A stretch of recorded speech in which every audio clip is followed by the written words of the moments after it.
Welcome to Sleepytime History. True stories from the pages of history, with 8 hours of uninterrupted storytelling for a full night's rest. Tonight, we're going to be exploring the remarkable true story of the Titanic, the most magnificent ship of her day, helmed by a steady-handed seamaster who foresaw nothing in this routine Atlantic crossing but smooth sailing and a triumphant final chapter to his 40 years at sea. They called Edward John Smith the millionaire's captain. The wealthiest travelers chose their crossings just to sail with him, so the owners of the Titanic set their most reliable man upon their new flagship. Over 60 and bound for retirement, Captain Smith took the helm only to see the vessel safely to New York on her maiden voyage. His decades at sea he summed up in one word: uneventful. Never once wrecked, never in peril of disaster. Yet beneath the polished decks, shadows were gathering. There were lifeboats for barely half aboard. Ice warnings arrived by wireless, but were overlooked or waved aside. And the sea lay smooth as a dark mirror, beguiling the night watch into a dangerous complacency while concealing the breaking white water that would otherwise have betrayed the invisible hazards adrift in the dark. But the most unsettling thing was not aboard the ship at all. Some have long pointed to a novel written 14 years earlier.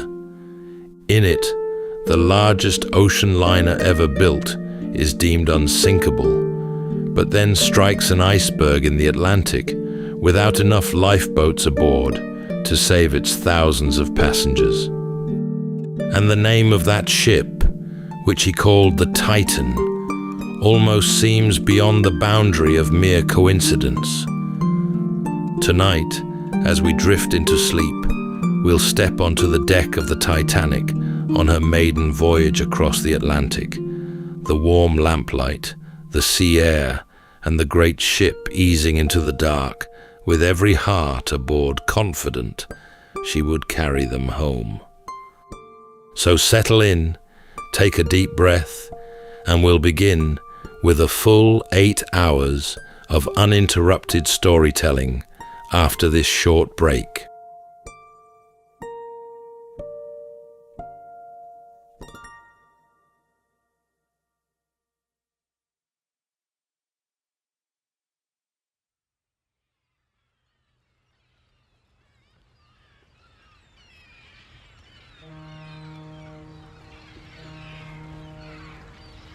The morning came bright and ordinary over Southampton, the sort of April day that promised nothing but blue water ahead. Along the quayside, the crowds gathered thick, craning their necks, for the ship at the dock was so vast that no single glance could take her in. She rose above the sheds and the rooftops like a moving piece of a city, her 4 great funnels set just so against the sky, and the people who had come to see her off fell rather still at the sight of her. On her bridge stood the most trusted man in the whole company. Edward Smith was his name, though the wealthy who booked their passages around him knew him more fondly as the millionaire's captain, for they liked to cross the ocean in his care and no others. He had a white beard and a steady, unhurried way about him, and a reputation for safety that had followed him for years. There was a pleasing tale hidden beneath all that gold braid. He had been born far inland, the son of a potter, and from those modest beginnings he had risen, ship by ship, all the way to the grandest vessel ever to leave an English port. This crossing was to be the crown of the whole long climb, the last voyage of his career before a well-earned retirement ashore. And then, Before the great ship had even cleared the harbor, the sea offered a small and almost comic warning of its own. As she moved slowly out along the water, her enormous hull pushed aside such a weight of the harbor that the sea itself went sliding after her. Nearby, tied snug at her berth, sat a smaller liner called the New York. The sudden pull of all that shifting water snapped her mooring ropes one after another, the heavy cables parting with a crack that carried across the docks, and the stern of the New York began to swing loose, drawn out into the channel and turning slowly toward the passing giant. For a long moment, the two ships drifted closer together, and the watching crowd held its breath. A collision right there in the harbor, before the voyage had truly begun, seemed almost certain, but quick work by a nearby tug and a timely order to the great ship's engines checked her motion just enough. The gap held. The New York was brought back under control, and the two hulls slid past one another with only a narrow stretch of water to spare. It had been the near miss of a few feet, and no more. The passengers at the rails laughed it off, as people often do in such circumstances. A band was playing somewhere below. Stewards moved along the corridors with their trays and their warm smiles. The whole floating world of her went on about its comforts, certain of a smooth passage home. The word followed the ship wherever she went. It was printed in the papers and murmured along her promenades and set down in the trade journals, and that word was unsinkable. Not merely strong or grand, but unsinkable, as though the sea had been asked its opinion and had agreed. There was iron beneath the word, and that was what gave people such comfort. Far down inside her, below the chandeliers and the grand lounges and the wide staircases, the ship was carved into 16 great rooms, one behind another, the whole length of her, and between each room and the next stood a heavy door of steel.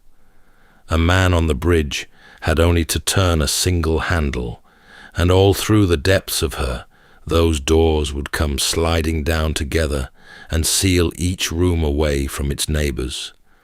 Let the sea break into one of them, or two, or even four, and the ship would ride on as though nothing had happened, holding the water in its box and carrying everyone home to tea. Passengers were shown the trick of it and went away delighted. The comfort had a small shadow in it, though few noticed and fewer minded. The steel walls between those rooms did not climb all the way up.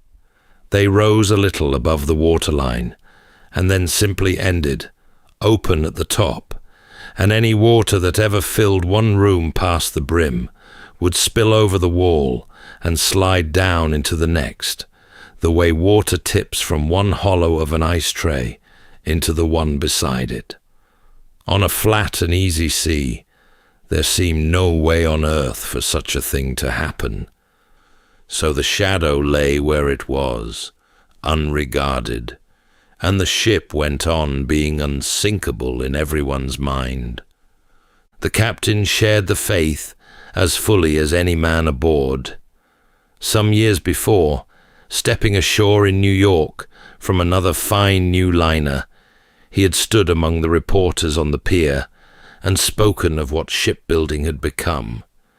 He told them that he could not imagine any condition which would cause a ship to founder. He was not a boastful man when he said it. He was white-bearded and courteous and careful, the sort of captain who had grown old at sea without ever frightening a passenger, and he simply believed, as nearly everyone believed, that the days of ships being lost had passed into history, Long before any of this, in a cramped study far from the water, an American author named Morgan Robertson had leaned over his desk and dreamed up a ship. He made her the largest afloat and the last word in luxury. He sent her out across the North Atlantic on a cold April crossing, and he ran her into an iceberg in the dark, and because he had given her too few boats, he let most of her people go down with her. He wrote all of that 14 years before the great ship's maiden voyage, and the name he had painted on the bow of his imagined liner, the great doomed ship of his story, was the Titan. Up on the boat deck, the lifeboats sat in a long, handsome row, snug beneath their canvas covers, swung out ready on their iron arms above the sea. Passengers walked past them in the salt air and thought no more about them than about the deck chairs or the railings. There seemed plenty of them. There were nowhere near enough. The rule book that decided their number was a tired old thing, written in the days of far smaller ships and never brought up to date since.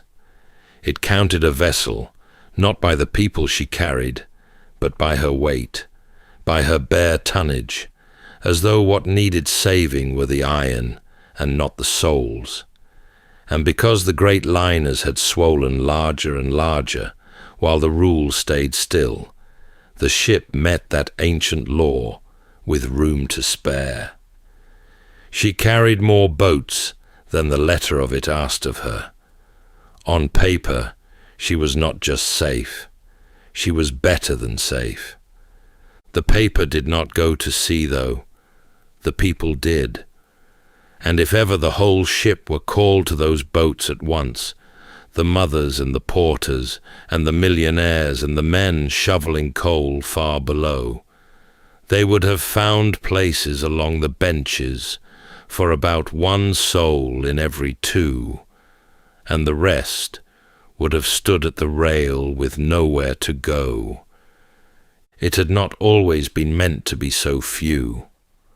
When the ship was first drawn up on the designer's board, there had been more of them in the plan, rows enough to carry a great many more of her people off into the night. But boats took room. They wanted heavy iron arms to swing them from, and those arms crowded the long, clean promenade where the first-class passengers liked to stroll and take the view, and a deck cluttered with lifeboats was thought a gloomy, fretful sort of sight for people paying so dearly to feel carefree. So the extra boats were rubbed off the plan, one row after another, until only the handsome few remained. A fine open deck had been chosen over a crowded one, and no one at the time had felt the loss.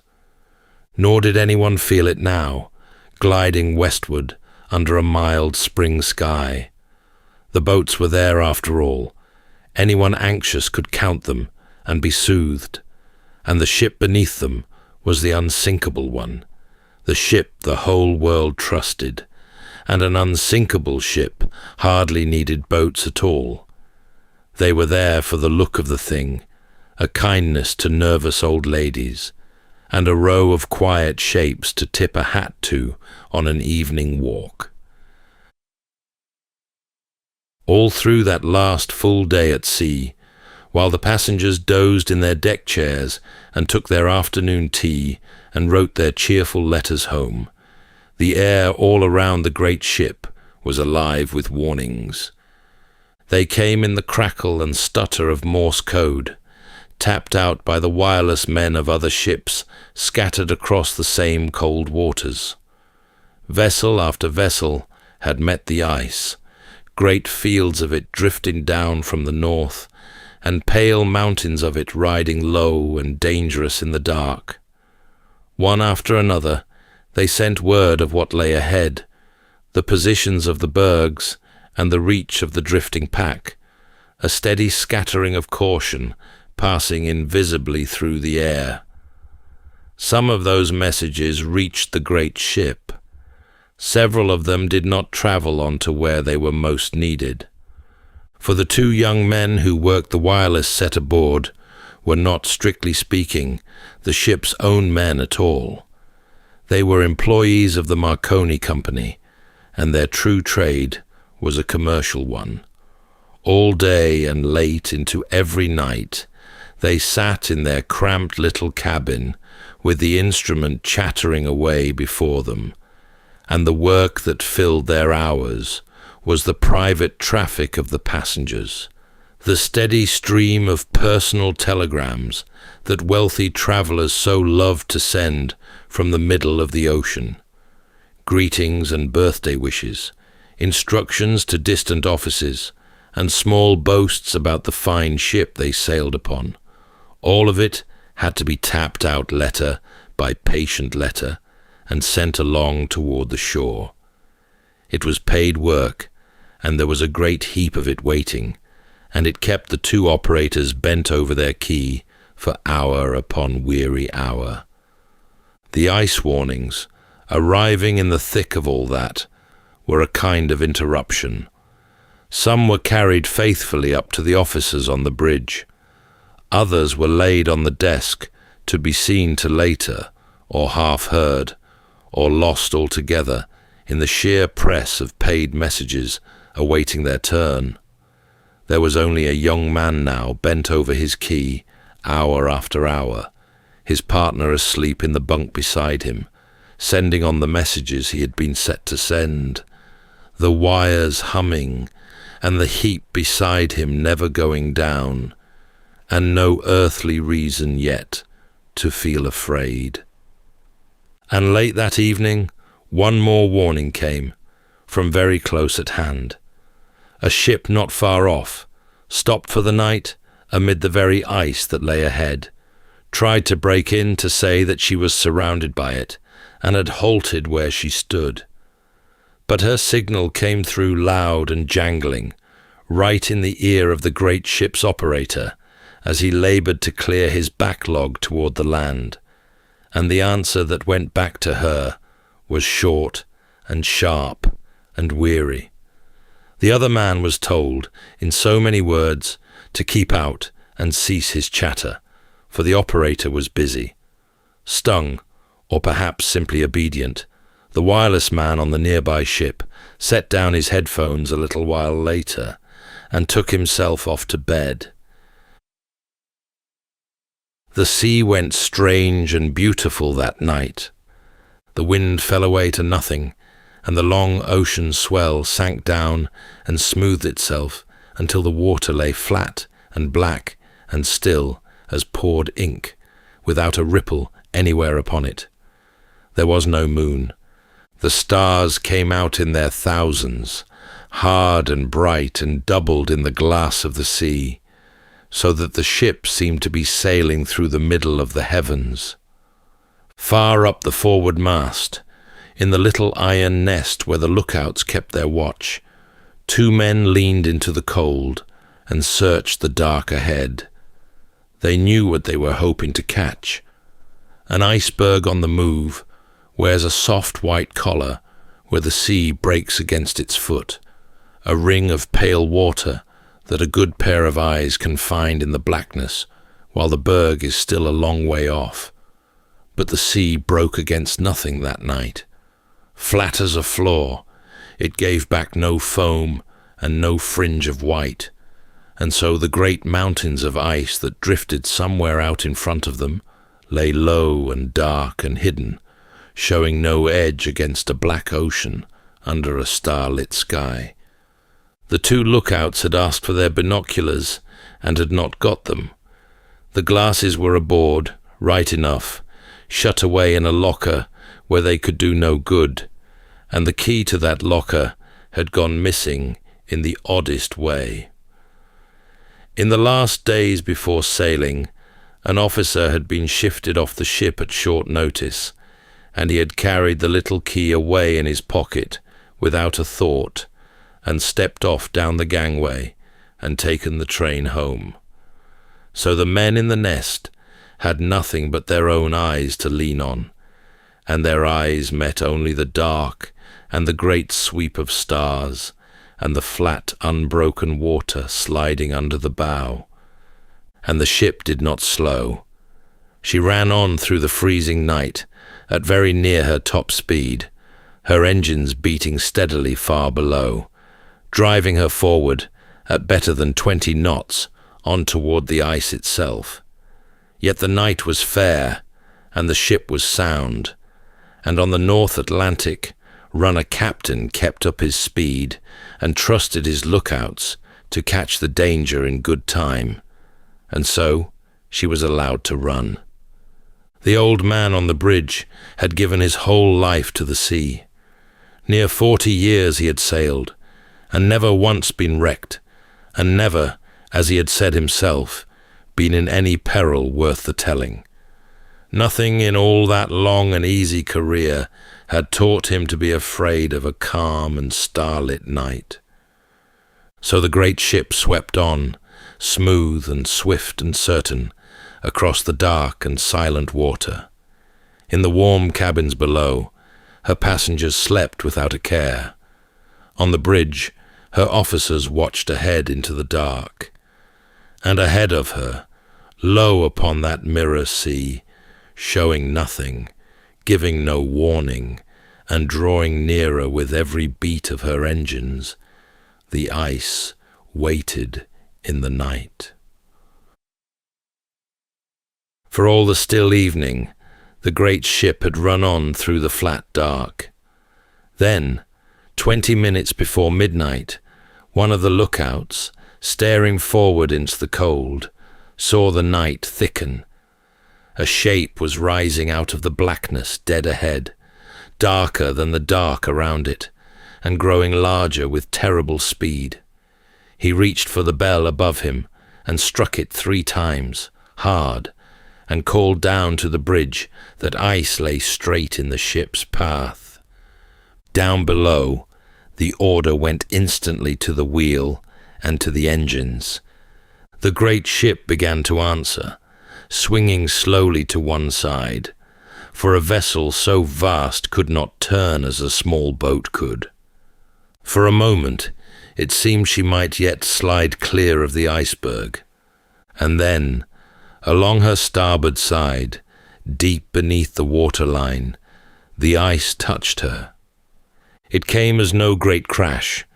There was no thunder of impact and no violent blow. Most of those aboard felt only a faint shiver run through the ship, a long, soft grinding somewhere far below, over almost before it began. A few who stood out on the forward deck saw the black wall of the berg glide past above them and drop lumps of ice onto the planking, and some of them laughed and gathered it up and tossed it about like snow. Down in the smoking rooms, the card players barely glanced up. The engines fell still a little while later, and the strange new steadiness was almost pleasant. Whatever had happened, it plainly had not been much. But far down in the belly of the ship, below the waterline, the sea was already coming in. The ice had opened her along a long seam in her side, a scattering of gashes rather than one clean wound, and through those openings the cold Atlantic was pouring into room after room in the dark. The captain came to the bridge, and word was sent for the one man aboard who knew the ship better than any other, the man who had drawn her lines and watched her built and come along to see how she behaved. He went down into her with a few others to look, and he walked back up knowing. The great ship had been made to live through a good deal. She could carry on with the first of her rooms open to the sea, but too many had been torn at once, and the water pouring into them would soon rise to the tops of those low walls and spill over, room into room, forward and down, and nothing that any man could do would hold it back. He said it plainly to the captain. She had only a few hours left in her, and no more. Not many miles off, another ship lay stopped for the night. She was a smaller vessel called the Californian, and her captain, wary of the same ice floes, had halted her there to wait for morning rather than risk the dark. Her single wireless set stood silent, for that same operator had gone to bed an hour before and now lay fast asleep. Had he sat there a few minutes longer, he would have heard everything. He did not, and so the Californian lay there deaf. Up on her deck, though, her officers could see. Out across the still water, there stood the lights of a great liner, and as they watched, a curious thing began. Rockets rose from the distant ship, one after another, climbing high and bursting into white stars that drifted slowly down. The men of the Californian looked on and puzzled over them. They tried their signal lamp, flashing across the dark, and made nothing of the answer. Some thought the stranger was merely showing off, firing off company signals for the fun of it. No one aboard guessed that a great ship was dying out there under those falling stars, and calling with every light she had for someone to come. And so, the Californian watched the rockets fade, and turned in, and did nothing at all. Far away in another direction, a different ship heard the call. She was the Carpathia, bound the other way entirely, and it was only by good fortune that her wireless man happened still to be at his set, when the first desperate signal came stuttering in. He carried it at once to his captain, who was roused from his bed and needed only a moment to decide. What that captain did was a fine and daring thing. His ship was far off, a good 4 hours steaming away, and the sea between was strewn with the very ice that had done the harm. He turned her about all the same, and drove her north as hard as her engines would run, faster than was safe. He set extra lookouts along her rails to watch for the bergs looming up, and he swung the ship this way and that as they were sighted, threading her through the dark at speed. All the while he made her ready. He had the doctors standing by, and every hand aboard readied to receive the cold and the exhausted and the frightened. Through the small hours she ran on like that, a single ship racing across a black and dangerous sea toward a light that was slowly going out. Her people worked and waited and watched the horizon for the first sign of the stricken liner. And though she flew through that night faster than any ship of her kind was ever meant to fly, the miles were long, and the ice was thick, and the ship she was straining to reach had far less time left than the time it would take to reach her. Back on the great ship, the covers came off the lifeboats, and the crew began the strange work of handing the living down toward the sea.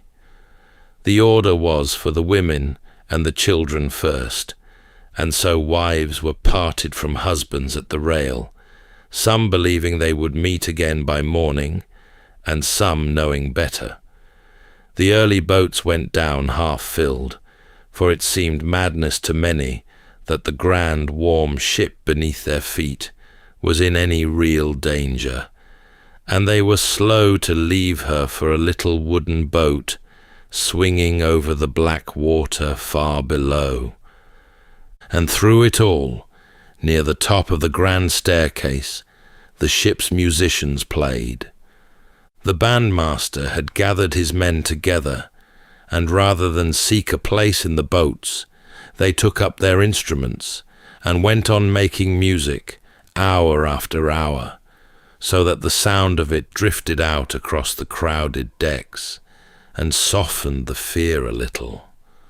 What tune was played last was argued over ever after, whether some gentle waltz or an old and well-loved hymn, but perhaps it was fitting that no one could say for certain.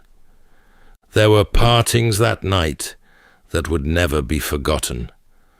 One of the richest men in the world, finding no more use for a lifebelt, went and dressed himself in his evening finery instead, and a steward who lived remembered what he said. "We've dressed up in our best and are prepared to go down like gentlemen." An elderly couple who had shared a long life together were offered a place side by side, but the old woman would not take it. She gave her seat away and stepped back to stand at her husband's side, saying, as the story was always told, "Where you go, I go." The captain moved among it all in those last hours, and then, near the end, he walked the decks and released his crew from their duty, telling them they had done all that men could do, and the rest was every man for himself. What his final words truly were, no one could ever rightly say. There was an old and gallant phrase that would be handed down as his, though whether it ever left his lips was more than anyone could tell, and it may have been only a kindness the world told itself afterward. Toward the very end, she tilted down into the sea, and her stern lifted slowly, impossibly, up toward the stars. Her lights continued to burn almost to the last, a long bright row of them shining out over the water. And then the lights went out together, and with a deep and dreadful sound, the great ship reared high and slipped away beneath the surface, down into the cold and the dark, and the sea closed over the place where she had been. She had carried more than 2,000 souls out onto that ocean. When she was gone, the greater part of them were gone with her, lost to the freezing water under the calm and indifferent stars. The rest of that night belonged to the boats.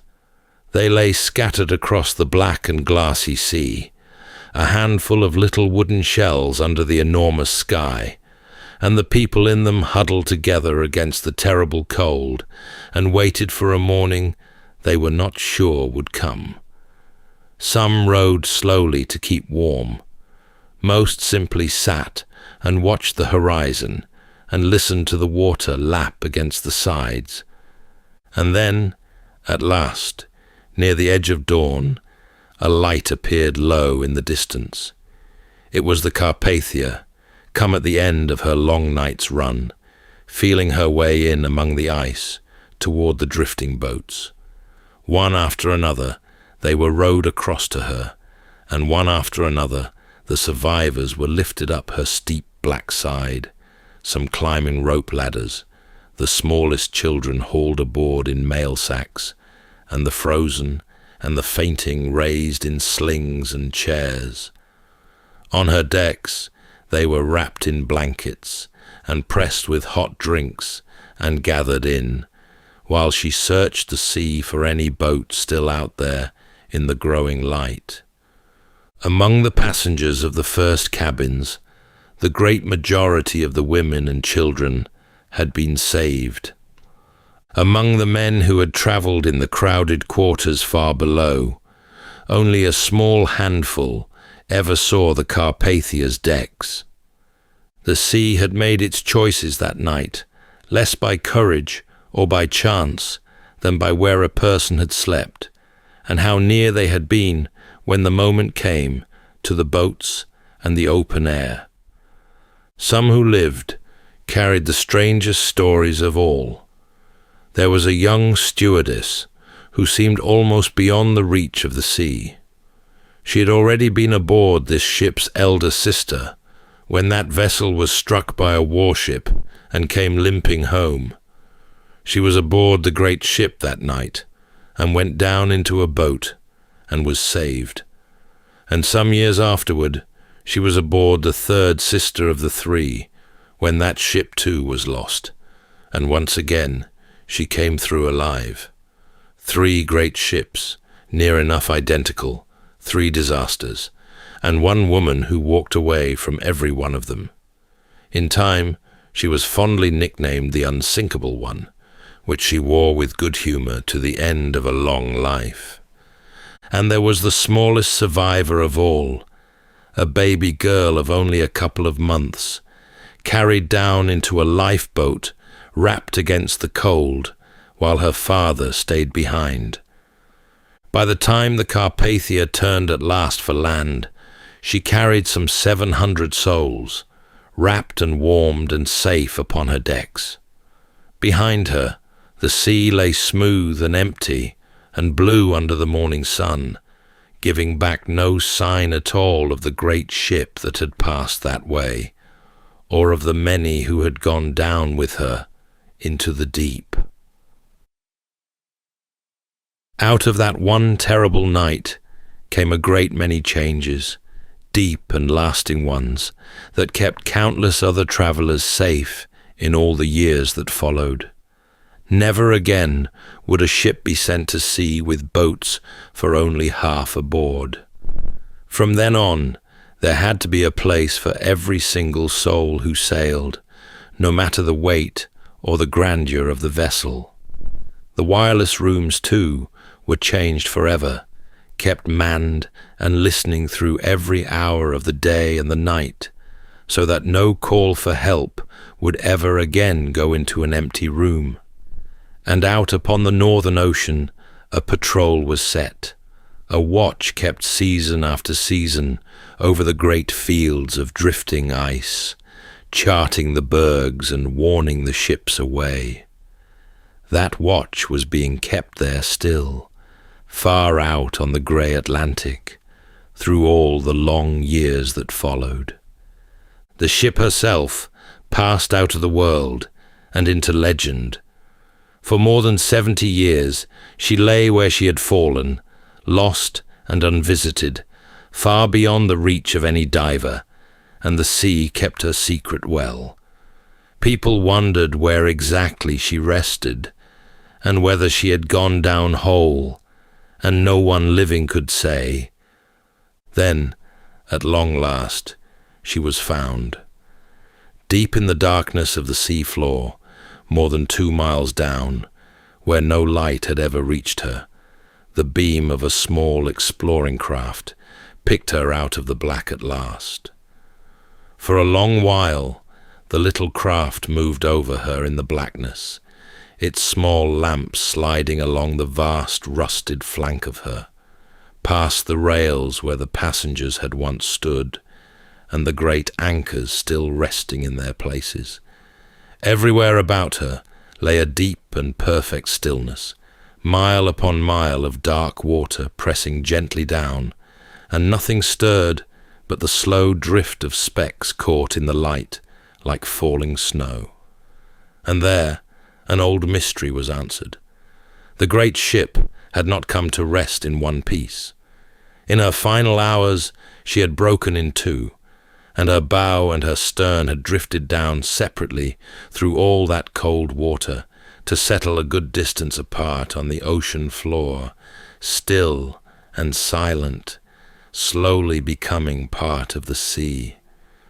She lay there still, tended by nothing but the deep, and though it was a sad place, there was something gentle in it too, for she had found a kind of peace at last, and the sea that took her had folded gently over her.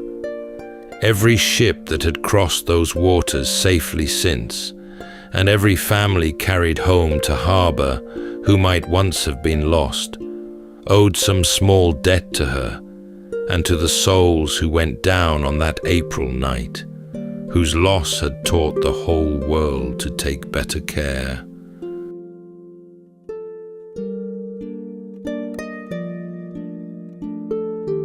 That's all for tonight's journey through history.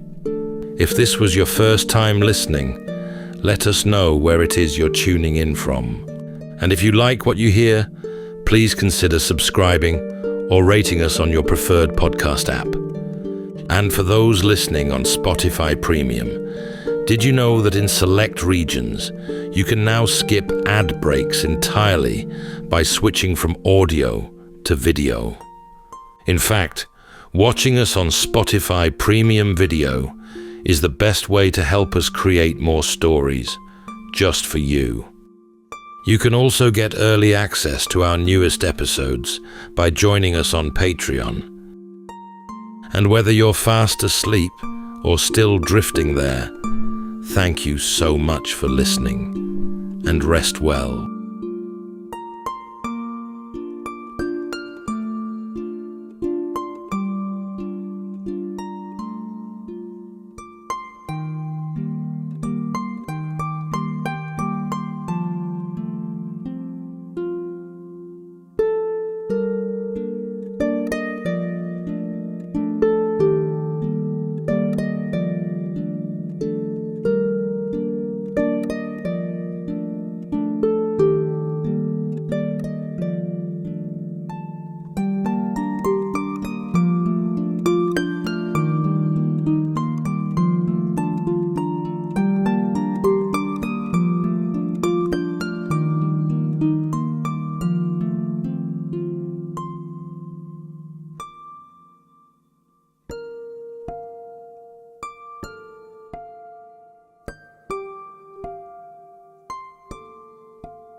Welcome to Sleepytime History.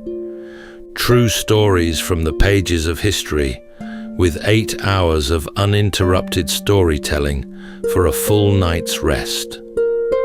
Tonight, from the Sleepytime archives, the remarkable true story of Pierre Picot, a humble French shoemaker whose seemingly quiet life was suddenly shattered by betrayal, and whose methodical, deliberate path to revenge became the origin story for one of literature's most enduring legends, the Count of Monte Cristo. In the early 1800s, as the fires of Napoleon's ambitions flickered across Europe, Pierre was engaged to be married and full of hopeful dreams.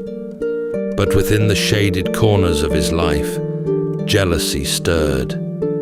Pierre was falsely accused by trusted friends, who out of envy denounced him as a spy for England. Picot was arrested and left to languish in the shadowed depths of a remote fortress, high in the Italian Alps. His sentence would last for nearly a decade. His beloved fiancée would not wait for him, and though the world outside the prison forgot all about him, Pierre did not forget. He remained waiting and vigilant. But inside that cold stone prison, a chance meeting with a fellow prisoner, an ailing old priest, changed everything. In hushed voices, and over many months, the old man shared secrets of a hidden fortune and of a wider world beyond the cell.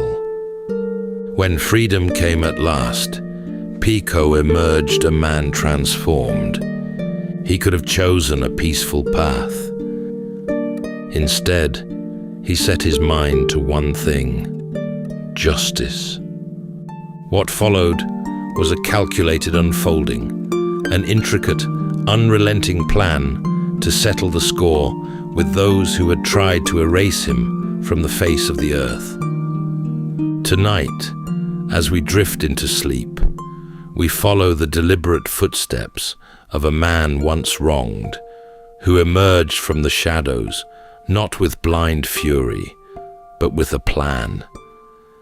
So settle in, take a deep breath, and we'll begin with a full 8 hours of uninterrupted storytelling after this short break.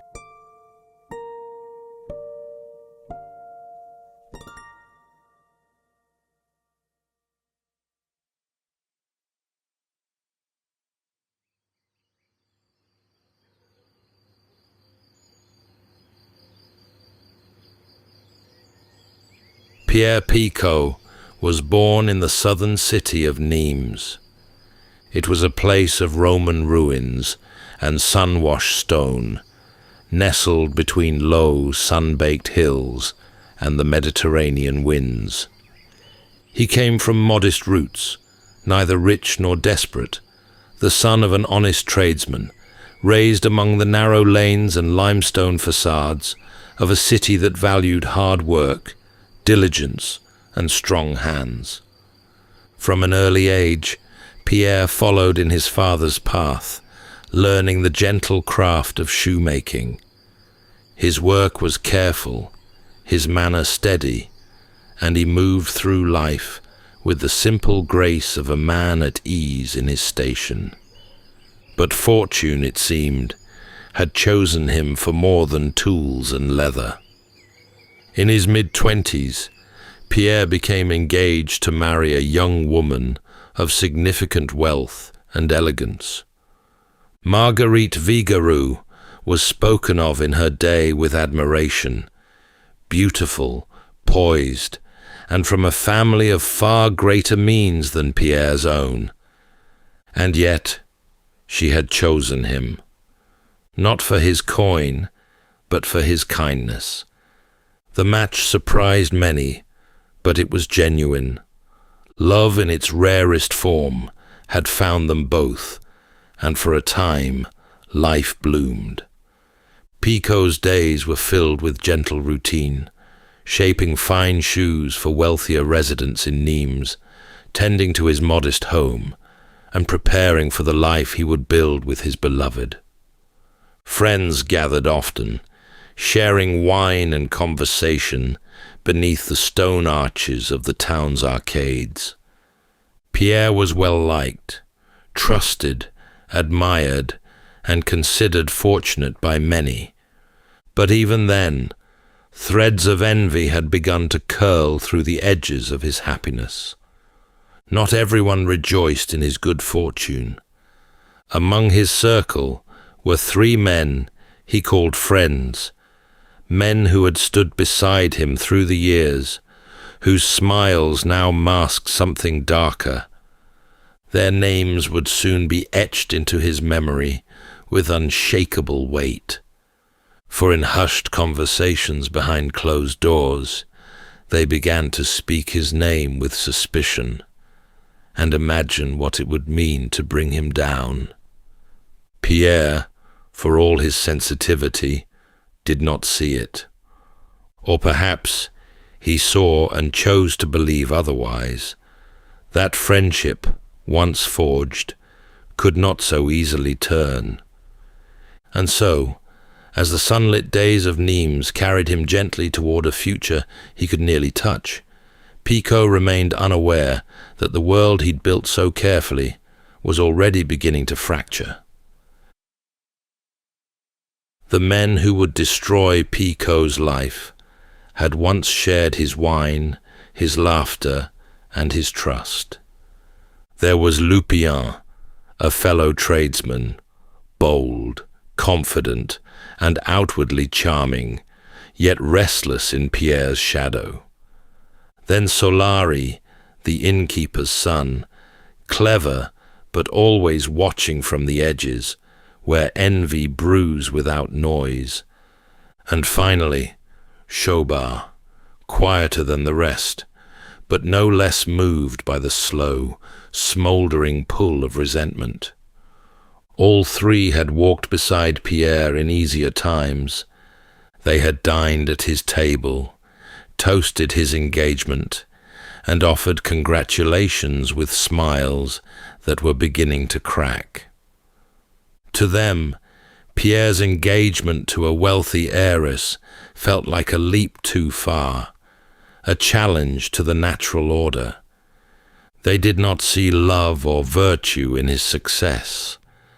They saw only what they believed had been stolen from them: wealth, honor, opportunity.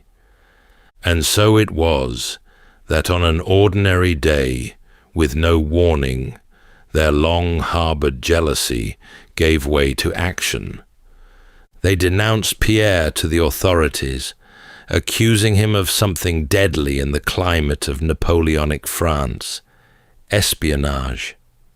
They claimed that Pierre had been secretly working for England, passing information to France's ancient enemy across the Channel. It was a lie, of course. Yet the times were dangerous, and the state was on edge. France, still gripped by war and suspicion, took such claims seriously. A whisper could become a chain. And so the wheels turned quickly. There was no trial, no chance to plead his case. One moment, Pierre was walking freely through the market streets of Nimes. The next, he had vanished. The betrayal struck Pierre with a force no stranger's accusation could ever match. To be accused by strangers would have been one thing, but these were friends, men he had trusted with his time, his thoughts, his loyalty. The pain of it, perhaps, outweighed even the fear. In the days that followed, no word reached his fiancée. No explanation was given. Pierre was simply gone. Taken under armed escort, he was moved far from the warmth of southern France, toward the looming mountains that marked the Italian border. There, hidden in the remote heights of the Alps, stood the Fenestrelle fortress, cold, isolated, and vast. Pierre Picot had stepped into the long silence of exile, left to carry not only the weight of false charges, but the even heavier burden of betrayal. And his life, once so full of promise, now narrowed to stone walls, iron doors, and the memory of 3 familiar faces. Fenestrelle Fortress rose like a jagged crown against the grey folds of the Italian Alps, vast, brooding, and utterly detached from the living world. Built into the mountainside, it sprawled across terraces and stone ramps, its corridors echoing with the weight of generations.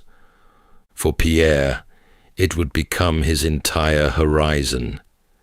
He arrived in shackles, tired and stunned, as if the world had suddenly changed languages and turned its face away. The fortress held no comfort, not in its stone cells, nor in the cold that seeped up through the walls at night. The seasons passed with little distinction. Summer's warmth barely reached the mountain heights, and winter came early, biting at the fingers and lungs of those trapped within. His cell was small, more hole than room, with only a narrow slit for light and a straw mat that smelled of damp years. There were no visitors, no news from the outside world, just stone, iron, and the long, slow ache of being forgotten. The days stretched without form. At first, Pierre kept count, scratching notches into the wall, trying to hold on to some sense of time. But after the 100th day, or perhaps the 200th, the numbers lost their meaning. Time had bent. Each morning arrived like the one before, each night just a darker version of the day. There were others in the fortress, murmurs from down long hallways, shuffling feet, an occasional cough in the dark, but no one to speak to directly. Isolation wrapped around him like a second skin. He did not know if his fiancée had searched for him. He did not know if she still believed in him, or if she'd been told he was dead, or worse, guilty. And then there was the cold. Not simply the weather, but a kind of internal freezing, a stilling of purpose. He had been a man on the cusp of a beautiful life, and now he was no one, a name on no list, a ghost who hadn't died.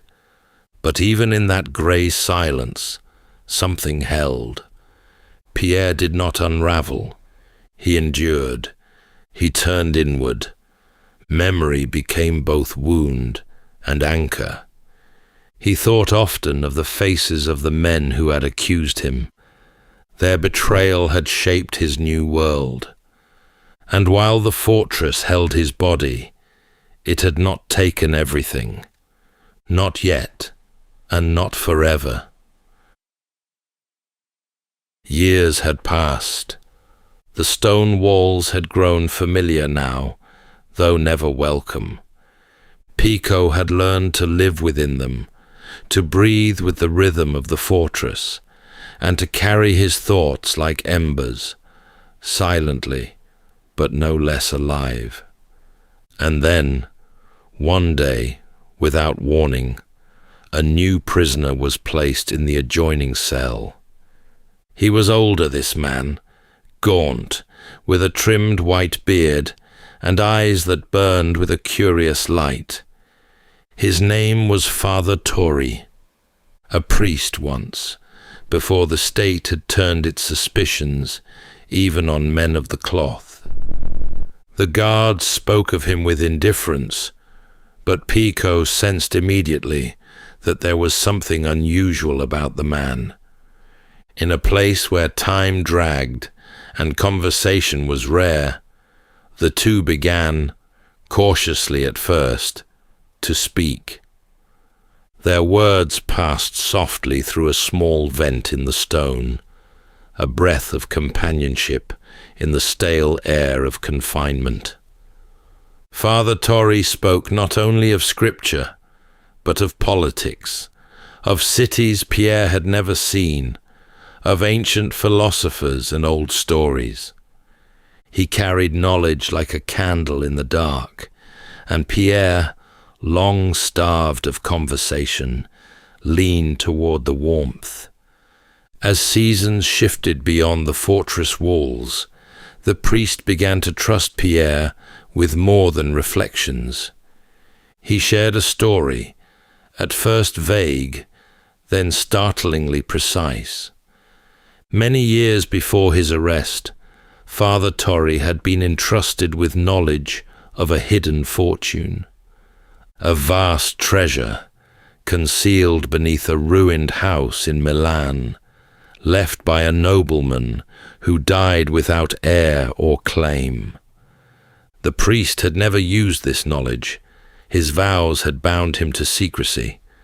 But in prison, with his health fading and death approaching, he felt that passing it on was the last thing left for him to do. At first, Pierre listened with measured disbelief. A fortune buried beneath a crumbling estate, spoken of by a dying man. It sounded like myth. But Father Torri spoke plainly, offering details with remarkable clarity, names, locations, markings on the cellar floor, and the twisted logic by which the treasure had been hidden. There was no boast in his voice, no feverish glow, just a slow, careful gift, given freely. And then, one night, not long after, Father Torri was gone. The guards said nothing, simply sealed the adjoining cell, as though its occupant had never been. Pierre sat awake in the dark for many hours, repeating the priest's words over and over, fixing them in his mind like sacred scripture. It was then, perhaps, that the shape of a new life began to form, not as a plan, not yet, but as a seed. He had lost nearly everything, but now he held something more than memory. He held a secret. By the time the 10th year neared its close, Pico was no longer the man who had once walked the warm streets of Nîmes, whistling as he stitched fine shoes, or smiled beneath the stone arches with his bride-to-be on his arm. That man had vanished with the first clank of the prison gate. What remained was leaner and more inward.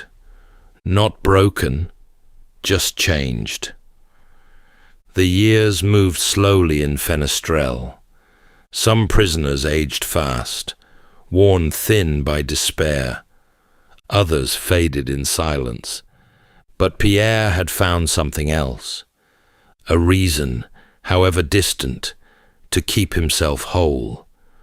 With every passing day, the memory of Father Torre's words deepened their hold. And more than just remembering, he trained himself. Not physically, the cramped cell allowed little movement, but in mind and spirit. He began to recall every detail of those who had betrayed him, the words they'd spoken, the tone in their voices, their habits, their vices, their weaknesses. He imagined the world outside, where they still walked freely. He did not hate them loudly. He simply studied them. He also listened. To guards, to snatches of conversation between cells, to footsteps and patterns and silences. He became part of the stonework, unseen, unnoticed, but watching. Time for Pierre was no longer an enemy. It was a tool. He had no calendar, no clock. But somewhere in the back of his mind, he sensed the slow accumulation of years. A growing certainty told him that his release would come, perhaps by decree, perhaps by oversight. And when it did, he must be ready, not just to survive, but to become someone altogether new. Someone with a name no longer spoken in grief or pity, but in wonder, perhaps even fear. He began to plan, and while the guards believed he sat idle in his cell, wasting away in obscurity, Pico was building something, quietly and in the dark, planning his every move. After nearly 10 years behind stone and iron, the world beyond Fenestrelle had become, to Pierre, half myth and half memory. But one cold morning, without ceremony or explanation, the gate clanged open, and he was told he was free. The guards offered no reason. Perhaps the charges had been suddenly dropped, or lost in the shuffle of changing administrations. Perhaps someone in Paris had finally questioned the length of his detention. But no apology came, no compensation, just release. He stepped beyond the fortress walls, with little more than the clothes he wore, and the weight of years behind his eyes. The light hurt at first, not just the sun, but the color of things, the sky, the moss, the distant pines. Everything looked unfamiliar, as though the world had kept moving without him, leaving him to catch up at his own pace. The journey southward was long and solitary. He traveled on foot at first, avoiding major roads, taking work where he could, laboring under false names, listening more than speaking. The priest's map, etched into his mind, remained unshaken. The memory of Milan pulled at him relentlessly. When he finally arrived in the city, it had changed. Buildings stood where fields once were. Faces had turned, but the streets still bent in the same crooked lines, and he found, eventually, the neighborhood the priest had described. At the edge of the city, shaded by tall trees and flanked by walls grown over with ivy, sat the old house, now abandoned, its shutters weather-beaten and crooked, its gate rusted nearly shut. Pierre waited until nightfall before slipping through. The house groaned with age. He moved slowly, not out of fear, but reverence. Every creak beneath his foot was part of the priest's story unfolding. He found the cellar door beneath a cracked stone in the kitchen floor. The hinges protested, but it opened. In the flickering light of a single candle, Pierre descended into the damp, earthen dark. The air was thick with mildew and dust, and there, just as Tori had described, behind a false wall of rotting wood and loose stones, was a small, iron-banded chest. He paused. After all the years, the hunger, the silence, the betrayal, this moment should have felt grand. But it didn't. It felt quiet, certain, as if the world had simply kept its promise. He broke the lock. Inside were golden coins, fine jewels, silver plate, and scrolls of noble lineage, wealth that could carry a man into any life he chose. But Pierre did not smile. He only exhaled, long and slow, and sat there a while, his fingers resting on the edge of the open box. This treasure was not the end of his story. It was the beginning of something far more deliberate. In the months that followed his discovery, Pierre Picot vanished, not in body, but in name, in trace, in presence. In his place, a new figure began to form, cultured, refined, and impossibly wealthy. He now had the means to re-enter society, not as a shoemaker, but as a gentleman of fortune. He moved like a chess player, thinking many moves ahead, patient with every piece. From Milan, he traveled north, adopting a new identity, drawn from the noble documents buried with the treasure. Titles once forgotten were revived. A name with roots in Italian aristocracy, not Picot, gave him entrance into drawing rooms, banks, and business affairs. He acquired property under aliases, developed partnerships, wrote letters in fine hand to officials who never knew they were replying to a man once left to rot in a fortress cell. All the while, he gathered information. His betrayers had not scattered. Lupien, the most ambitious of the three, had married Marguerite, Pierre's own betrothed, who had long since believed him dead, and with her families standing behind him, secured a position in trade and lived handsomely. Solari had inherited his father's establishment in Paris, and Chaubard had faded into clerical life, the kind who folds easily into the grey corners of government service. None of them, it seemed, had ever faced question for their accusation, and none had thought Pierre would live to see the other side of a prison gate.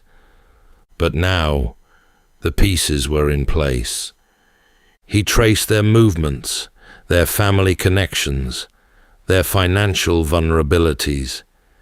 Every step was calculated, not for cruelty, but for symmetry. The punishment, when it came, must fit the betrayal. He moved through the salons and back streets of Paris under a name that no one questioned, shielded by wealth and the practiced air of nobility. But he wasn't there to be seen. He was there to see. He watched them, Lupien, Solari, and Chaubard. Each man had built a life atop the lie that ruined him. Some threads took months to follow, others years, but he had time. The longer he waited, the more precise his understanding became. He befriended a merchant who handled Lupien's shipping contracts. He employed a servant whose sister worked in Solari's inn. He gained the trust of a clerk in Chaubard's office, who grumbled too easily after wine. Each step drew him closer, not to confrontation, but to comprehension. Pierre began to leave subtle marks. An anonymous letter slipped beneath a door. A whispered rumor passed to a banker. A single forged document, delivered at just the right time.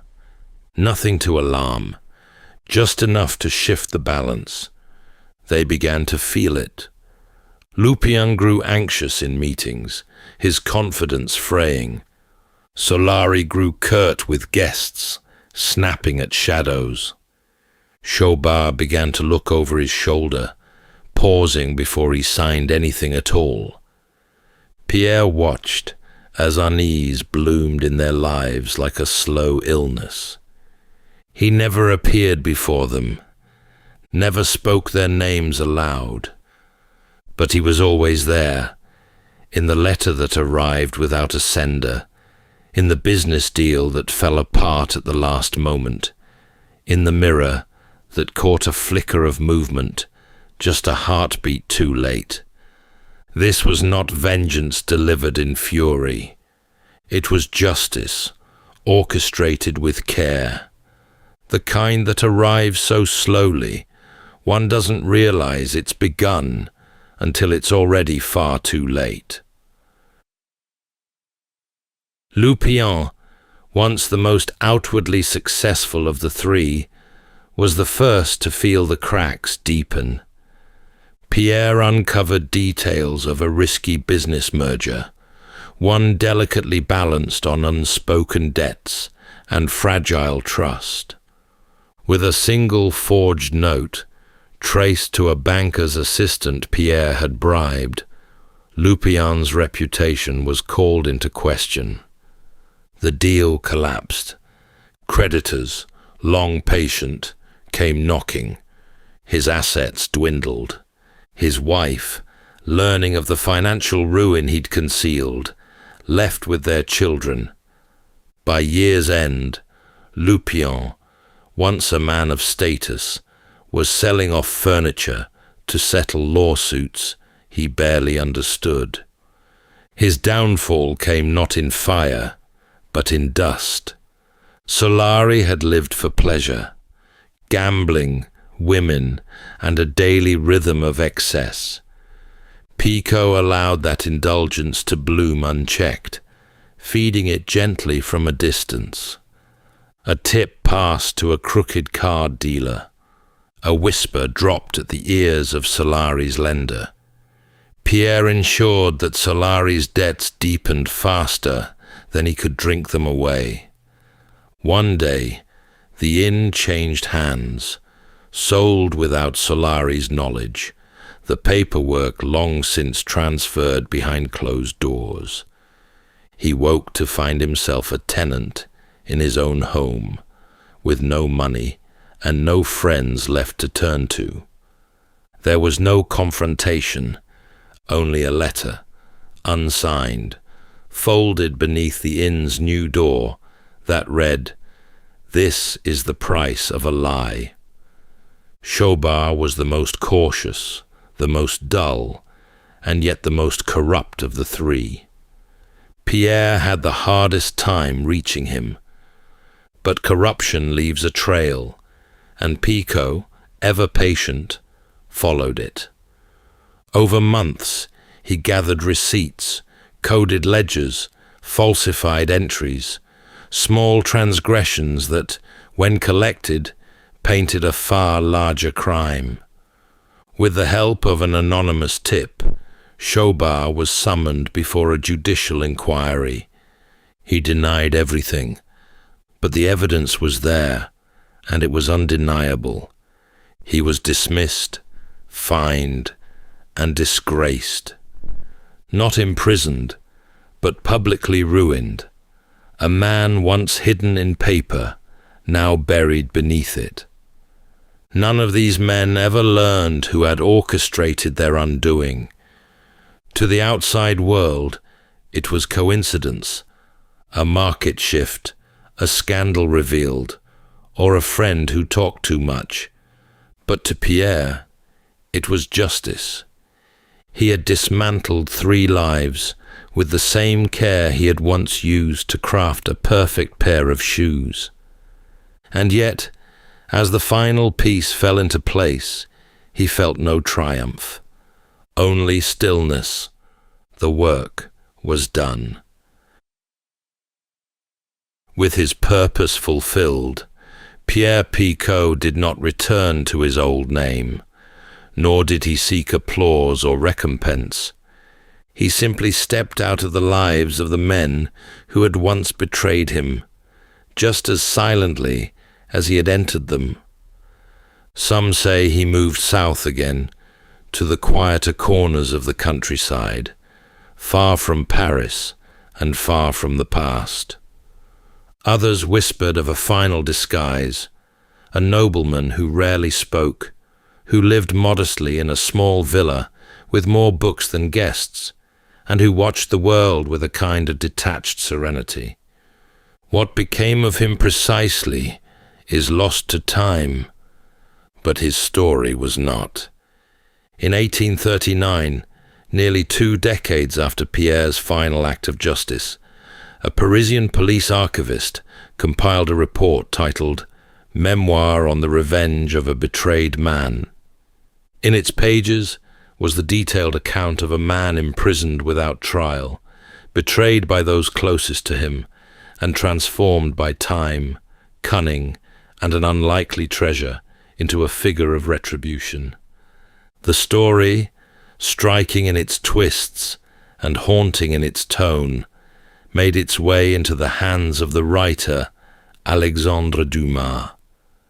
Dumas, known for his appetite for adventure and deep curiosity for stories of transformation, was immediately taken by the tale.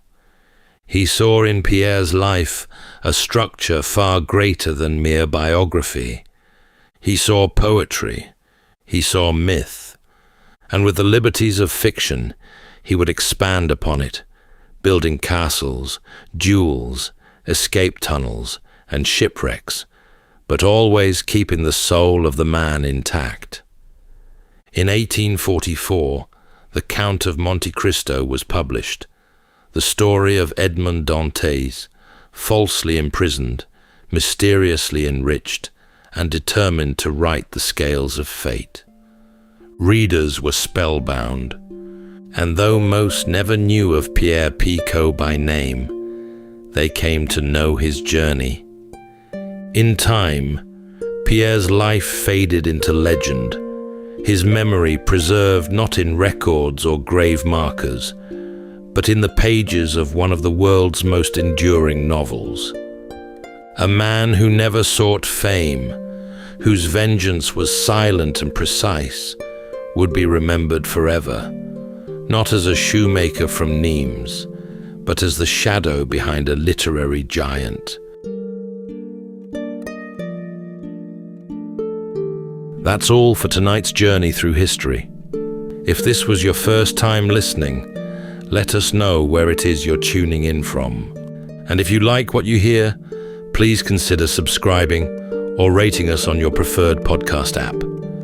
And for those listening on Spotify Premium, did you know that in select regions, you can now skip ad breaks entirely by switching from audio to video?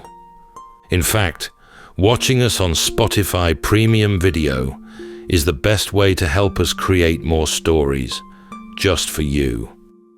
You can also get early access to our newest episodes by joining us on Patreon.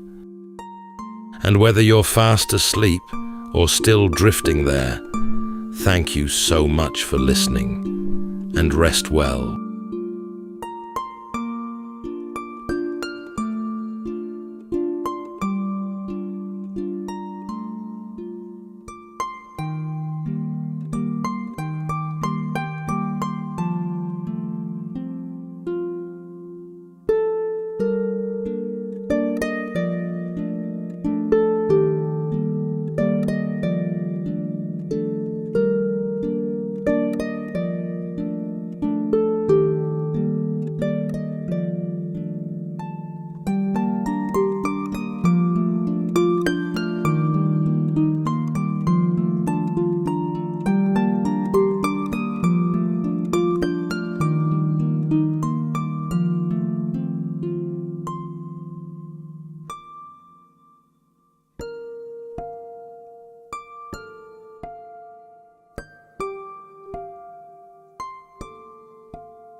Welcome to Sleepytime History.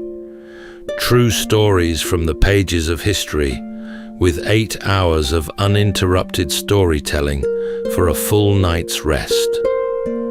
Tonight, we're going to be exploring the remarkable true story of Stonehenge, an ancient megalithic monument whose creators and their purpose for building it have remained shrouded in mystery since these massive stones were raised to the heavens many thousands of years ago. Our story begins with a grieving king called Aurelius, lamenting over the graves of his noblemen, all murdered under a broken truce. A wizard called Merlin tells him of a collection of great stones in Ireland that would make a monument worthy of his fallen warriors, for the stones were carried out of Africa by giants in the deep past and held miraculous healing powers. These are just stories, of course, though the truth is much stranger, because the sick really did come for healing. Dig up the bones of the people who traveled here, and you find the lame and the ailing. All around the monument, the ground is scattered with chips hacked from the stones by desperate hands obsessed with whatever lay inside. But they were not the only ones who believed it. The 6-ton altar stone at the heart of Stonehenge came from the far north of Scotland, much further away than the legends suggest, and brought to Stonehenge by ancient methods that predate the wheel and remain unsettled to this very day.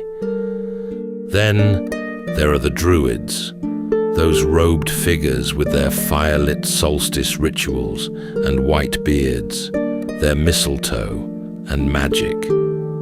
Hold on to this imagery if you like, but know these supposed sorcerers came along thousands of years after the stones were already raised, and their association with this sacred ground is one of the strangest turns in the whole story. Tonight, as we drift into sleep, we'll uncover the centuries of human hands transforming the landscape at Stonehenge. So settle in, take a deep breath, and we'll begin with a full 8 hours of uninterrupted storytelling after this short break.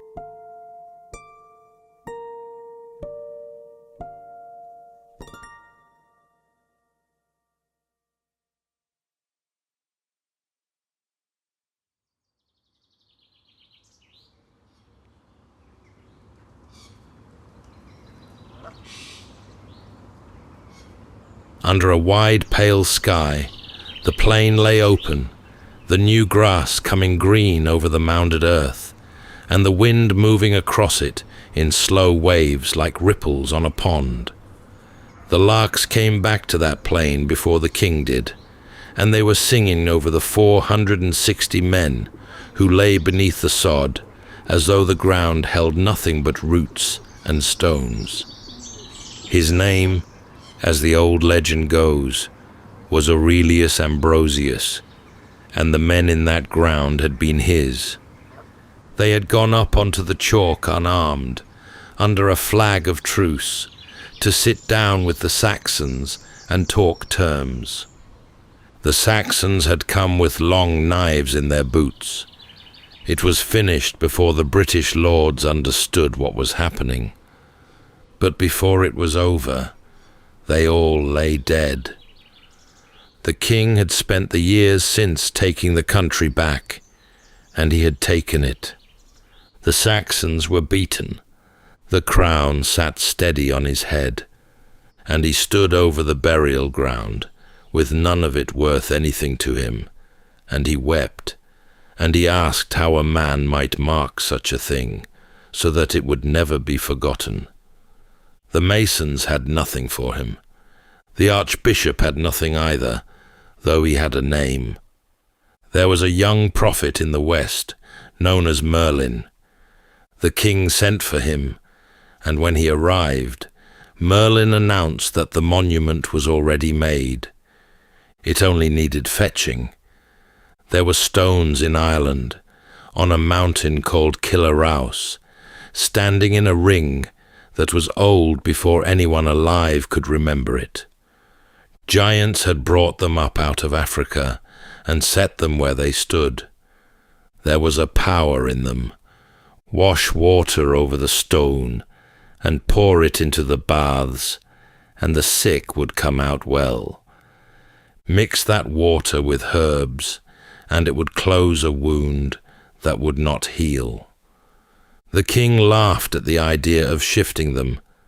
The wizard did not. So Uther Pendragon, the king's own brother, sailed for Ireland with 15,000 men. The Irish king met them in the field, but it was over before the afternoon met evening. So the road up the mountain lay open, and there, in the grass in front of the ring, these 15,000 men came to a full stop. They ran cables round the uprights. They raised scaling ladders against them. They built winches and hung their whole weight on the ropes, and hauled and swore and hauled again, but the stones sat exactly where the giants had put them. They simply would not budge. The wizard stood at the edge of the field and watched an army fail and laughed at them. Then he had them stand aside and took the stones down as easily as a man lifting plates from a shelf. Then they sailed home. On the plain above the graves, he raised them again in the same pattern and the same order they had held on the mountain, and it was done. In time, the king was buried inside the ring, then his brother. Then, long after Uther's son Arthur was gone, a king called Constantine, laid in the same ground within the same ring of stone. A churchman called Geoffrey of Monmouth wrote all of that down about 900 years ago, and every serious man who came after him called it a fairy tale, and they were right. He invented the wizard. He invented the giants and the 15,000 men, and nearly everything the king ever did. And then he put 4 things down about those stones that no man alive in his century had any way of knowing. He said they came out of the west. He said they were lifted from a ring that already stood. He said people believed the stones healed the sick. He said kings were buried inside them. And the strange part, The part that comes later is how much of it turned out to be true. 5,000 years ago, there was nothing standing on that plain at all. The chalk lay a few inches under the turf, white as bone, and men opened it with the antlers of red deer. They prized them off the skull or gathered them in the woods after the stag had dropped them, and they used the points as picks and the shoulder blades of cattle as shovels, and they cut a ditch in a great circle 100 paces across and threw the earth inward to raise a bank. When it was finished, it could be seen for miles, a white ring glaring on green grass like something dropped out of the sky. They dug it badly. The ditch ran deep here and shallow there and stopped and started, as though gangs had been handed a stretch each and had gone at it their own way and met in the middle. Inside the bank, they cut a ring of 56 pits, evenly spaced all the way round, and into the pits, and into the ditch, and into the bank went the burnt bone of the dead. They had been burned somewhere else and carried here. The pieces were small and clean and white, and they went into the ground in tidy heaps, hide or leather or something like it, holding them together, long since rotted off. Something in the order of 150 people ended up in that ring, and some counts run higher. 150 is not a population. Britain held tens of thousands. Whoever went into that ring, somebody chose them. For a long time the ashes said nothing. Burnt bone was a dead end, and everyone knew it. Then somebody tested them anyway. A metal called strontium seeped out of the rock and into water and grass and whatever ate the grass, and it settled into a man's bones and stayed there. Fire was supposed to burn that away, but it made it permanent. 25 of the Stonehenge dead went under the machine. 15 had lived on chalk, on the plain, and at home. 10 had not. Those 10 carried old, hard rock in them, the sort that did not exist within 100 miles of Salisbury, and the nearest match to it lay far west, in the hills of Wales. The wood gave them away as well. Part of the signal came out of the pyre itself, out of whatever timber had burned that day, and that timber was not local either. They had been burned in the west, and gathered up in the west, and carried the whole way east as ash. That was all it was, at the beginning. A white ditch full of ashes, brought in from a long way off by people who thought the walk worth making. And it stayed that way, with not one great stone standing in it, for about 500 years. Nobody had used a spade or a pickaxe inside Stonehenge since 1964, and in the spring of 2008, 2 men were handed permission and a fortnight, and they went in with a television crew standing over them. The trench was 8 feet by 11. Timothy Darvill and Geoffrey Wainwright had spent the best part of a decade walking the Preseli Hills in the far west of Wales, out where the small dark stones at the heart of the monument had been quarried, and what they had found out there was water. The outcrops were ringed with springs, and those springs had been held to cure the sick for as long as anyone in that country could remember. The rock and the healing came up out of the same ground. The blue stones were easy to miss in a photograph, and so named because when wet or freshly broken, they turned a deep blue-grey with white flecks all through, smaller than the great grey sarsens around them, darker, and standing in the middle where the eye slid past them. The earth around them was full of chips, thousands of them, knocked off with hammerstones by people who wanted a piece to carry, and they had been at it for centuries, one after another. 3 miles away, under a housing development, a digger turned up the man who sat at the middle of it.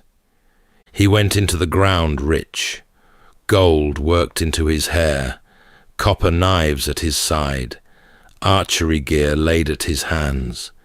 The chemistry in his teeth said the Alps. He had grown up hundreds of miles east, in the cold, across a sea and a continent. He had been injured years before he died.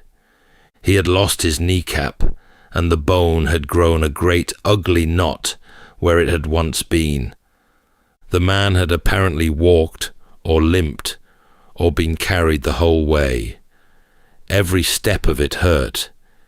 He died around 2300 BC, within a couple of centuries of the bluestones coming east. Darville and Wainwright said it plainly, and both of them had reputations to lose. The place had been a prehistoric Lourdes, a place the sick went to be made well. Men and women had come to it broken and gone away, believing they were mended, and some of them had crossed half of Europe to do it. 80 stones came out of the Preseli Hills, the lightest of them a ton, and every one of them had to cross 150 miles of Britain to reach Salisbury Plain. There was no wheel on the island, no horse to pull anything, no metal at all. Between the hills and the plain lay rivers, estuaries, marsh and hill country under heavy forest, and however it was managed, on sledges and rollers overland, or by boat around the Welsh coast, or by some mixture of the two, it was managed roughly 80 times, and whoever did it walked home afterwards and went back for the next one. There is a hollow up in those hills called Wan Morn, and 4 stones lie in it. They lie on the arc of a circle that is not there any more. Dig round them, and the sockets come up empty, evenly spaced, running out on a ring 100 paces across, near enough to the pace, the same ring as the white ditch on Salisbury Plain. One of those sockets was cut to take a stone with an odd 5-sided foot. There is a blue stone standing at Stonehenge with an odd 5-sided foot. The shape fits. The rock, when they went back and tested it, did not. They did not quarry a monument. They pulled one down. Whether these particular stones went east is still fought over, and the men who dug the hollow now say probably not. But somebody up in those hills was taking a circle to pieces in the same century Stonehenge went up. The great grey uprights had a shorter road and a heavier one.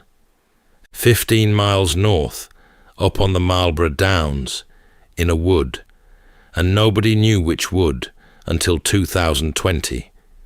They only found out because a man had drilled a core out of one of the stones during the repairs in 1958 and kept it and carried it to America and handed it back 60 years later. They read the chemistry off that core, and it came up westwards. 25 tons apiece and 15 miles of it, and nothing to pull with but people. The blue stones were the light ones. Then there was the slab in the middle. 16 feet of grey-green sandstone, 1.5 feet thick, 6 tons of it, lying flat on its face and pinned under a fallen upright, so battered and so plain that a man could stand on it without knowing. Somebody in the 17th century looked at it and guessed it was an altar, and the guess stuck, and it was the altar stone from then on. For 100 years, everybody agreed it was Welsh. It was in the books. It was taught. In 2024, a doctoral student in Perth, Australia, got hold of 2 small fragments of it and had the grains dated. His name was Anthony Clark, and there was a nice piece of chance in him, because he had grown up on a farm in southwest Wales, in the country the bluestones came from. Sandstone was built out of the wreckage of older rock, and every grain in it carried the age of whatever it had broken away from. The grains came back staggeringly old, well over 1 billion years. Nothing in Wales looked like that. Nothing in England did either. The match was a red sandstone that ran from Inverness up to the top of Scotland and out under the sea beyond it. The team said afterwards they had not believed it. The numbers did not move. 430 miles in a straight line, and no stone was ever known to have travelled further to any monument in Neolithic Europe. A glacier could have dragged that slab south and dropped it in a field, and then it wanted nothing more than somebody finding it lying there. 2 years later, they tried this theory. They fingerprinted the mineral grains washed down by the rivers around Salisbury Plain, hunting for the mark a glacier left after it had ground a country flat, and the mark was not in them.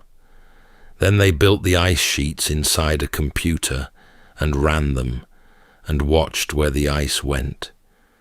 It reached a drowned country out in the North Sea. It could have carried the stone that far. It could not carry it 1 mile past. It never came near Wiltshire, not once, and not in any run of it, which left men, on foot or by boat or both, the length of an island, hauling a thing that weighed as much as a lorry. Nobody did that for a calendar. Whatever they believed was inside that rock, they believed it hard enough to spend lives on. 2 miles from the stones, on a slope above the river, 38,000 animal bones came out of a rubbish heap. 9 in every 10 were pig. Most of the rest were cattle. There was next to nothing else in there, hardly any deer, barely a fish out of a river running past the door, and very little grain, and none of it was the leavings of people getting on with their lives. It was meat, in a quantity that only made sense if an enormous crowd had arrived at one moment and eaten. They had lived on top of the heap while they did it. Hundreds of small square houses with chalk floors packed along the hillside. More people gathered in one place than anywhere in Northern Europe at the time, thrown up and gone again inside a generation. It rose while the great stones were rising. The people in it were the people who put them up. The pigs gave up the season. A pig's teeth came through in a known order at known ages, and a jawbone would tell the animal's age at death within a month or 2, and almost every jaw in that heap said 9 months. Pigs were born in the spring. 9 months on from spring was the black of the year, and it was the same answer in jaw after jaw after jaw for centuries. They came in the dark. That was the point of it. And the pigs had not been reared on the plain. Their teeth had grown on rock that was not the plains, north and west and north again, to Wales, to the northeast of England and to Scotland. Some had come the better part of 500 miles. Somebody drove a herd of pigs the length of Britain in winter, and a pig did not drive. It wandered, it rooted, and it lay down in the road and declined. Every family that came brought its own regardless, on foot, in the cold, because it mattered enormously that the animal was theirs and had walked from home. The fires went up on the bank, and the feasting went on for days. Then they came down off the hill and along the river and up the avenue and stood at the ring. In 2022, engineers built Stonehenge, a twelfth of full size, every stone printed and set where it had stood when the ring was whole, and they put it in an acoustic chamber and made a noise inside it. The ring held the sound. Voices came back off the uprights stronger and clearer than they went out, and hung in the air a moment, and made a small warm room out of open ground. And none of it got away. It did not carry to the bank. It did not carry to the field. It did not carry to the crowd. So they walked from Scotland in midwinter with their pigs, and stood in the cold and the dark on the edge of the greatest gathering of their lives. And whatever was happening in the middle of that circle, they could not hear a word of it. 1,000 years went by, and the stones stood. Nobody living had known a world without the ring. It had always been there on the plain, the way a hill is always there. Whoever had hauled it up out of Wales and Scotland and the Marlborough Downs had gone into the ground and out of the talk, and the men walking up to it now carried bronze on their belts. They came anyway, and they brought hammers. Into the face of the Sarsens they cut axe heads, the flat-bladed sort, wide at the mouth and narrow at the handle, the shape a man saw every day of his life hanging at another man's side. Over 100 of them, and daggers among the axes, hammered into the grey stone by hand, until the outline sank clear into the surface. Weather closed over the marks, and lichen came in behind, and the whole thing went flat to the eye, and men leaned on those stones, and photographed them, and wrote books about them, and never knew. 3,500 years, and one man ever caught them, a dagger, on stone 53 in 1953. The other 100 stayed in the rock for another 60. Then lasers went over the surface, reading it down to fractions of a millimeter, and the axes came up out of the rock, like writing coming up in a fire. Weapons, cut into a monument by people who had not built it, and had walked there to leave the mark anyway. And after the carving, there was one last idea. Outside the ring, out where the ground opened away toward the burial mounds, someone began digging pits, 2 great rings of them, wide circles set beyond the stones, dug deep and dug properly. Whatever was meant to go into them was going to be enormous. It was the last rearrangement Stonehenge was ever going to have, and somebody had planned it, and got the gangs together, and got them started. The holes never took anything. The picks went in instead. Antler, stacked neatly at the bottom of the pits, laid down the way tools are laid down by men who mean to come back for them in the morning. Then nobody came back, and the chalk washed in on top of them on its own. No burning, no wrecking, nothing thrown down.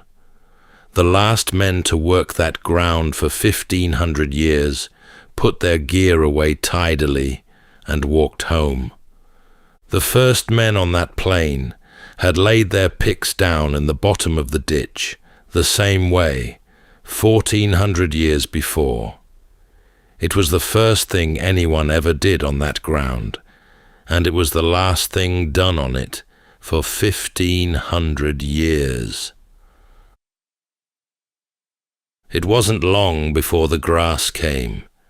It came up through the chalk and over the old diggings and around the feet of the stones, and the paths that ran to the river went soft and closed, and the great houses on the hill above the rubbish heap had long since rotted into humps in a field.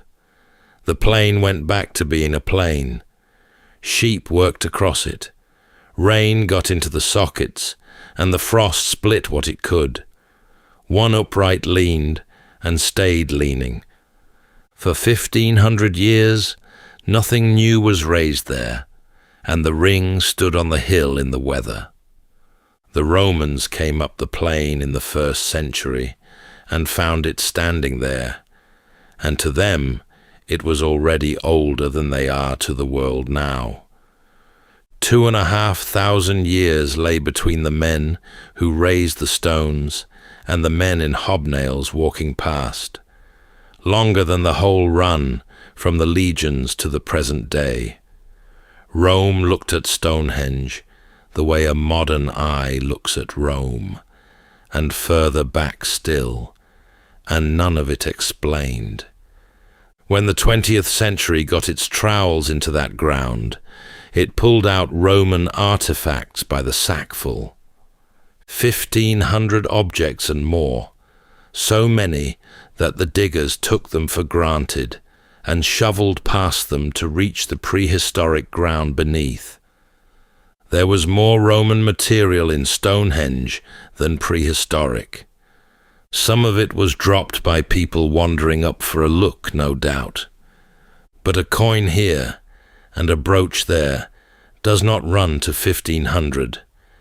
And in the last decades of Roman Britain, with the province coming apart and the coast under raid, somebody went into that circle with tools and cut deep shafts down into the ground. Sightseers do not sink shafts. Whoever it was had intent. Then there is the hole in the record. Every age at Stonehenge left something: Neolithic ash and antler, Bronze Age carvings and abandoned pits, Roman coins by the 100, Saxon graves, medieval breakage, Georgian souvenir hunters with hammers hired from the village. Down through 5,000 years, the ground holds the fingerprints of every century that passed. There is always something, that is, in all but one, several centuries of nothing, not a shard, not a coin, not a scrap of charcoal, not a single object anybody has ever pulled out of that chalk. The record goes clean and stays clean, and then it picks up again, straight through the age of the Druids. Whatever those priests were doing in Britain in those years, they were not doing it here. These Druids, the one people in all of history whose name is welded onto these stones in the popular mind, are the only people who left no trace at them whatsoever. The Saxons came, and they looked at it, and what they saw was a hanging. The upright stood in pairs with a beam laid flat across the top, and any man who had watched a criminal go up at a crossroads knew that shape at once. 2 posts and a lintel. They called it, after the thing it resembled, the stone hangings, and the word went into the language and stuck fast, and it is the word still, worn down by 1,200 years of tongues into Stonehenge. The name was not idle. In the 7th century, they brought a man up onto that plain. He was in his early 30s. He had grown up on the chalk of southern England, near enough that somebody had walked him there rather than shipped him in. He was put on his knees inside the earthwork with his head forward. One blow did it, from behind, and it was clean, which says something for the man swinging it, and there was no second cut, and no sign of any struggle before it. Then they buried him badly. The hole they had dug was short. His body would not lie flat in it, so they folded him to make him fit and push the earth in over the top. He came out of the ground in the 1920s and went off to a museum in London, and in 1941 the bombs came down on the store where he was kept, and he was written off as lost with everything around him. He stayed lost for 58 years. Then, in 1999, somebody going through a collection found a box that should not have been there, and the Stonehenge man was in it, and the science that had not existed when he was dug up went to work on him at last, and gave back his age, his home, and the manner of his going. It gave back nothing about why. Whether he was a thief, a traitor, a killer, a man on the wrong side of a bad year, or a man simply owed to somebody, the ground kept that to itself. Only that, for a stretch of years, the Saxons of Wiltshire had a place they took men to be executed, and the place they chose was the old ring on the hill, standing there since before anyone's reckoning, with a name on it that meant gallows. In August 1905, 650 Druids came up the road to Stonehenge in coaches and motor cars, and they meant business. They brought wagons of food, barrels of drink, a tent big enough to hold the lot of them, an anthem composed for the occasion, and they strung barbed wire round the ground and put sentries on it who would not let a man past without the password. A reporter from the Morning Leader turned up and was refused at the wire. He argued. He was told that the ceremony was for initiates only, and then, after a pause, that if he happened to have the money about him, they might strain a point and initiate him on the spot. 258 novices went in blindfolded that day, led by the elbow into the circle, and one of them was the man who owned the place. 5 years before, he had set the police on the Druids and had them thrown off his land. Ronald Hutton put his finger on it long afterwards. The archaeologists were at that very moment turning the ancient Druids out of Stonehenge for good, and the modern ones walked in through the front gate as it happened. They never left, and 70 years on, a crowd that had never heard of them turned up at the same fence and wanted in too. It became a free festival on the plain, and the free festival became a city, 30,000 people in the fields at midsummer, and the state decided it had gone far enough. On the 1st of June 1985, 1,300 police stopped 600 travellers 7 miles short of the stones in a bean field, and what happened in that field was bad enough that English Heritage's own account of it now calls the policing overzealous. Then came the wire. 4 miles of roadblocks round the monument, every solstice, razor wire, helicopters up, exclusion zone. For 15 years, nobody walked to the stones in June. And for 15 years, every single solstice, one man walked at them anyway and was arrested for it. He had been a soldier and a biker and a builder, and he had legally changed his name to King Arthur Uther Pendragon, and he carried a sword, and he came back every year without fail, and every year they took him away. He took his government to court over it, then to Europe. His argument was that the stone circle was his church, and that a man may not be fenced out of his church, and he argued it in a courtroom in a robe with the sword left outside. The wire came down in the year 2000. They opened the stones at the solstice, and the people walked in, and they have every year since. And now we return at last to where this curious story began, with the wizard called Merlin. He had said Ireland.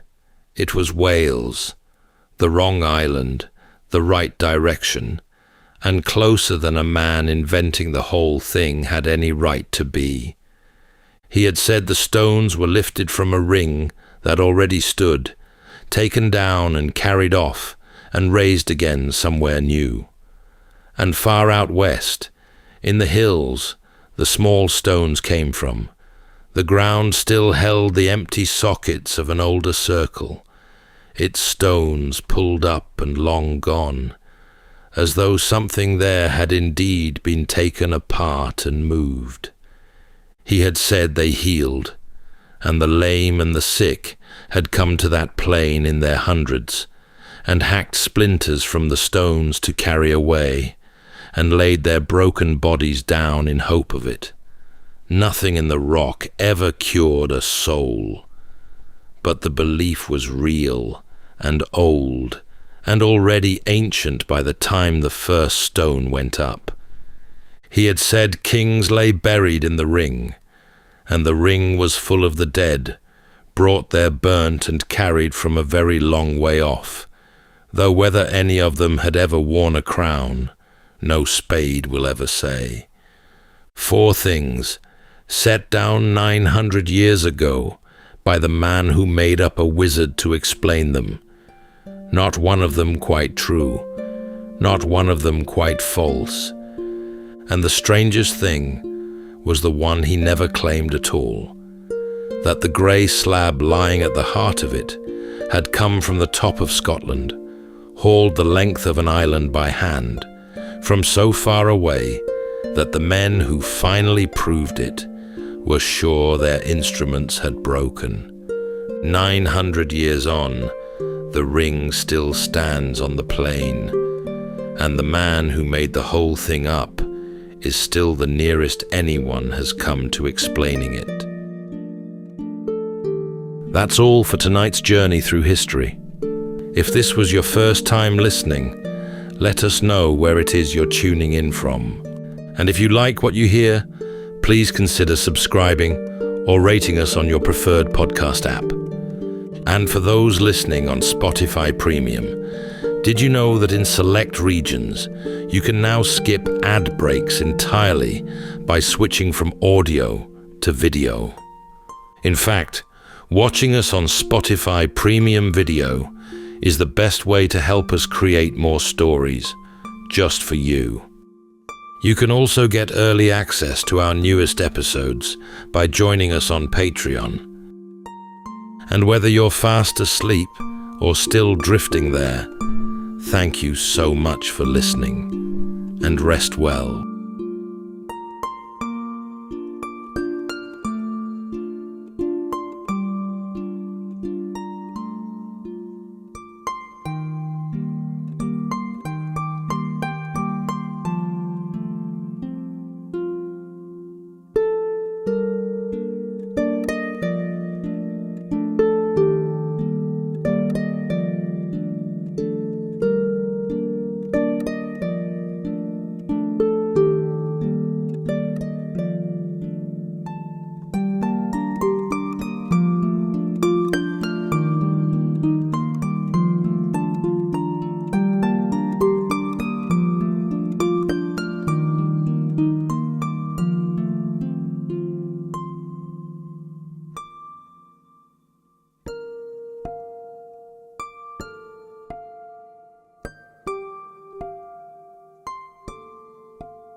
Welcome to Sleepytime History.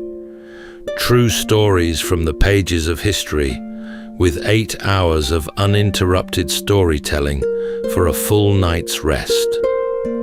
Tonight, from the Sleepytime archives, the remarkable true story of Álvar Núñez Cabeza de Vaca, a Spanish nobleman and explorer whose journey across the wild interior of 16th century North America became one of the most astonishing feats of endurance in history. Born 2 years after Columbus first set sail, de Vaca grew up in a world that, for Europeans, was suddenly larger, wilder, and ripe with promise. He began with grand intentions, seeking fortune and fame to claim the vast and uncharted lands of what the Spanish referred to as La Florida. But what was meant to be a glorious conquest unraveled into a nightmare.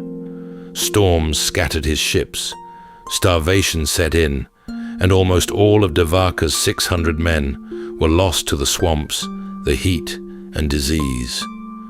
From the low, marshy shores near present-day Tampa Bay to the rugged highlands of northern Mexico, de Vaca and his 3 remaining companions traveled more than 3,000 miles over 8 long years, unarmed, half-starved, and often at the mercy of strangers who spoke a language they could not understand. Along the way, de Vaca shed the trappings of a conquistador and began to see the world differently, eventually returning to Spain, not as a triumphant conqueror driven by greed, but as a man utterly transformed, humbled, and determined to speak for those whose stories were seldom told. But what did he discover out there, so far from everything he knew, that the conquerors before him never could? Tonight, as we drift into sleep, we'll follow in his footprints, through tangled forests, vast plains, and sun-scorched canyons, tracing the quiet strength of a man who crossed the unknown through patience, learning, and a curious grace. So settle in, take a deep breath, and we'll begin with a full 8 hours of uninterrupted storytelling after this short break.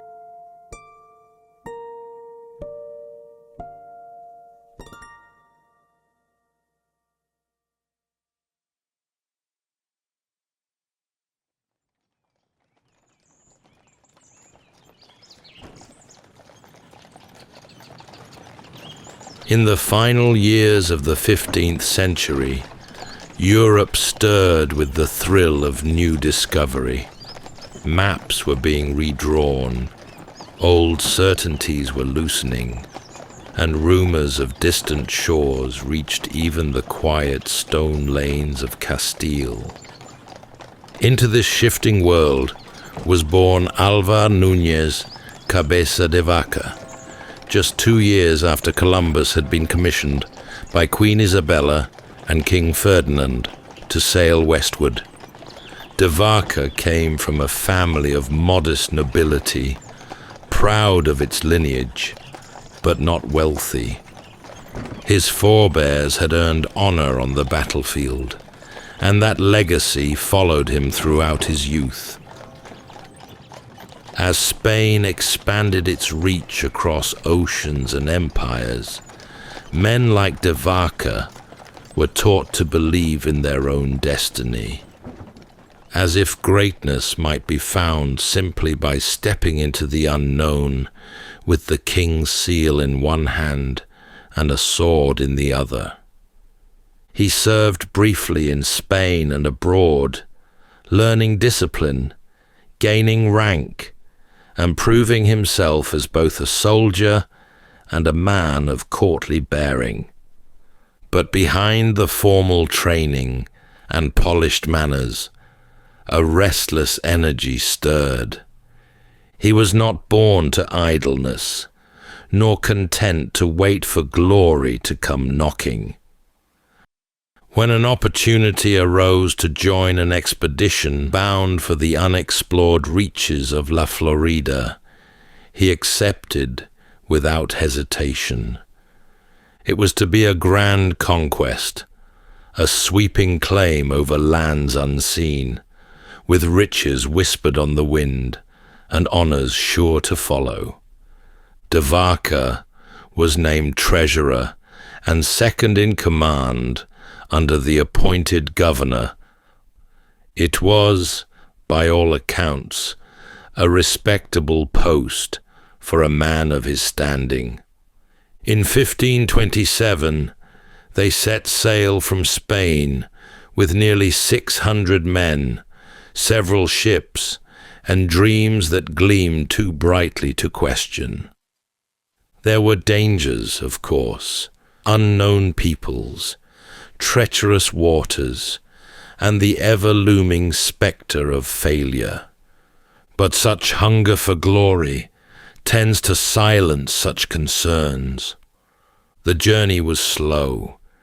Weeks at sea gave way to months among the islands, repairing and resupplying, until at last they could press on. From the Caribbean, they turned north toward the unsettled lands along the Gulf. De Vaca stood on the deck, watching the green ribbon of the Florida coast grow near. If only he had known what lay beyond it. The shoreline was deceptively tranquil as they stepped ashore near present-day Tampa Bay.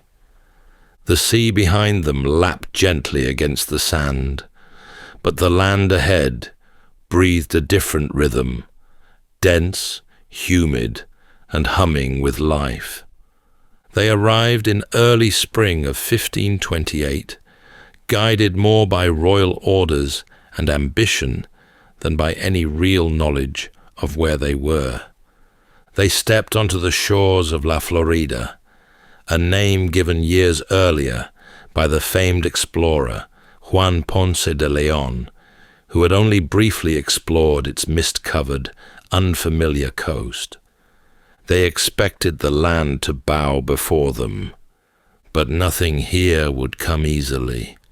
The landing was followed by confusion and delay. Governor Narvaez made a fateful decision to split the expedition, sending the ships along the coast, while the majority of the men, including De Vaca, marched inland in search of a fabled native kingdom said to be rich with gold. It was a decision that would sever them from their supplies, their communication, and any real hope of reunion.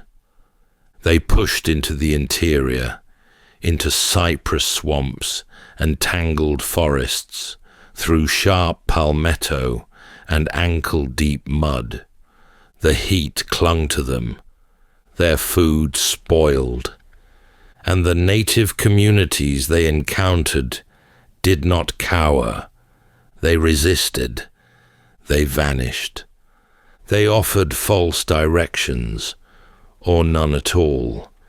The Spaniards, with their fine titles and polished steel, were now intruders in a place that refused to be claimed. Weeks passed. Their supplies thinned. So did their resolve. The land gave little. The rain came hard, and yet they marched, searching for something they couldn't name, and slowly realizing they had no true idea where they were headed or how to get back. At last, when their bodies grew too weak and their spirits too thin, they turned southward, hoping to find the coast again. But the sea, like the land, had become elusive. By midsummer, the once proud expedition had become a scattered procession of hollow-eyed men, trudging through knee-deep water and mosquito-thick air. Their polished armor, so carefully strapped on in Spain, now hung rusted and slack. Rations had long since vanished. Horses, once symbols of command and prestige, had been eaten. The forest closed in around them, green, endless, and unforgiving. They had expected resistance, perhaps even battle, but they had not expected this, a landscape so vast and unknowable that it swallowed maps and swallowed men. Each turn led to more confusion. The rivers curved in ways they hadn't imagined, and the inland terrain offered no landmarks they could understand. De Vaca kept careful records, trying to impose order where there was none, but even his notes could not hold back the disintegration. Illness soon followed. Fevers rose quickly and took men without mercy. In the morning, a man might march without complaint, keeping pace with the rest. By evening, he would fall wordless and sweating into the muck. Others simply walked away into the trees, silent and lost. Some drowned trying to cross swollen streams. De Vaca tried to hold them together. As treasurer, he had little authority, but he bore himself with steady discipline. He knew the cost of letting fear take root. Still, even he began to question whether survival was possible. When they finally stumbled back toward the coast, the ships were nowhere to be seen. The agreed rendezvous had passed. Either the ships had moved on, or they had been lost to the Gulf, and in their place stood only the wind and the rising tide. There was no shelter, no food, and no way to send word. They could not stay where they were, but they could not go forward as they had. They worked in silence, or close to it, bones showing beneath their skin, hands blistered and shaking. De Vaca and the remaining survivors felled trees with rusted tools, stripped bark, and scavenged nails from broken gear. There was no true shipwright among them, no canvas and no tar, only desperation and the slow understanding that if they stayed on land, they would perish. 5 rafts were built in total, lashed together from green wood. It was a final gamble. Now they would try the sea. The men had very little food and water, and no real means of navigation. They loaded what they could and pushed off into the Gulf, hoping the current might carry them to Spanish settlements in the west. What followed was a drifting unlike any they could have imagined. The sun beat down during the day, merciless and absolute. Salt dried on their skin, lips cracked. They rationed water in thimblefuls. At night, the wind would rise, and the rafts creaked and groaned as waves lifted and dropped them like toys. One by one, the rafts fell out of sight, lost to currents, to storms, or to the slow collapse of their makeshift frames. Among them was the raft carrying Narvaez himself, swept out to sea and never seen again. On De Vaca's raft, they caught fish with bare hands, when they could. They chewed leather to keep their hunger at bay. Some slipped quietly beneath the waves, too weak to hold on. Others whispered prayers and clutched their knees until the sea took them. Then one day, land suddenly appeared. Not the rolling coastlines of civilization, but a thin, low ribbon of sand. The raft broke apart in the surf, and the men dragged themselves ashore with what strength remained. Only a handful were left. They had reached an island near present-day Galveston. Which way the mainland lay, or how far, none of them could say. All they knew was that they were still alive, and that this strange new land would offer no welcome. The place was desolate. Low dunes, scattered brush, and the cry of gulls overhead. They had washed ashore weaponless, starving, and lost. They could no longer imagine rescue. The waves had given them back to the land, but at a cost few could bear. Soon they were found. The people who emerged from the forest were cautious, watching the strangers from a distance.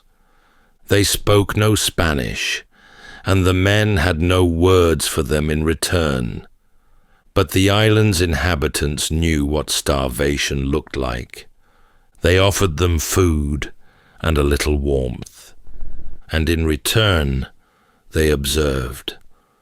The Spaniards, proud men who had once marched under the king's banner, now bent their heads and ate without speaking. But survival came with terms. Over the coming days, the balance shifted. The survivors, too weak to leave, were absorbed into the rhythms of the people around them. Some were taken in, while others were enslaved. Devaka, separated from his companions, now lived as a captive, stripped of the command he once held, subject to new customs and dependent on others for his life. The land was unfamiliar, but it was not empty. He was now a guest, or perhaps a prisoner, in a world that had no interest in the titles he once held. Over time, he would learn its patterns. He would come to understand the language, the cycles of food and weather, and the expectations placed on him. And though he would suffer still, through illness, isolation, and grief, he would not die. Something in him had begun to change. In time, he learned to carry what was needed, to gather what was useful, and to disappear when it was safer not to be seen. He moved between groups along the Texas coast. Sometimes he traded, sometimes he was allowed to stay, but always he was aware of how little control he truly held. He thought of escape, but there was nowhere to go. The interior was vast, and the coastline stretched endlessly in both directions.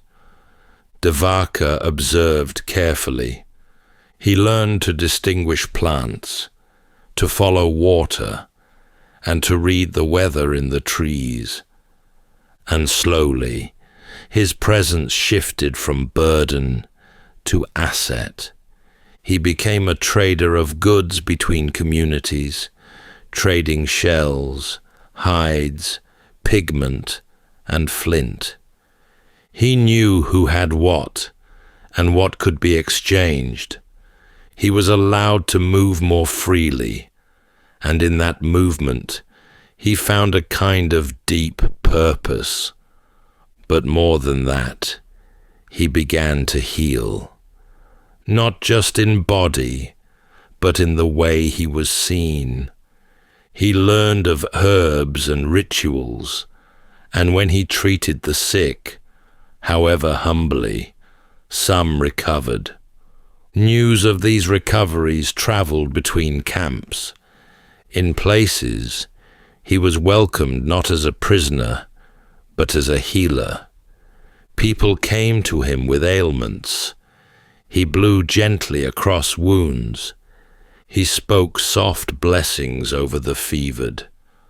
He did not know whether it worked, only that those who believed it did. And perhaps, in that belief, something sacred stirred.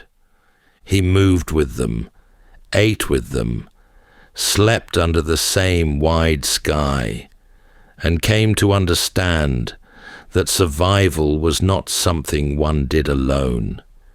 It was a lesson he would carry for the rest of his life. Years had passed. He no longer dreamed of galleons or gold. Instead, he thought of water sources, safe shelter, and which direction the herds were moving. The empire he had once served felt impossibly far away. And then he met others like himself. It happened far in the interior, perhaps by chance, or perhaps, according to them, by providence. Devaka crossed paths with 3 other survivors of the Narvaez expedition. Like Devaka, they had lived among various indigenous groups, surviving because of their usefulness and humility. Their reunion was not triumphant, but it was profound. Together, they resolved to try for Mexico, not by sea, but overland, through thick forests, vast plains, and sun-baked deserts. They relied on the goodwill of those they encountered and the growing reputation that followed them. Word had spread far ahead of 4 strange men who healed the sick, who came unarmed and asked only for passage. They followed rivers when they could, used mountain ranges as guides, and stopped only when the land demanded it. And always, Devaka walked at the center of it. By now, the 4 men were no longer seen as outsiders. They were travelers of great renown. Their Spanish names meant little to the people they met, but their presence stirred whispers. They were said to carry healing with them. They spoke many tongues, or at least enough to be understood. And unlike the soldiers who had come before, they brought no harm. They crossed vast stretches of what is now northern Mexico, Durango, Chihuahua, and Sonora, where the land rose and fell in dusty ridges and scattered thorn brush. In some villages, people came forward bearing gifts, woven mats, handfuls of maize, or gourds filled with water. Their journey became less a flight and more a passage. At times, they were joined by small bands of people, moving alongside them for a day or 2, sometimes longer. It was a far cry from the expedition they had begun with, now just a slow movement through land that no longer seemed foreign, and among people who no longer seemed strange.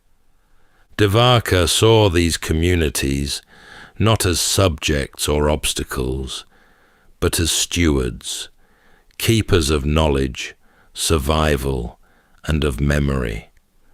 He listened closely. He watched the way children were taught, the way disputes were settled, and the way plants were gathered only with thanks. And somewhere deep within, he began to understand that the world was not shaped solely by those who held power, but also by those who held patience. They were drawing nearer now to Spanish territory. The mountains whispered of it. The language began to shift. But de Vaca was no longer sure what return meant.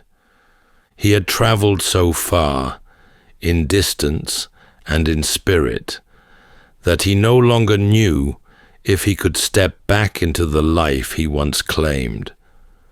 Still, they kept walking. It was in the foothills near Culiacan that they met the first Spanish settlers, armed men on horseback, their helmets gleaming beneath the sun. The moment should have felt like salvation. And yet, de Vaca hesitated. The soldiers were stunned. Before them stood 4 figures draped in woven garments, sun-darkened and barefoot, with no armor, no horses, no sign of rank, only the slow, sure bearing of those who had endured. They were not what Spain remembered. The men were taken in, given food and clothing, and ushered toward the colonial outposts of New Spain. From there, they were sent to Mexico City.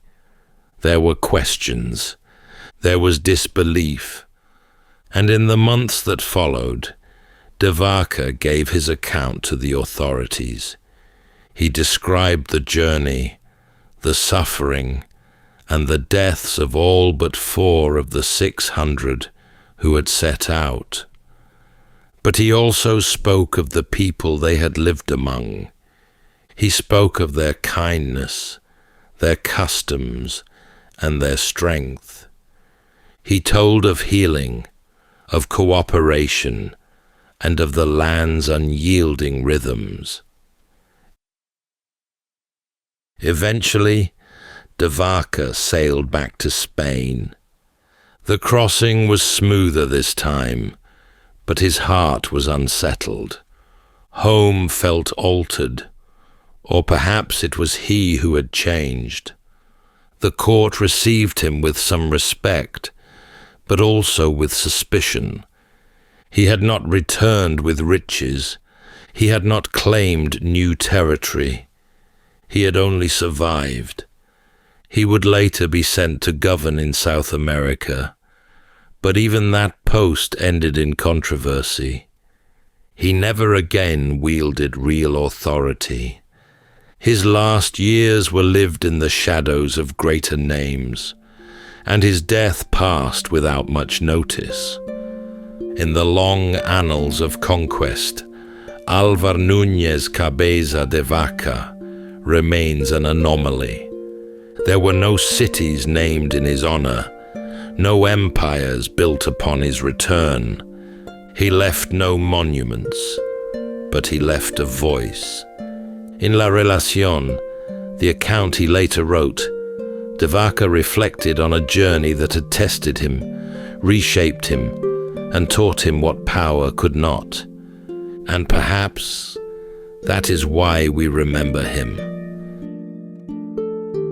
That's all for tonight's journey through history. If this was your first time listening, let us know where it is you're tuning in from. And if you like what you hear, please consider subscribing or rating us on your preferred podcast app. And for those listening on Spotify Premium, did you know that in select regions, you can now skip ad breaks entirely by switching from audio to video? In fact, watching us on Spotify Premium Video is the best way to help us create more stories, just for you. You can also get early access to our newest episodes by joining us on Patreon. And whether you're fast asleep or still drifting there, Thank you so much for listening, and rest well.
Welcome to Sleepytime History.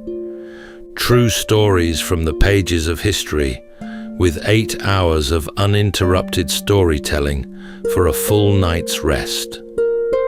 Tonight, we're going to be exploring the remarkable true story of Genghis Khan, an outcast from an obscure clan who rose to carve out a land empire so vast it would dwarf that of Julius Caesar, Alexander the Great, or any other conqueror in all of history. The oldest chronicle of his people says the future Khan was born to a minor chieftain of the northern steppe. Bearing a fateful omen, the elders believed all but guaranteed he would grow into a formidable warrior and great leader of men. But fate did not relinquish such a promise willingly.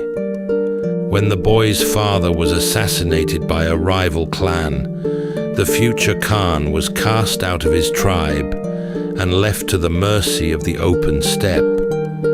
Years of misery and near starvation passed in this way, until the very clan that had abandoned him, sensing the boy was a growing threat, hunted him down and locked a heavy wooden yoke about his neck.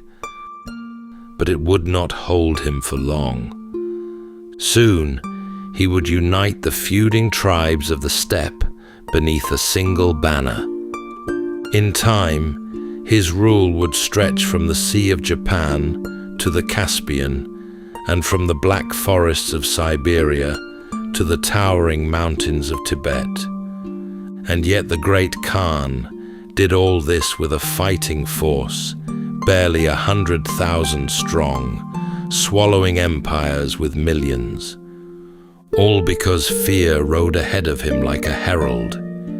He made such a grim example of any city that dared resist, that soon the rest flung their gates open at nothing more than a rumor of his coming. But for all the terror, this supposed savage gave many of his people their first code of law, their first written script, and a peace so complete that a lone traveler could journey across the empire without escort. Tonight, as we drift into sleep, we'll follow Genghis Khan from those windswept plains to lordship over an empire without equal. So settle in, take a deep breath, and we'll begin with a full 8 hours of uninterrupted storytelling after this short break.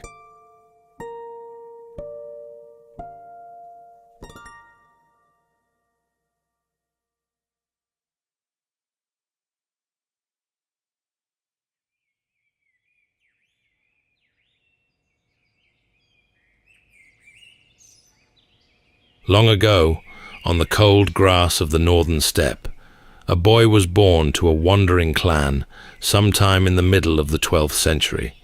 In a year no one can now fix with certainty.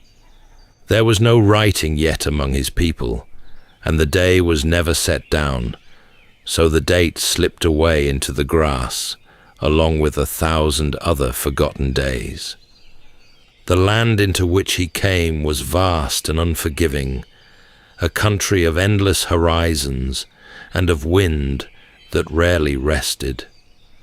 The people there lived in tents of felt and followed their herds across an ocean of grass, and they counted their wealth in horses and in loyal men. They raided one another as well, and a family's whole fortune might turn on the luck of a single season. The boy's father was a chieftain named Yesugei, a man of modest standing and considerable courage.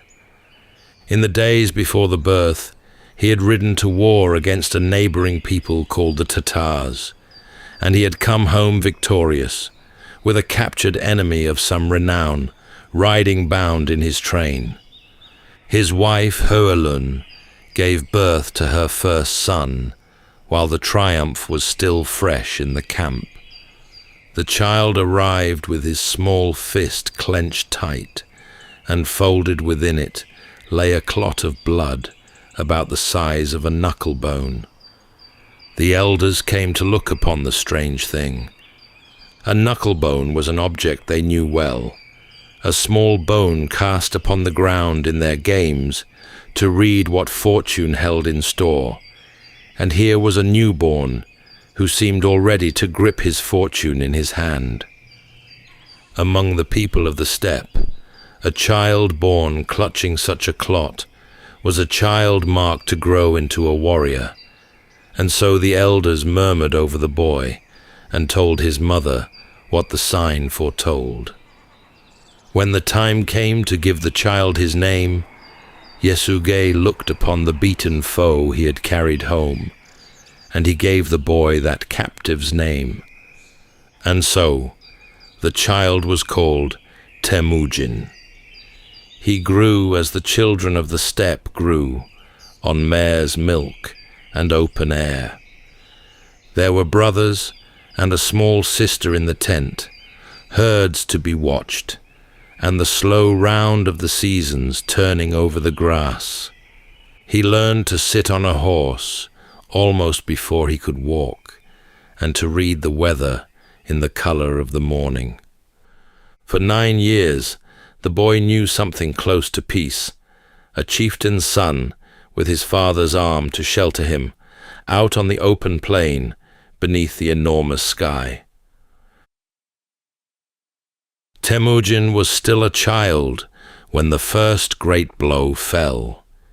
His father had taken him riding to his mother's people to seek a bride for the boy, as the custom was, and there a girl named Berta was promised to him. On the long journey home, Yesugei stopped to rest among a band of Tatars. They offered him food and drink, as travelers on the steppe did for one another, and he sat and ate with them. But these were Tatars, and they knew his face, and they had not forgotten the wars of years before. Something had been worked into what they gave him. Yesugei rode on, but by the time he reached his own tents, he had fallen gravely ill, and within a few days he was dead. With the chieftain gone, the family's world came apart. Yesugei had held his followers together by the strength of his own name, and now that binding was cut, the clan looked upon his widow and her small children and made a cold reckoning. To them, a woman and her children were nothing more than mouths to feed and offered little in return. And so one morning, the people struck their tents, gathered their herds, and moved off across the grass, and they left Hoelun and her children behind with almost nothing. What came after was survival worn down to the bone.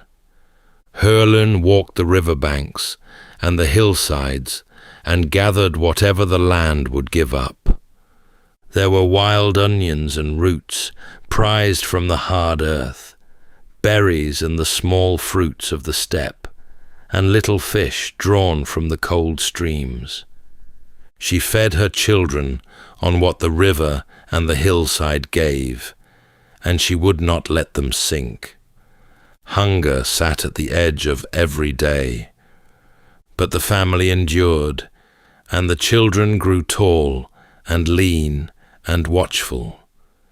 In the camp with them was Begta, Yesugei's son by another wife, and as the boys grew, a friction rose between him and Temujin, over food and over the small spoils of the hunt, and over which of them might one day lead. It sharpened month by month until it came to a head. Out on the grass one day, Temujin and a younger brother named Kasar took up their bows, and together they turned upon Begta, taking his life.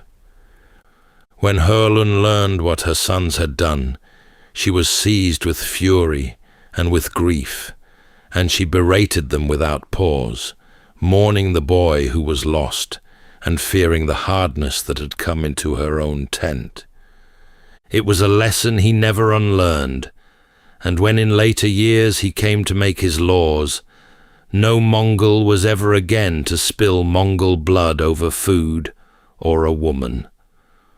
Word of the growing boy began to travel, and it reached the ears of those who wished him ill. A clan called the Taichiud, who had been among those that abandoned the family, grew uneasy at the thought of Temujin coming to manhood with his father's blood in him and old scores to settle. They resolved to deal with him before he was full grown. A party of their riders came down upon the family's camp, and Temujin fled, but they ran him down and took him captive. About his neck they fastened a heavy wooden yoke, a frame that held a man's arms apart, and marked him for a prisoner, and they carried him back to live among them in shame. He bided his time.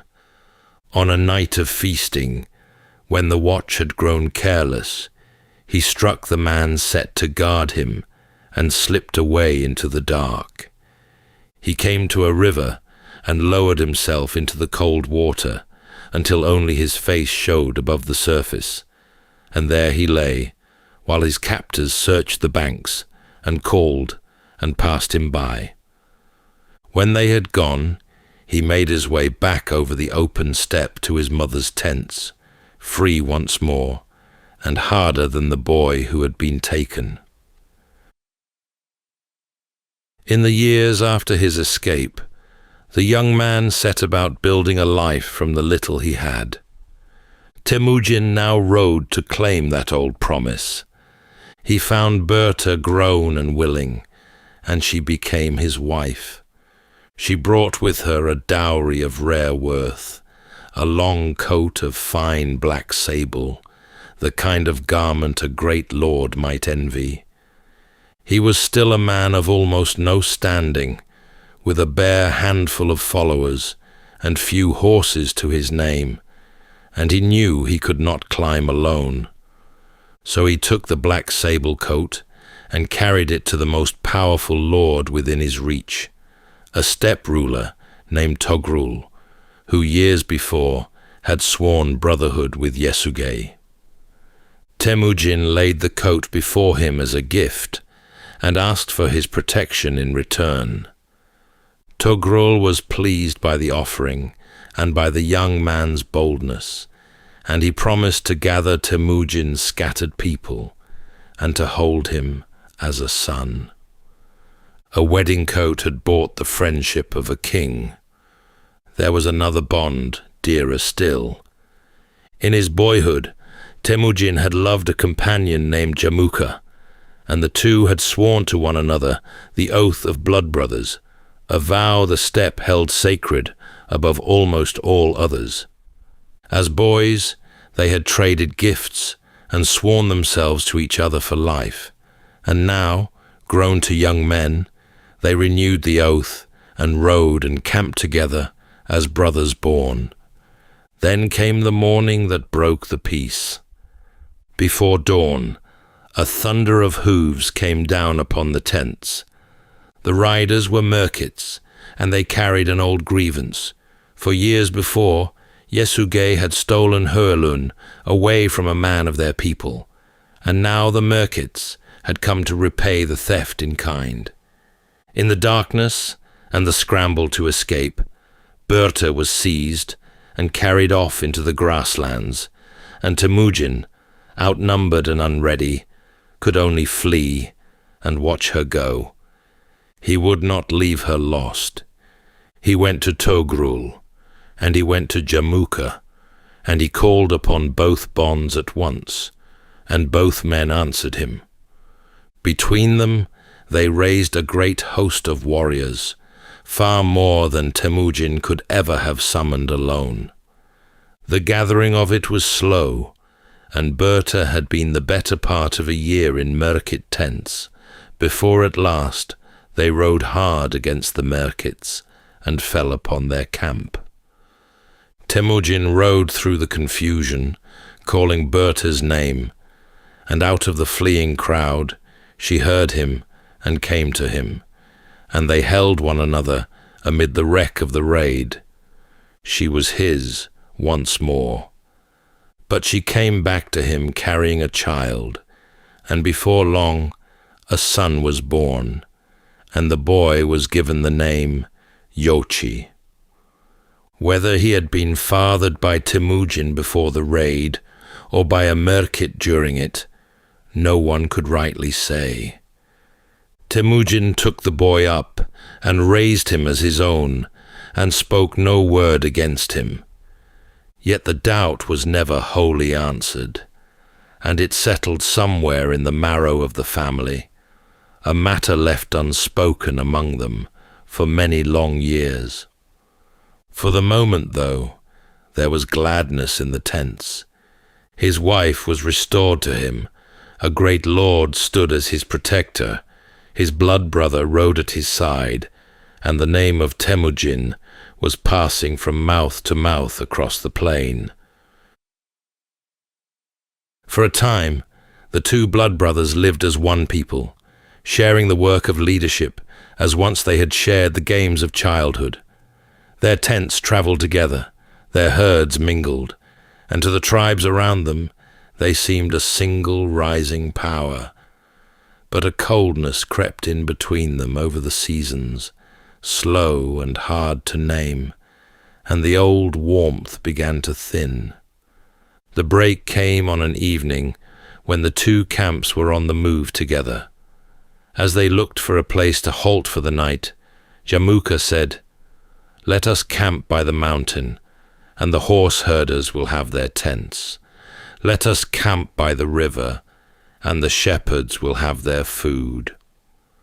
Berta turned the words over and read in them a shadow, for Jamuka was sorting the two of them, one high and one low, and she urged Temujin to part from him at once, that very night.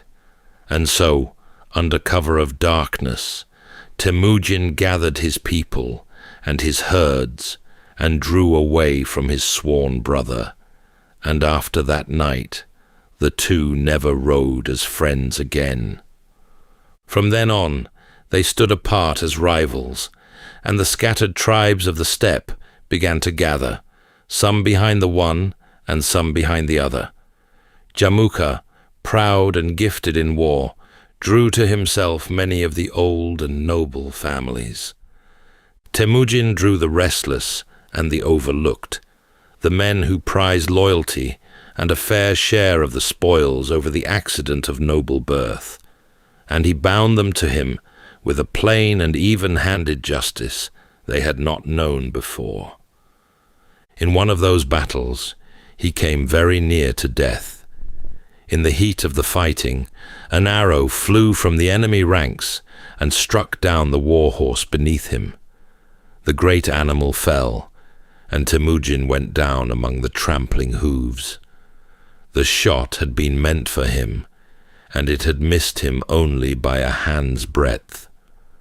When the battle was won and the enemy scattered and taken, the prisoners were brought before him. Temujin asked them plainly which man among them had loosed the arrow that had felled his horse. For a long moment, none of the captives dared to speak, for such a confession seemed a certain road to death.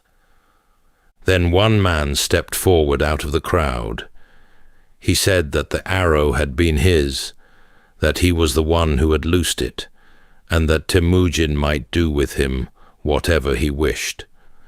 He stood there in the open and waited for his end to come. But Temujin looked upon the man who had chosen to own his deed rather than hide among his fellows, and something in that plain courage moved him. Rather than order his death, he took the fellow into his own service, and he gave him a new name as well. He called him Jabi, a word that meant the arrow, after the very shot that had so nearly ended him. And this Jabi repaid the mercy 100-fold, rising in time to become one of the finest generals that Temujin would ever command, carrying the Mongol banners into far countries that had never known them. Men heard of such things, and they came. For years the balance swung between the two. The Tatars were broken, and the Merkits, and the proud tribes of the West, and battles were won and lost, alliances made and broken, and more than once Temujin was beaten down almost to nothing before he gathered himself and rose again. Slowly, the years began to favor him.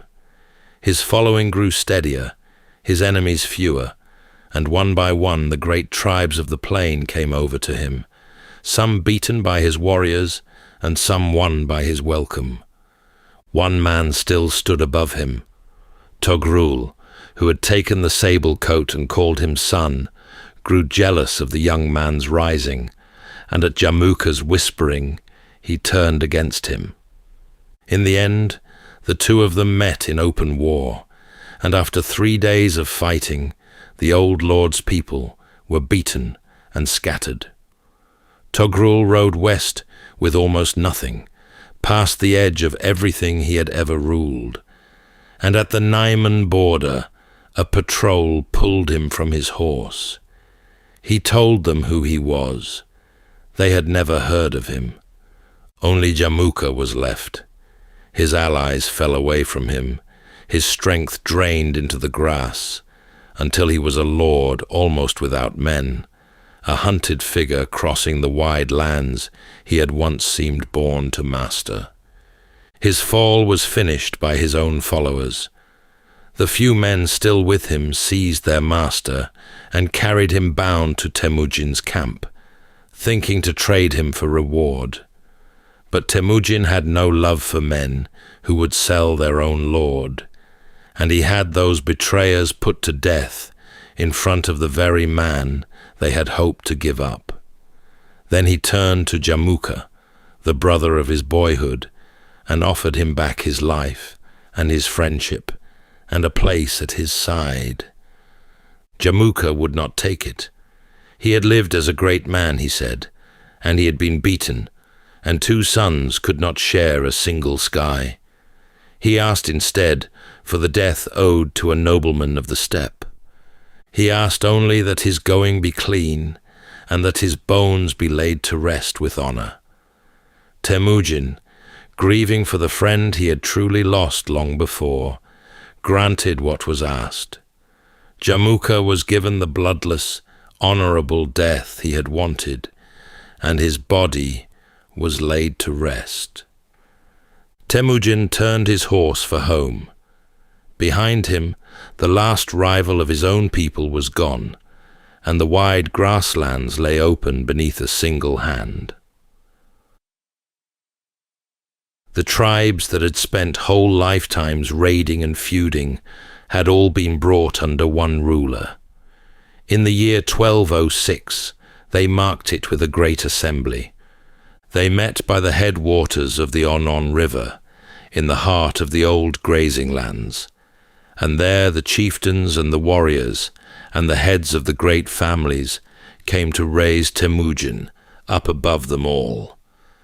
A revered shaman stood before the gathering and declared that the eternal blue sky, the vast heaven the Mongols honored above everything, had given this man the right to rule. Temujin was seated upon a broad felt carpet, and the greatest lords of the steppe took hold of its edges and lifted him high, and the plain rang with the shouting of his people. There, in that hour, he laid down the name of his boyhood.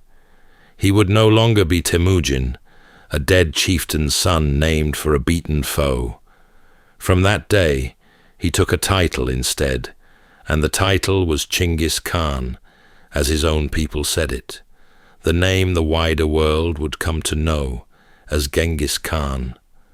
The words carried the sense of a fierce and universal ruler, a lord as wide and as boundless as the sea.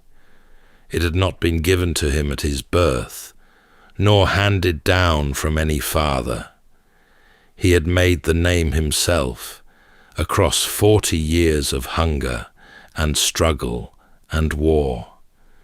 He set about binding his people into something they had never been.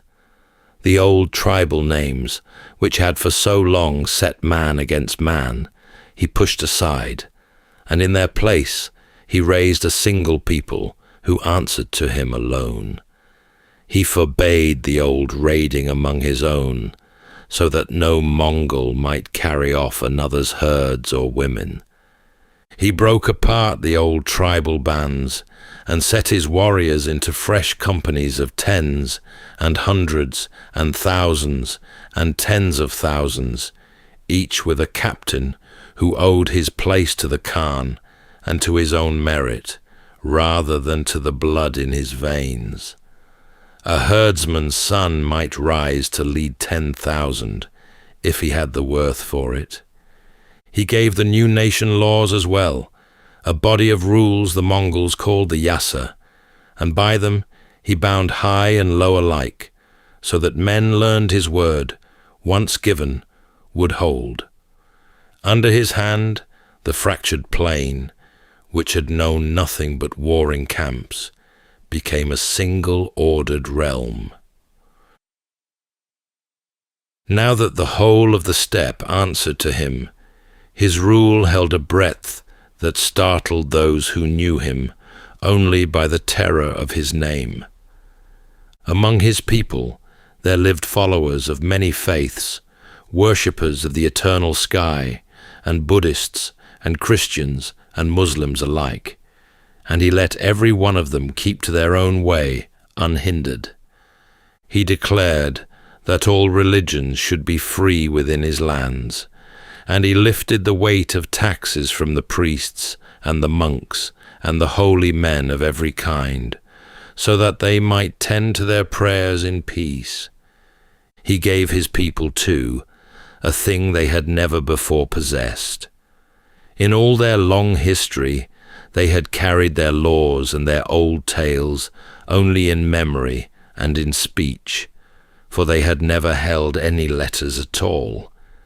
In the last of the tribal wars, his warriors took a learned scribe who kept his records in a borrowed alphabet, and the Khan saw the worth of the thing at once, and he had that script set to the sounds of the Mongol tongue. So his people gained a way to set down their words and keep them, though the Khan himself never learned to read a single line of it. He bound his wide dominions together with roads and with riders.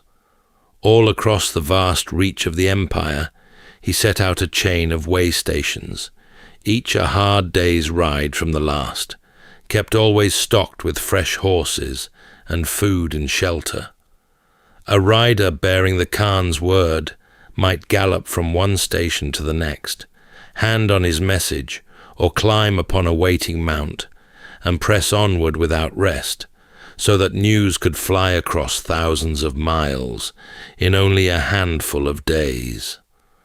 Along the roads of this great relay, there moved not only the messengers of the Khan, but merchants and envoys and travelers out of many lands, so that word and goods passed between the far ends of the earth more swiftly than they ever had before. He laid the first lines of it himself, and his sons would carry it to the far edges of the world. First, he turned east.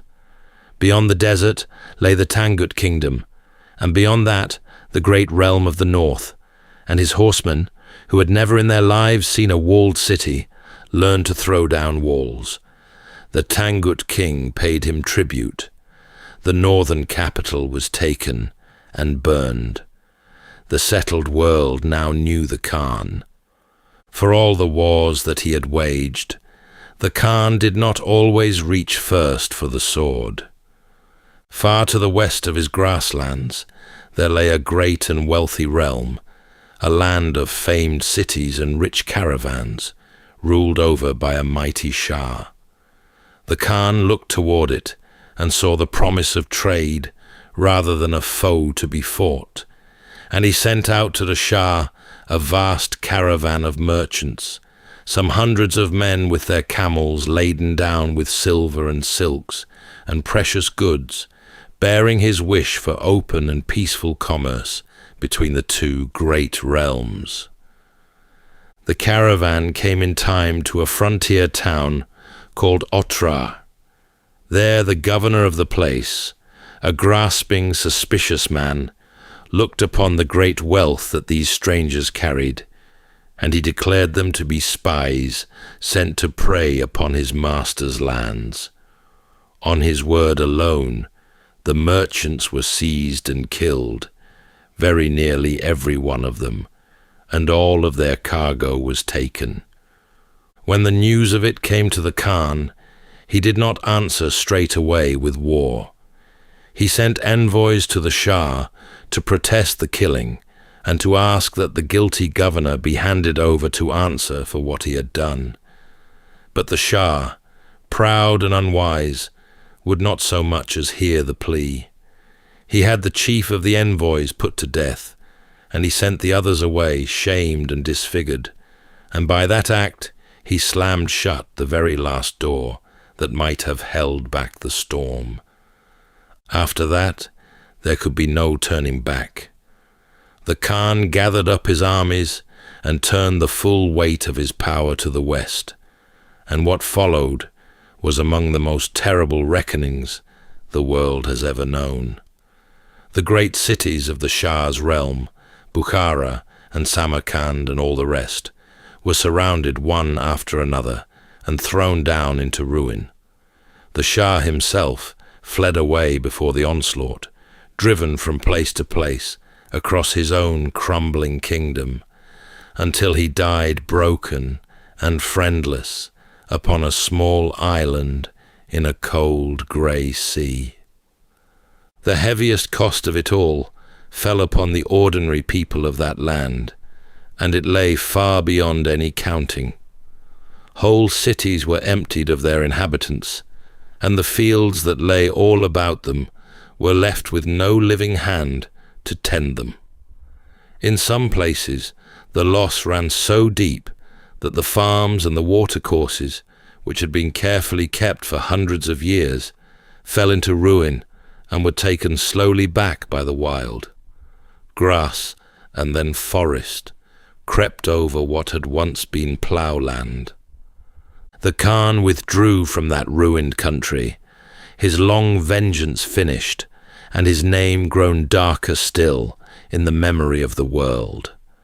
The insult offered at Otrar had been repaid many thousands of times over, and the greed of one governor had in the end been answered for by great multitudes who had never once heard his name. The years pressed steadily on, and the Khan, who had taken so much of the world for his own, could not take the one thing that he most desired. He was growing old. The body that had carried him through a whole lifetime of hard living had begun to fail him, and the shadow of his own ending lay upon his mind, as it comes to lie upon every man who is given time enough to see it drawing near. Word had reached him of a holy man in the distant lands of China, a Taoist master named Chiu Chuji, who was said to be wondrously old and very deeply wise.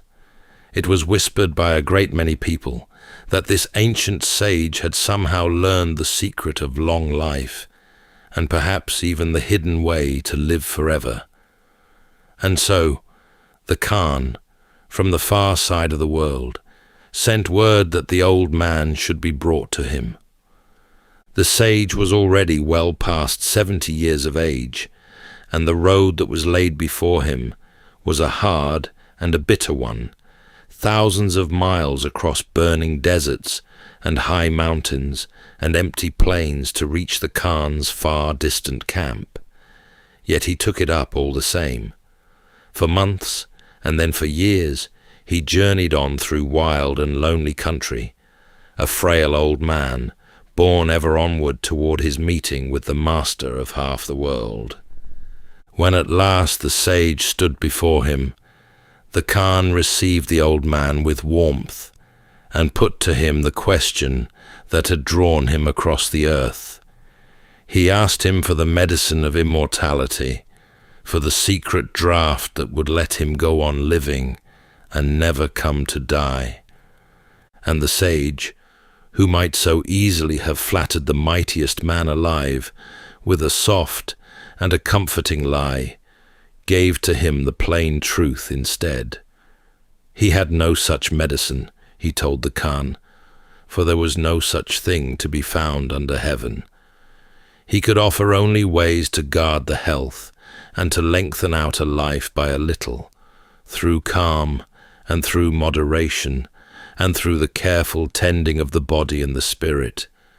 Yet in the end, he said, death would surely come, as it came for all.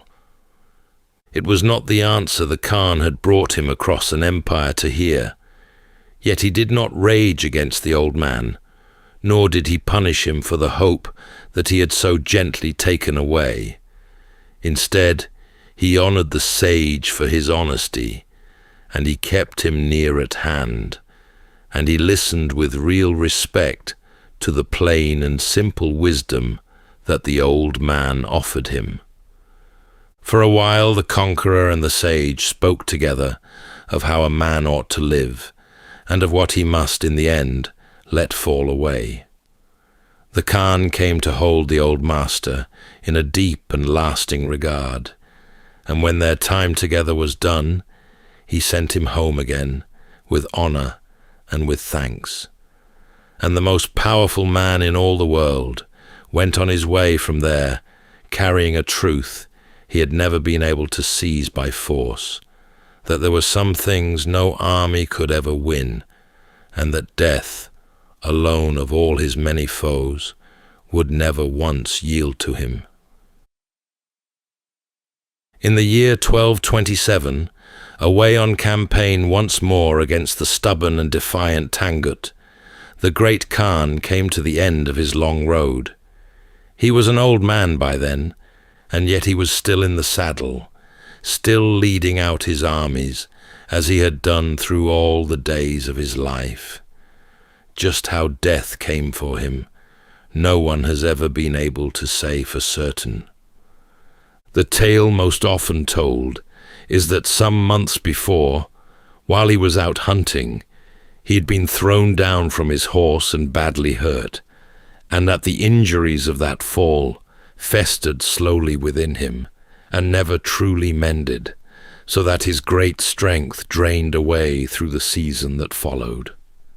Only this much is truly sure, that in the August of that year, somewhere far out in the field, the master of the greatest empire yet built by a single man drew in his final breath. What his people did in the days that followed was as strange and as secretive as anything in that long and singular life. His death was kept hidden from the world, while his body was carried home across the grass to the northern steppe that had first borne him. There, close by a holy mountain, they gave him back to the earth, and they took the most extraordinary care of all, that no man should ever look upon the place where he lay. The old accounts tell that the men of the funeral escort cut down every person that they chanced to meet upon the road, so that none might live to speak of the way the body had passed. When the grave itself had been closed over, it is said that a great herd of horses was driven back and forth across the ground until the soil lay beaten flat and showed no sign at all of what now rested beneath it.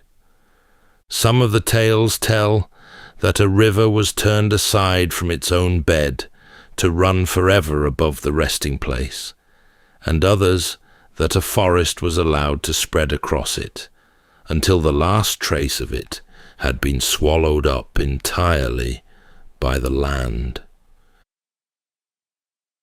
The death of the Khan did not bring any end to the great thing that he had built. In truth, it had scarcely yet begun. The doubt over Yochi never died, and when the Khan came to name an heir, he passed over his eldest son, and the empire fell to another. But his sons and his grandsons took up the banners that he had left behind for them, and they bore them outward across the world in every direction, riding farther even than he himself had ever ridden. Under the hands of those who came after him, the empire swelled until it reached unbroken from the shores of the Pacific in the Far East to the very edge of Europe in the West, the largest continuous stretch of land that any single people had ever held. Great realms that had never once so much as heard his name were brought beneath the sway of his heirs, and for a long and settled season a lone traveller might pass across the whole vast breadth of Asia in safety, beneath the ordered peace that his descendants kept. His mark upon the world ran deeper still than any map could ever hope to show. Long after the empire itself had crumbled away into memory and into legend, the traces of his own blood endured in the most remarkable fashion of all. A line of descent, carried today by perhaps 16 million men, may run back to him. So very far and so wide had his sons and their sons scattered themselves across the lands that he had won. Near enough, one man in every 200 alive on earth. And in the land of his own birth, once his name was free to be spoken again, he was never the villain that far-off peoples remembered. To the Mongols, he remains the father of the whole nation, the man who gathered up a scattering of warring tribes and made of them a single people and set them upon the wide stage of the world. His face is featured on both their money and their stamps, and far out upon the open steppe, about an hour from the capital, there stands a vast statue of him, seated high upon his horse, clad in gleaming steel, and rising 40 meters into the open sky. 8 long centuries have gone by since that far-off day. Empires beyond number have risen up and crumbled, and the whole wide face of the world has been remade many times over. And still, in all of those long years, not one single soul has ever found the tomb of the Khan. Somewhere beneath the wide grass of Mongolia, close by the mountain that he held sacred, he lies just where his people laid him down, undisturbed and unmarked, exactly as it seems that he had wished to lie. Of everything that he seized and held and lost across the length of his life, the secret of his own resting place is the one thing he has managed to keep. That's all for tonight's journey through history. If this was your first time listening, let us know where it is you're tuning in from. And if you like what you hear, please consider subscribing or rating us on your preferred podcast app. And for those listening on Spotify Premium, did you know that in select regions, you can now skip ad breaks entirely by switching from audio to video? In fact, watching us on Spotify Premium Video is the best way to help us create more stories, just for you. You can also get early access to our newest episodes by joining us on Patreon. And whether you're fast asleep or still drifting there, thank you so much for listening, and rest well.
Welcome to Sleepytime History.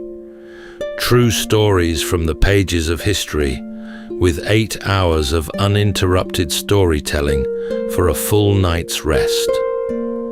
Tonight, from the Sleepytime archives, the remarkable true story of Sir Ernest Shackleton, an intrepid explorer who led a band of brave souls to attempt the impossible, traverse the whole of Antarctica, the most hostile, ice-bound continent on Earth. The year was 1914. While the rest of the world was slipping into war, Shackleton and his men sailed into the frozen fog of the unknown, where drifting floes, cracking ice, and the ghostly wails of albatross were muffled by the white and desolate expanse.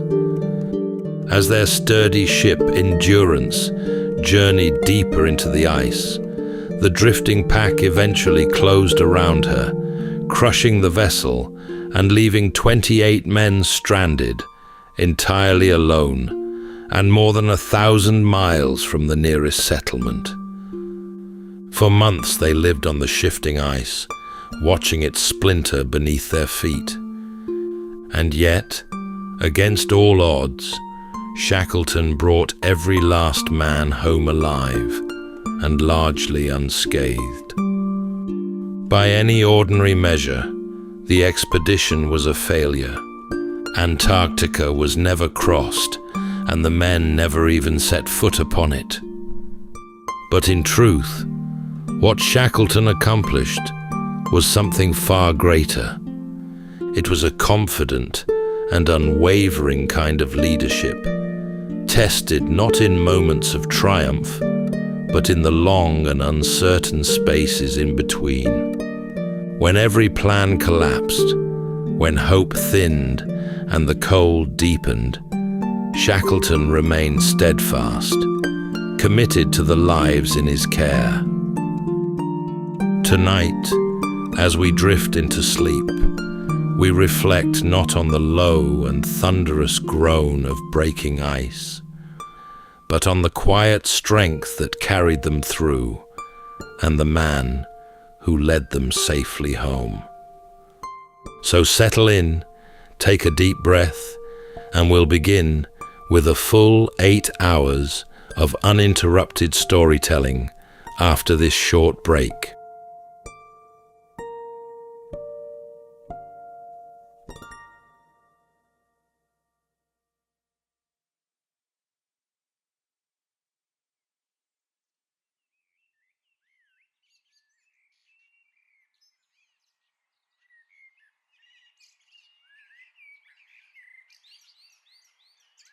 As Europe held its breath in the last quiet weeks before the Great War, an expedition unlike any other was preparing to set out for the ends of the earth.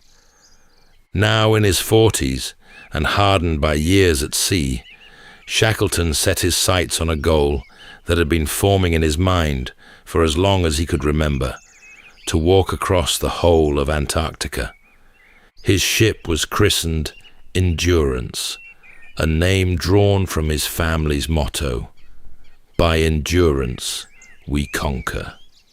She was a sturdy wooden sailing ship, built with a reinforced hull to withstand the ice, a ship of strength and purpose, made not for speed, but for survival. Many had answered his call for men willing to face hardship in pursuit of something greater than comfort. This was not a voyage for the faint-hearted. It was for those who sought something deeper, a test of the self, far beyond the reach of the modern world.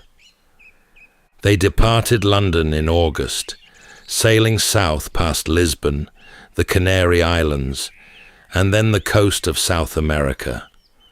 From there, they sailed to the whaling station on South Georgia Island, the last outpost of humanity before the Antarctic ice.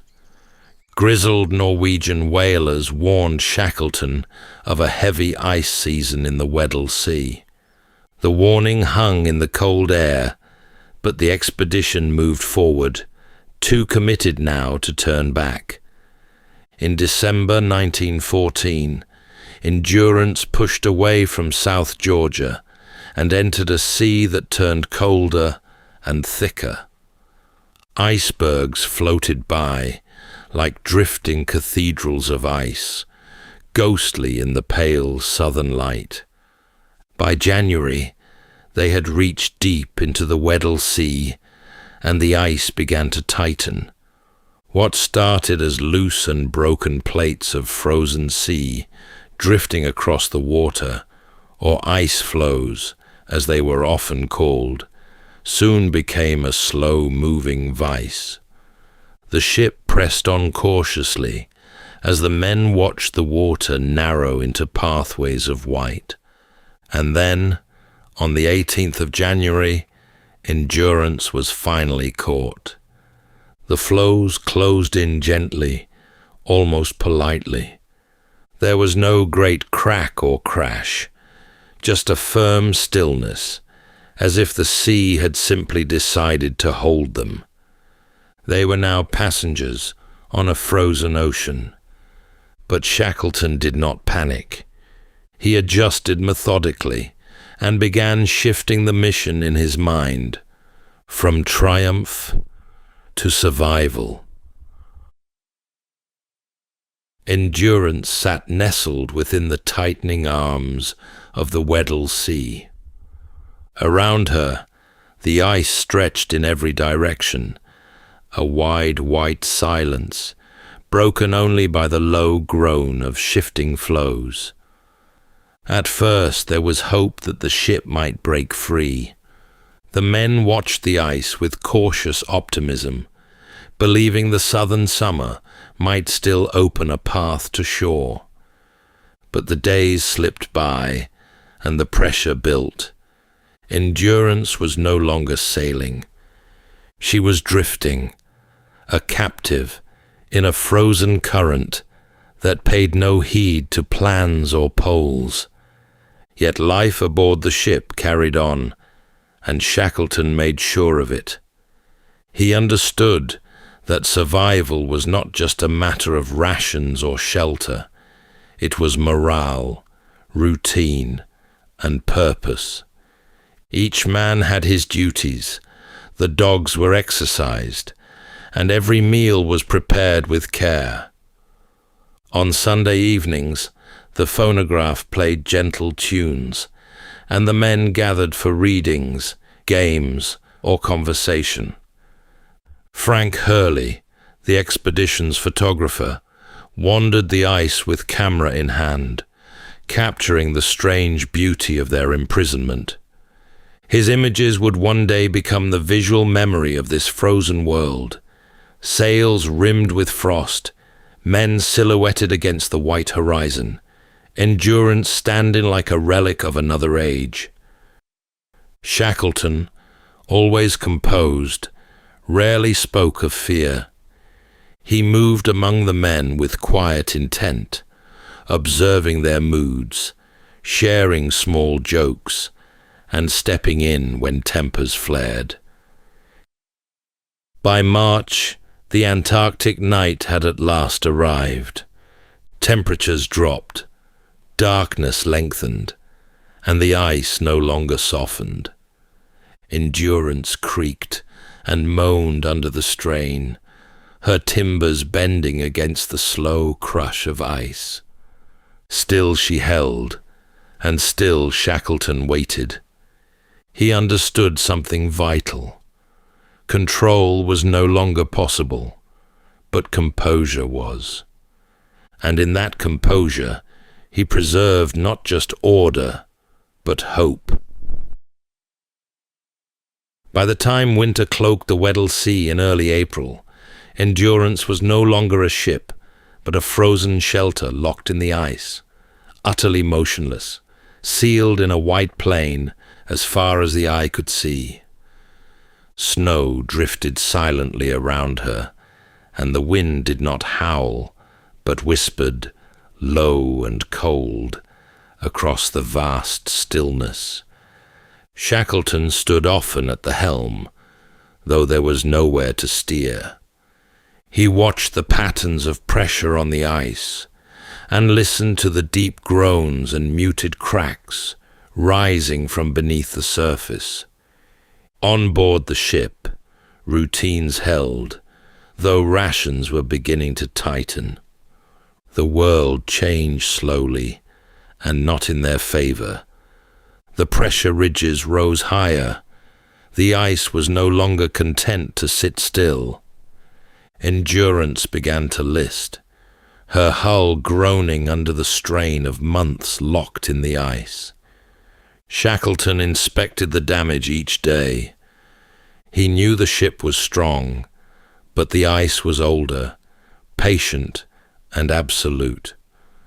By September, spring brought not release, but violence. The floes began to shift with a new energy, breaking, grinding, reforming. The ship shook under the strain, her beams splintering, her sides bowing slowly inward under the weight of the ice. The men were ordered to prepare to abandon ship, sledges loaded, supplies repacked, tents readied. Still, the order came with no panic. Then, in late October, with a deep moan and a shudder, Endurance was finally breached. Water poured in through the hull. Shackleton gave the order with a level voice. "She's going, boys. We've done all we can." They set up camp on the ice. The ship, their shelter, their warmth, their link to the world, was left behind.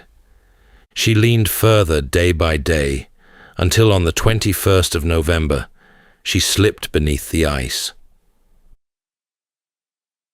The men gathered in silence, watching the spot where she had vanished. Shackleton did not look back for long.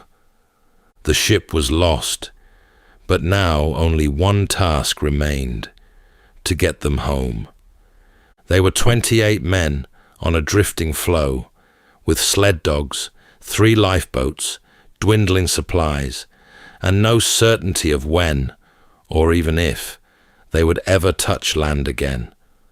In the weeks before she sank, Shackleton had ordered everything useful stripped away: tinned food, lumber, tools, and the ship's Bible, from which he tore a few pages and left the rest behind. Among them was the passage, "Cast thy burden upon the Lord, and he shall sustain thee." The ice became their new home. They called it Ocean Camp. Tents were pitched, gear sorted, and a routine established. Even here, adrift and exposed, Shackleton emphasized structure. And yet the men played cards, told stories, and found what laughter they could. Frank Wild, ever Shackleton's right hand, kept the men from losing heart. For even in this slow-motion ordeal, purpose was preserved. As weeks passed, cracks began to appear in the ice, jagged lines creeping closer to camp. The floe that had cradled them began to betray them. Then in December, the men shifted to a new site they called Patience Camp.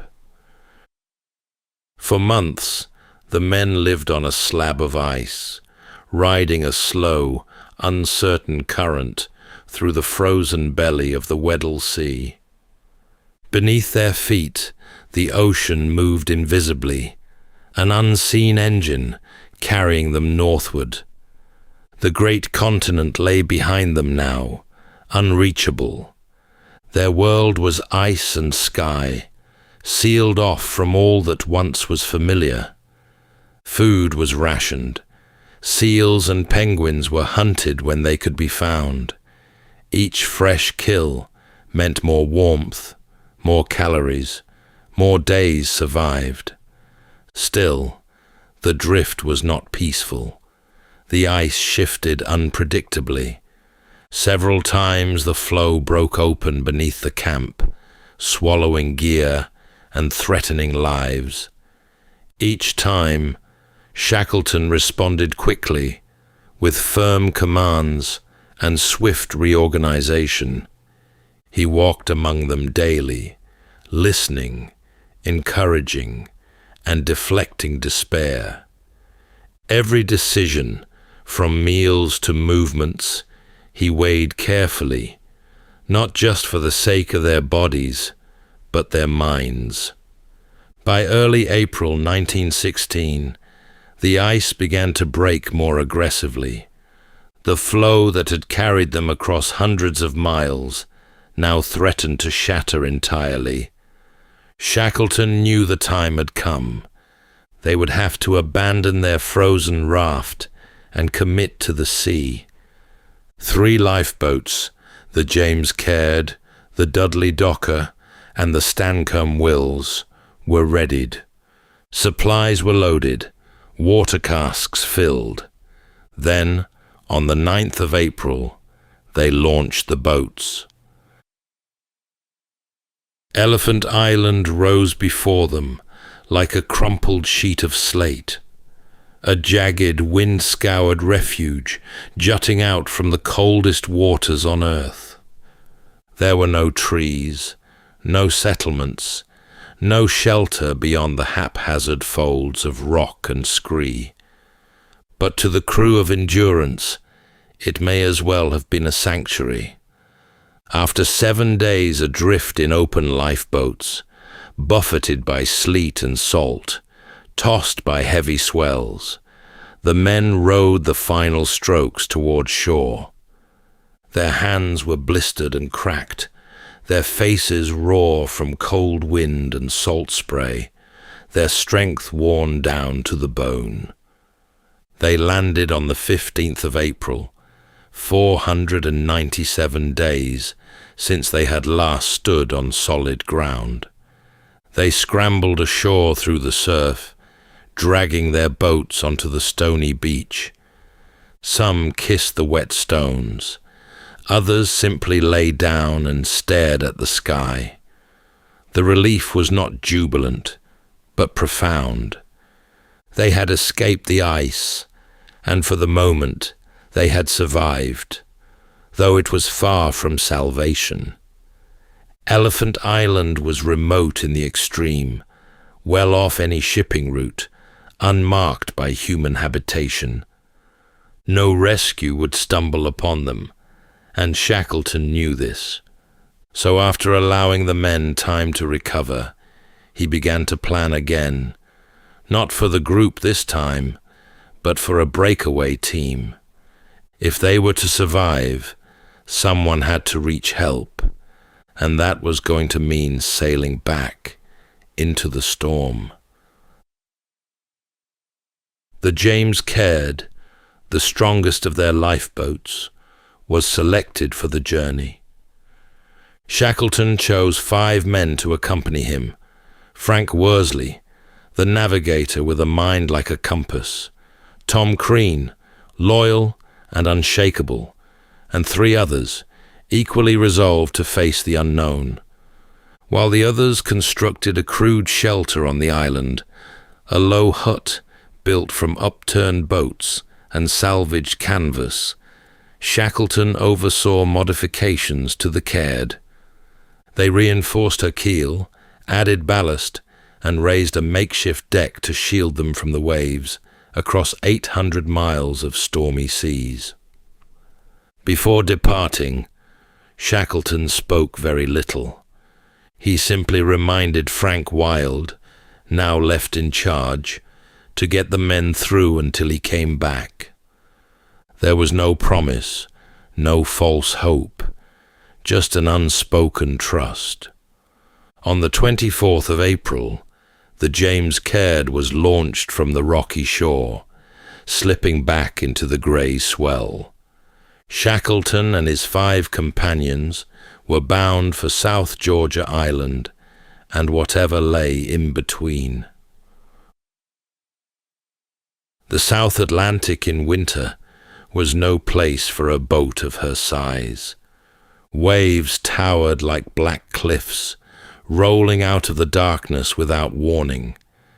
The wind shrieked through the rigging. Salt spray froze into icy crusts along the boat's sides, threatening to sink her with the weight of accumulating ice. Shackleton, huddled with 5 men in the cramped interior, remained calm. His clothes were sodden, his skin raw from wind and salt. He rotated watches, kept spirits up with small murmurs of encouragement, and made sure the men drank and ate when they could, even when appetite was long gone. Frank Worsley, his eyes red from cold, guided their course by the stars when they were visible, and by dead reckoning when they were not. On most days, they saw only grey clouds and sea and wind, all folding into one another. Yet his skill held, and their course remained true. The cold was unrelenting, and sleep was near impossible. Ice formed on their blankets and clothing, their boots froze, and water seeped constantly through the seams.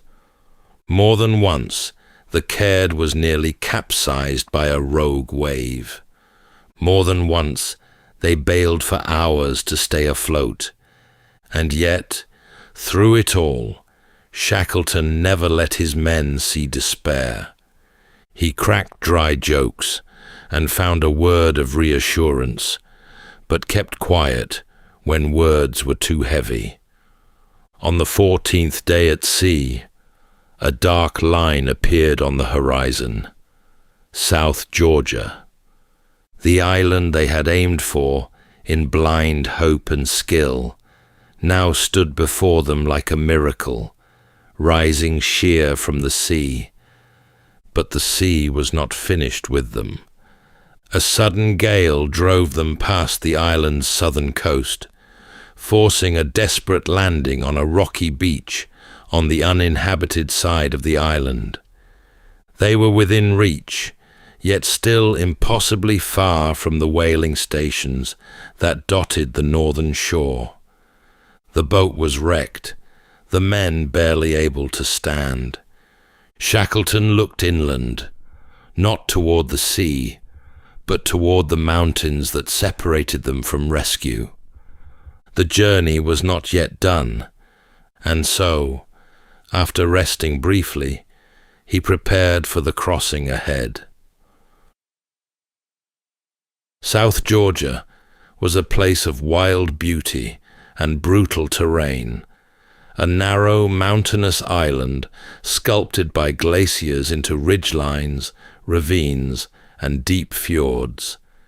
Shackleton stood on its southern coast, looking up at the snowbound peaks that separated him from the whaling station at Strangest. It was only 30 miles away, but the path had never been crossed, not even by the whalers who lived there. There were no maps, no trails, only cold, jagged stone and windswept ice. Shackleton selected 2 companions to go with him, Tom Crean and Frank Worsley, the 2 men he trusted most. The others, too weak to continue, would remain behind with the boat. Shackleton left them a promise. He would return. They set out before dawn on the 19th of May, with only a length of rope, a carpenter's adze, and a few biscuits tucked into their pockets. Their boots, held together with twine and nails, slipped on the ice. The cold gnawed through every seam. Wind roared across the ridges. At times, they had to retrace their steps, realizing a glacier led to a sheer drop or a dead end. They marched through 36 straight hours without sleep. Then at one point, they slid down a slope, uncertain what lay at the bottom, a gamble made not from recklessness, but because they had no other choice. Down they went into the darkness, but somehow the gamble held, and they reached the bottom unscathed. And then, through the fog, a faint sound drifted across the valley, a steam whistle. They stopped and listened, hearts pounding beneath layers of frozen wool. The Stromness whaling station was near. Down the final slope they stumbled, ragged and frostbitten. The men who met them at the station could scarcely believe what they saw. 3 figures, caked in ice and soot, emerging from the mountains like ghosts. It had been 17 months since anyone had seen Shackleton. He asked no questions. He made no speech. He simply asked for a boat, because though they had made it to safety, 22 men were still waiting on Elephant Island. The return to Stromness marked the beginning of another kind of journey, one not through mountains or ice, but through the weight of responsibility. Safe at last on South Georgia, Shackleton wasted no time. His thoughts were already with the men he had left behind, now nearly a month alone, with no way to call for help. He tried at once to secure a ship. The whalers offered what they could, and soon Shackleton was back at sea. But the sea resisted. Ice blocked the way, fuel ran short, and each attempt failed. Once, twice, a third time. Still, Shackleton did not give up. There was no frustration in his voice, only determination. He simply tried again. At last, with help from the Chilean government, Shackleton secured the Yelcho, a small steel steam tug. On the 30th of August, Shackleton sailed once more into the Southern Ocean. This time, the ice parted. As the coast of Elephant Island came into view, Shackleton stood on the bow, eyes locked on the shoreline. He raised his binoculars, scanning the beach. At first, the shore was still and empty. Then, slowly, it came alive. Figures running down to the water, a flag waving against the grey. Every one of the 22 men had survived. Frank Wilde had kept them together in Shackleton's absence, repeating the promise daily. He said he'd come back, and he will.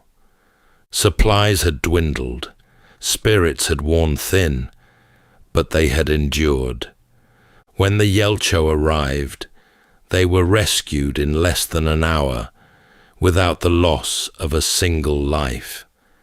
It was, in its own way, one of the most extraordinary rescues in maritime history. In the years that followed the Endurance expedition, Ernest Shackleton did not slow down, though his body bore the marks of his long ordeal: frostbitten skin, weary lungs, aches borne without complaint. His spirit remained unsettled.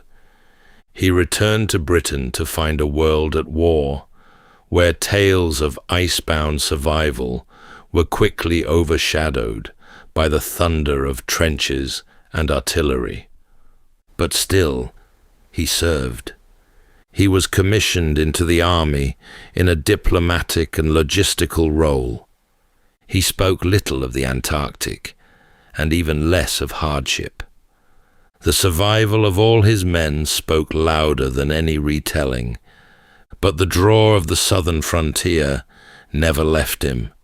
In 1921, now in his late 40s and visibly aged by years of strain, Shackleton announced one final expedition, the Shackleton-Rowett expedition. Its goal was loosely defined: scientific exploration, coastal mapping, and perhaps once again, a last communion with the edge of the world. Before reaching Antarctica, the quest put in at Rio de Janeiro, pausing for repairs.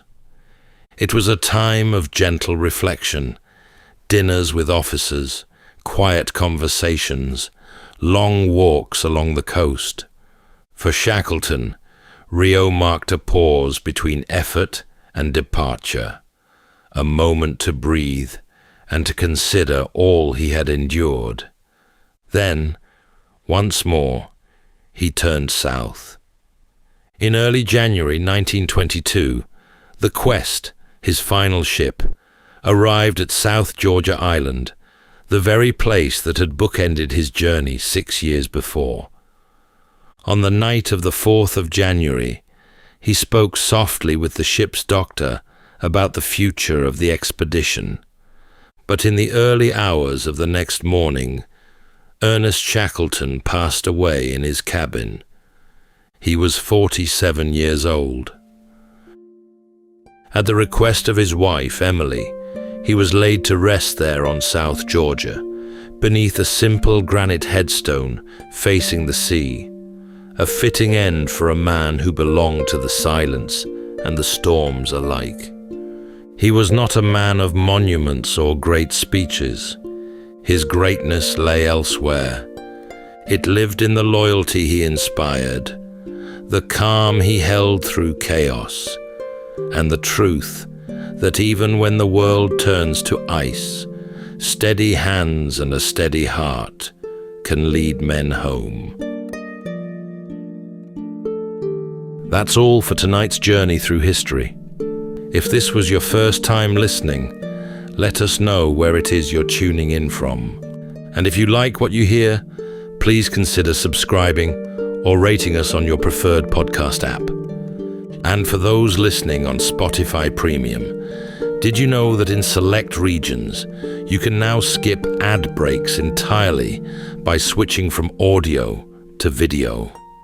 In fact, watching us on Spotify Premium Video is the best way to help us create more stories, just for you. You can also get early access to our newest episodes by joining us on Patreon. And whether you're fast asleep or still drifting there, thank you so much for listening, and rest well.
Welcome to Sleepytime History. True stories from the pages of history, with 8 hours of uninterrupted storytelling for a full night's rest.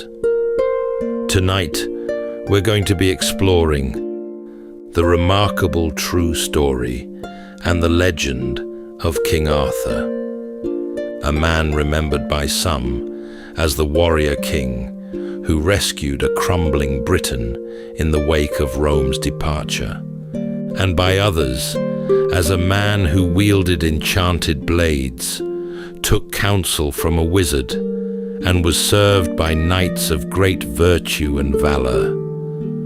Our story begins with a young man who draws a sword from a stone and a kingdom that kneels before him. A powerful wizard named Merlin stands by his side. A pale arm rises from a lake and offers a second, even greater sword called Excalibur. Then at Camelot, Arthur seats his finest knights at a round table, so that no man might sit above another. This gallant fellowship will one day ride out after a holy relic and be scattered to the ends of the known world. The Arthur that history permits, however, is a plainer figure, a prominent warlord who made his name fighting the Saxons in the power vacuum left by the Roman legions. Though, to be honest, the record is thin at best, and the name Arthur is barely mentioned until hundreds of years after he is said to have lived. But in either case, almost none of it leaves a mark on the physical world. Not a stone or a blade, not even a grave, leading some to argue that Arthur may never have existed at all. But what we can say for certain is that the official story of King Arthur remains largely unsettled. For why else would treasure hunters and scholars still comb the hills and isles of Britain for his final resting place? Tonight, as we drift into sleep, we'll explore both the legend and the man, and uncover, if we can, where one of them ends and the other begins. So settle in, take a deep breath, and we'll begin with a full 8 hours of uninterrupted storytelling after this short break.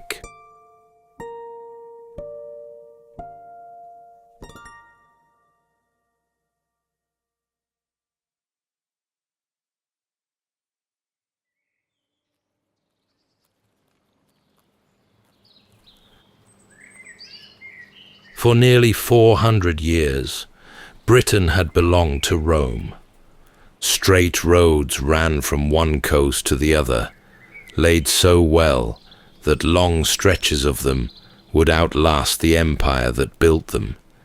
In the towns, there were bathhouses and market squares, and courtyards warmed from below by furnaces that breathed heat up through hollow tiles in the floor.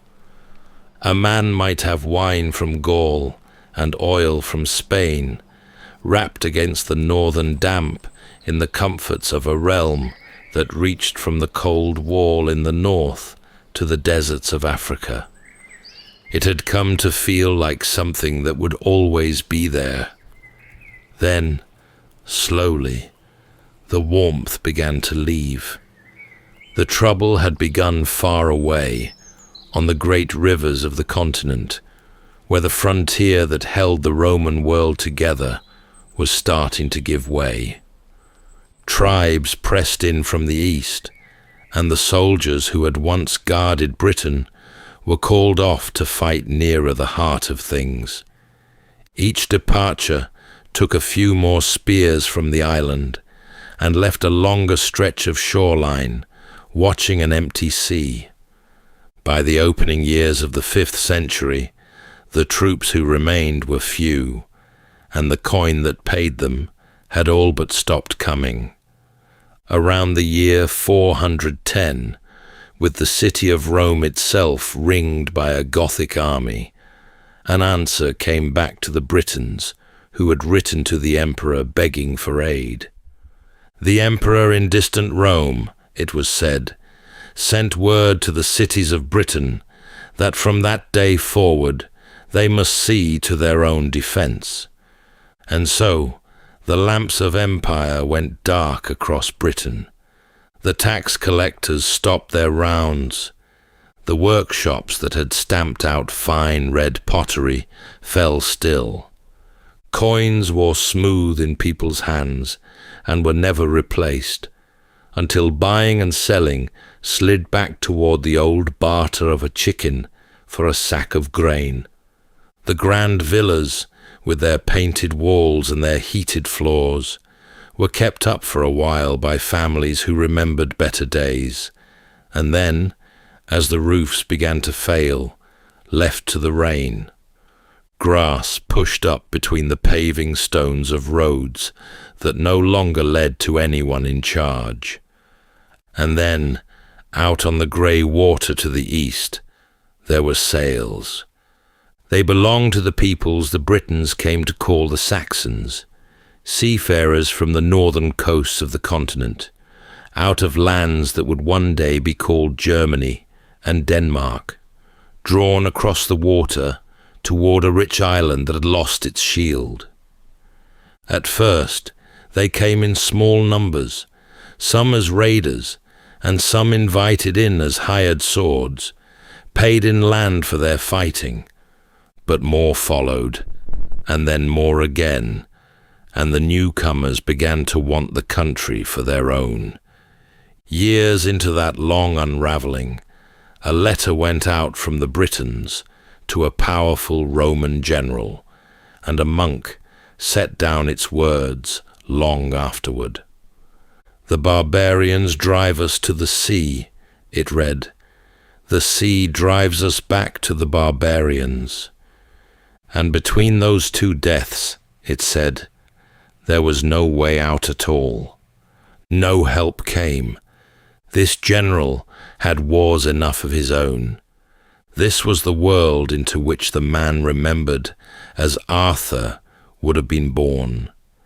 A land caught in the half-light between one age and the next, its old order fading and its new masters not yet arrived, waiting on someone who might hold the darkness back for just a little longer.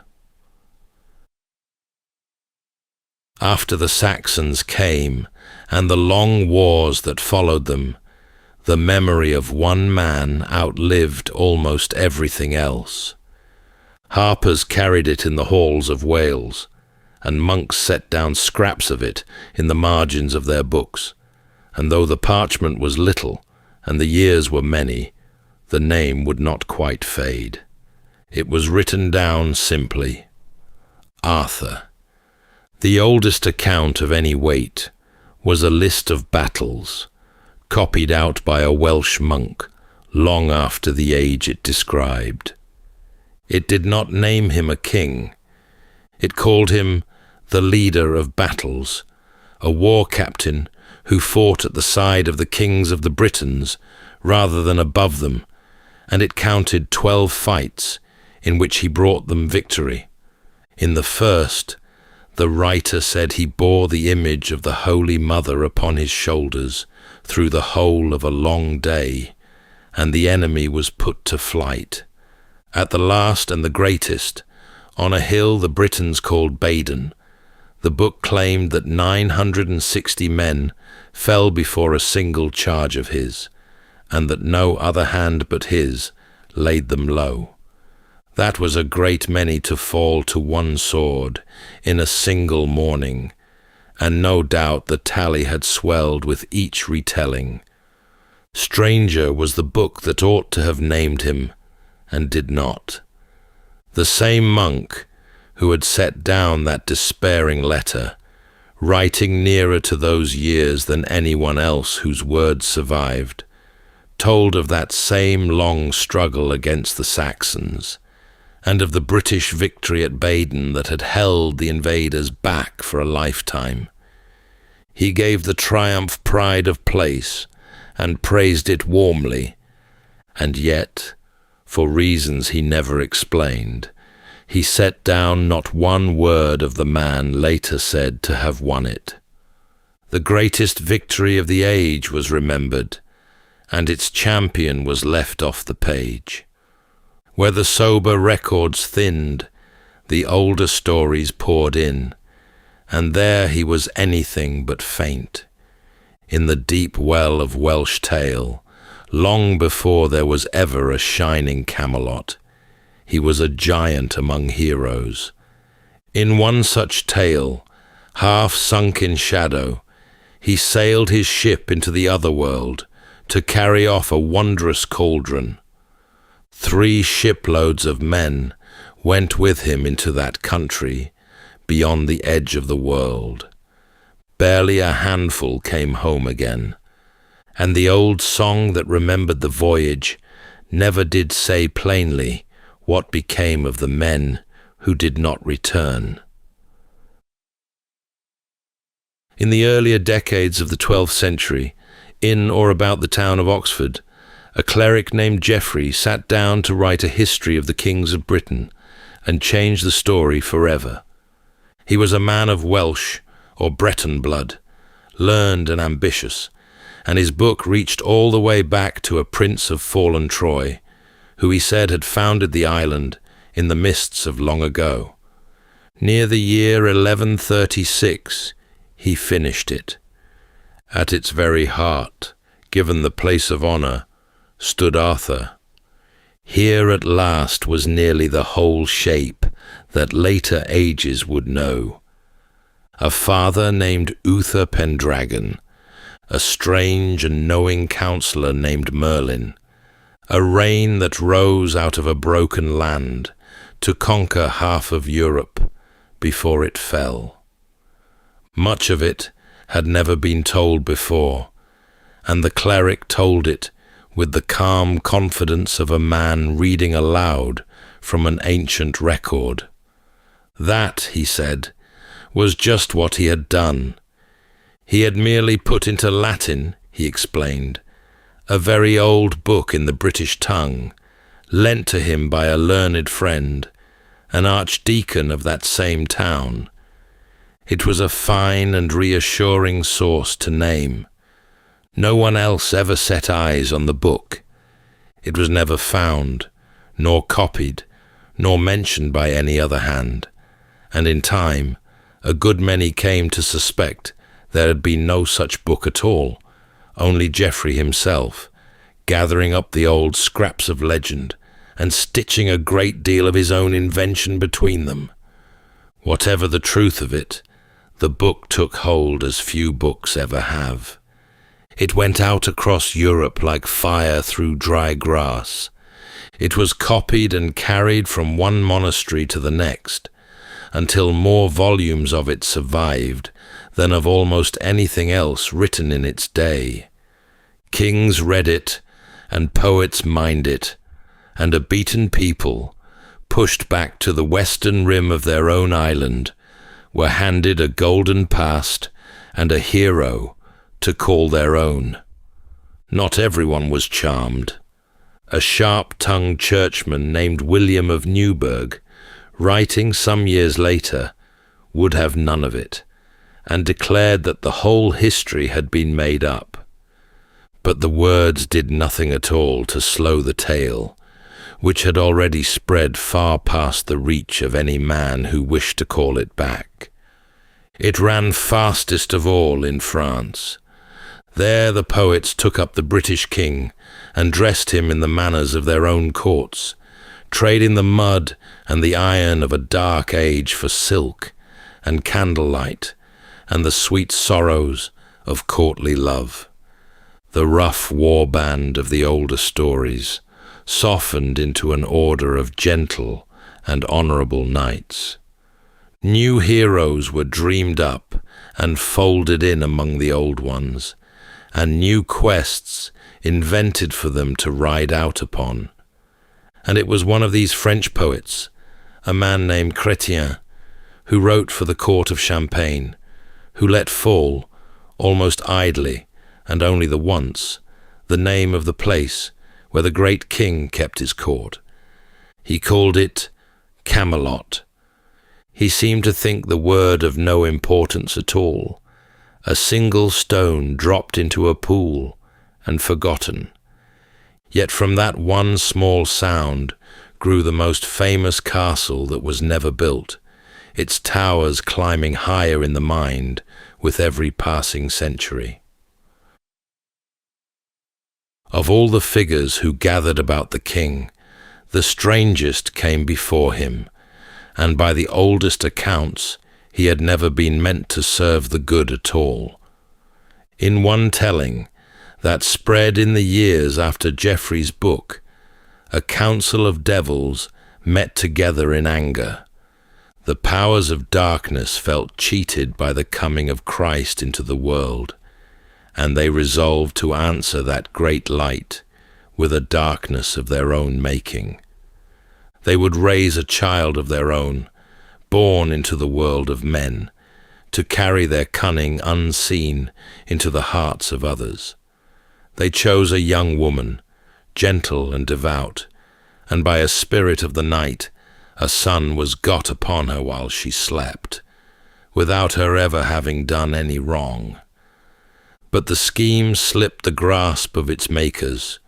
She was a good and faithful soul, and the moment the child was born, she carried him to be baptized, and the holy water washed the darkness out of him before it could take root. What stayed behind was only the gift. From his shadowed father, the boy kept a knowledge of all things hidden and long past, and from the grace that had saved him, he was granted sight of things still to come. He grew wondrously quick and strange, speaking with the sense of a grown man, while yet a small child, and seeing what no one around him could see. His name was Merlin.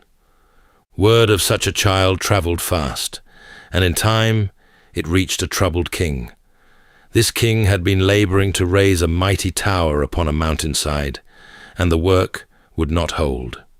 Each day the masons built the walls up strong and high, and each night the stones slid down again into rubble, as though the ground beneath refused to bear them. His wise men gave him a dark remedy. The foundations must be watered, they told him, with the blood of a boy who had no father. So his riders went out searching through the land, and at length they came upon the fatherless child and carried him to the king. The boy was not frightened in the least. He told the king plainly that the wise men were fools, and that the real trouble lay far below their feet. If they dug, he said, they would find a pool hidden in the earth, and under the pool 2 great hollow stones, and sleeping within each stone a dragon. So the men dug, and it was just as he had told them. The 2 dragons stirred from their long sleep, one white and one red, and rose to grapple with each other in a terrible fury. The white beast drove the red back across the ground, and then the red gathered itself and drove the white back in its turn. And the boy, watching it all, spoke of what the battle meant. It was of an island long torn between 2 peoples, and of griefs and glories that lay still far ahead. Merlin's prophecies came true in their season, and out of those wars rose Arthur's father, Uther Pendragon, who held the land for a time. When Uther died, he left no son that the lords would agree upon, and the land fell to quarrelling. Every great man pressed his own claim, and not one of them was strong enough to master the rest. So the realm drifted leaderless through a hard and uneasy season. Then, on a cold morning in London, a strange thing was found in a churchyard where no hand had set it, a broad stone, and upon the stone an anvil of iron, and driven deep through the iron a fine bright sword. Around it, cut into the metal, ran a line of golden letters. Whoever could draw this sword from the stone, they said, was the rightful born king of all the realm. The mightiest men in the country came and closed their hands about the hilt and heaved with all their strength, and the blade did not stir by the breadth of a hair. A great tournament was called, and the lords tried again and failed again, and still the sword held fast in the iron, until a boy chanced by, a young squire of no name worth speaking, sent to fetch a sword for the knight he served, and finding none other near to hand. He crossed the empty churchyard, took hold of the hilt, and drew the blade out as easily as drawing a knife from soft butter, never once dreaming he had done any great thing. And so the realm learned the name of its king, though it took a long while yet, and no small amount of grumbling, before the proud lords would kneel to a boy.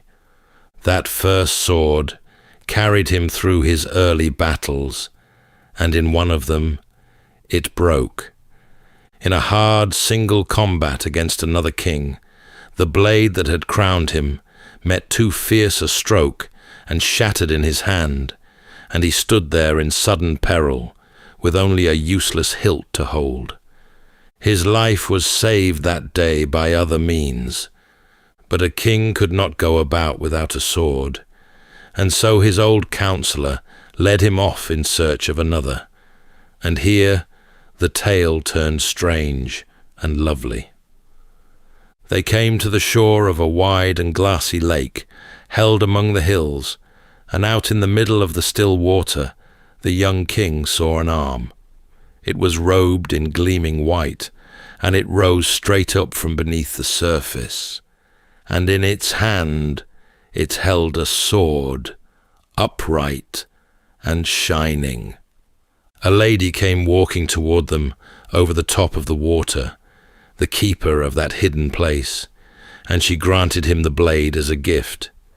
He rowed out across the lake and took it by the hilt, and the arm drew back down below, without leaving so much as a ripple behind.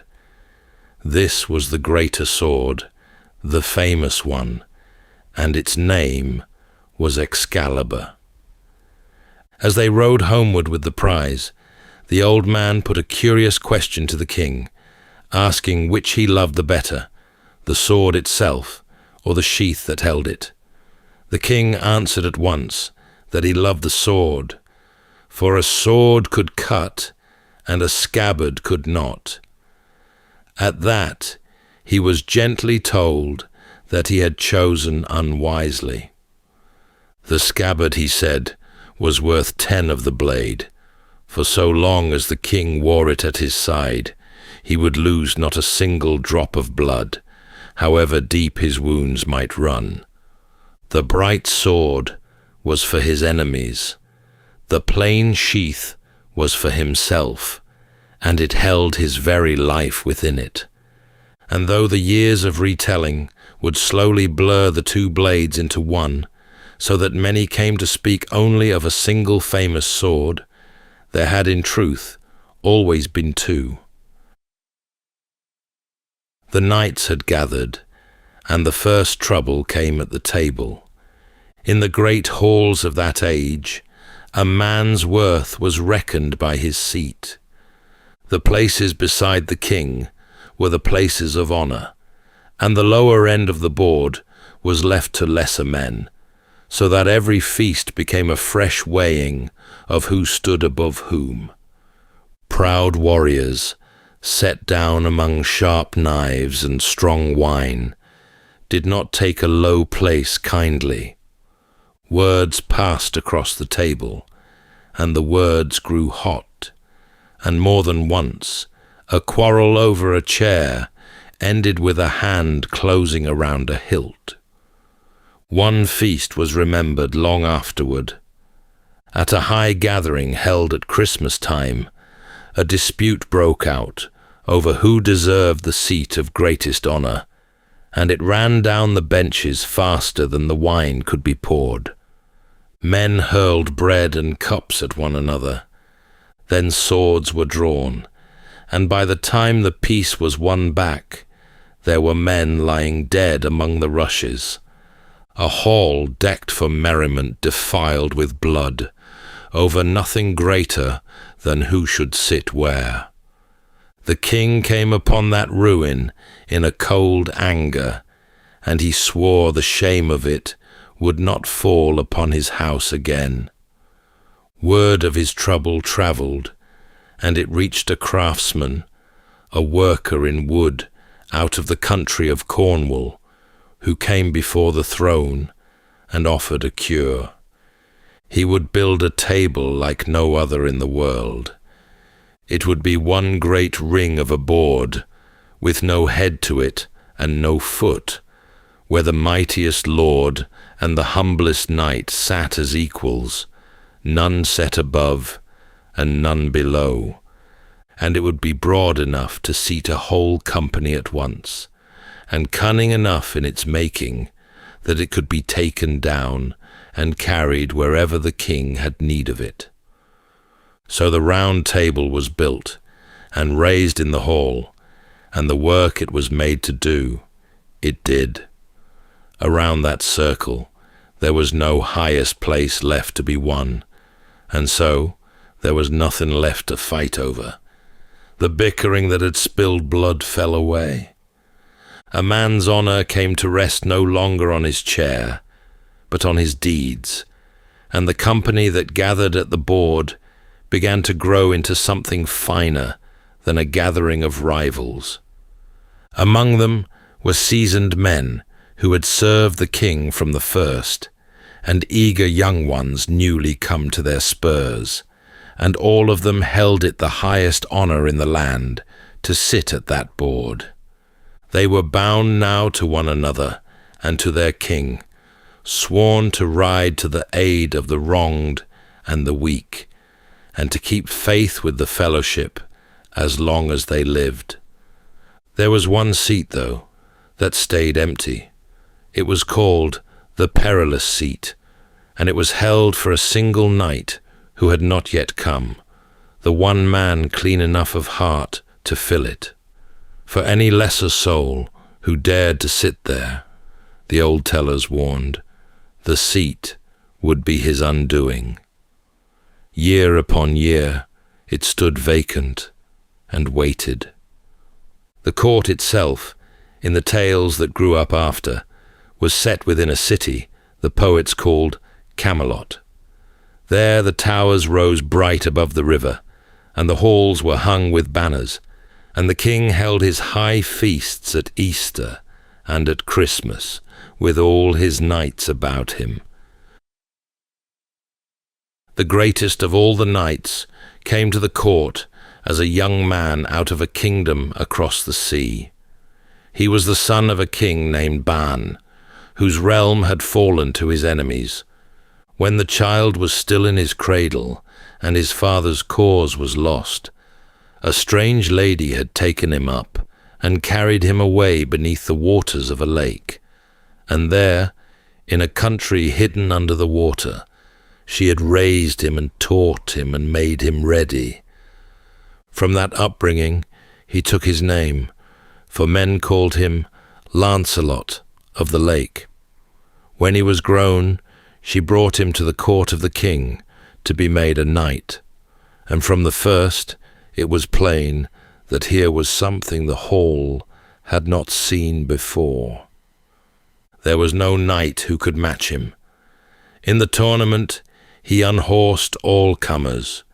In the field he rode into odds that would have swallowed other men and came out the victor. He was faithful to the king, gentle to the fallen, and first into every danger. And in a little while he had become the foremost knight in all the land. But the greatest of the knights gave his deepest love where it could bring him no honor, and only grief in the end. For he loved Guinevere, the king's wife, and the lady of the court. She was gracious and lovely, and much beloved by all. Lancelot was her champion before the world, the knight who wore her favor and rode in her defense, and that much was open and fair. What grew between them underneath was not. For a time it lay concealed, and no harm showed. The feasts went on, and the quests went out, and the fellowship seemed as bright as ever it had been. One day, into the midst of a high feast at Camelot, a wonder came. The doors had not opened, and no one had entered, and yet all at once a beam of light poured into the hall, brighter than any daylight, and the whole company was struck still in their places.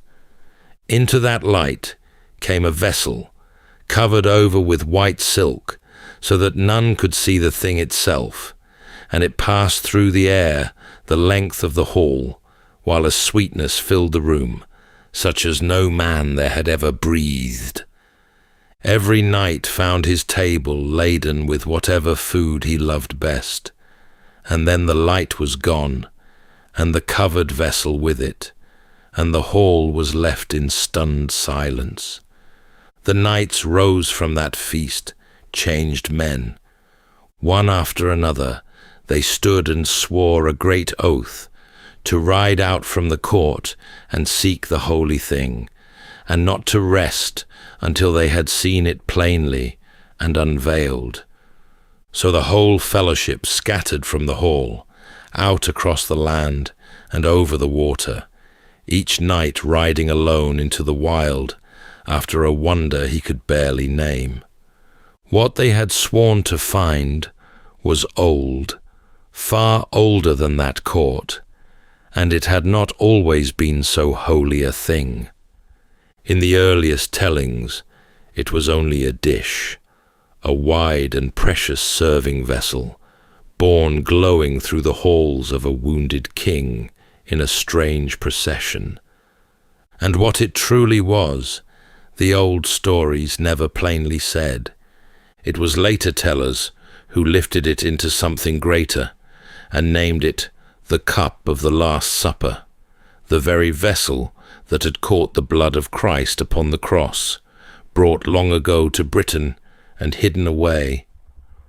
And so, the humble dish of the older stories became the holiest relic in all the world, and the finding of it the highest quest a knight could take. It was a quest that broke most of those who rode upon it. The knights, who who had unhorsed every foe and ridden through every danger, found that here their strength and their courage counted for little. The Grail did not yield to the boldest lance or the strongest arm. It showed itself only to the pure, and there were few enough of those, and one by one the great men of the fellowship failed of it, and turned for home no nearer than when they had set out. There was one, though, for whom the quest had been waiting. He came late to the court, a young knight without stain, and when he entered the hall, he went straight to that one seat that had stood empty all the years, the perilous seat that was death to any unworthy man. He sat and lived, and the seat received him as its own, and every knight there understood that the one they had waited for had come at last. His name was Galahad, and he was the son of Lancelot, born of another woman, the pure fruit of the greatest and most flawed of knights.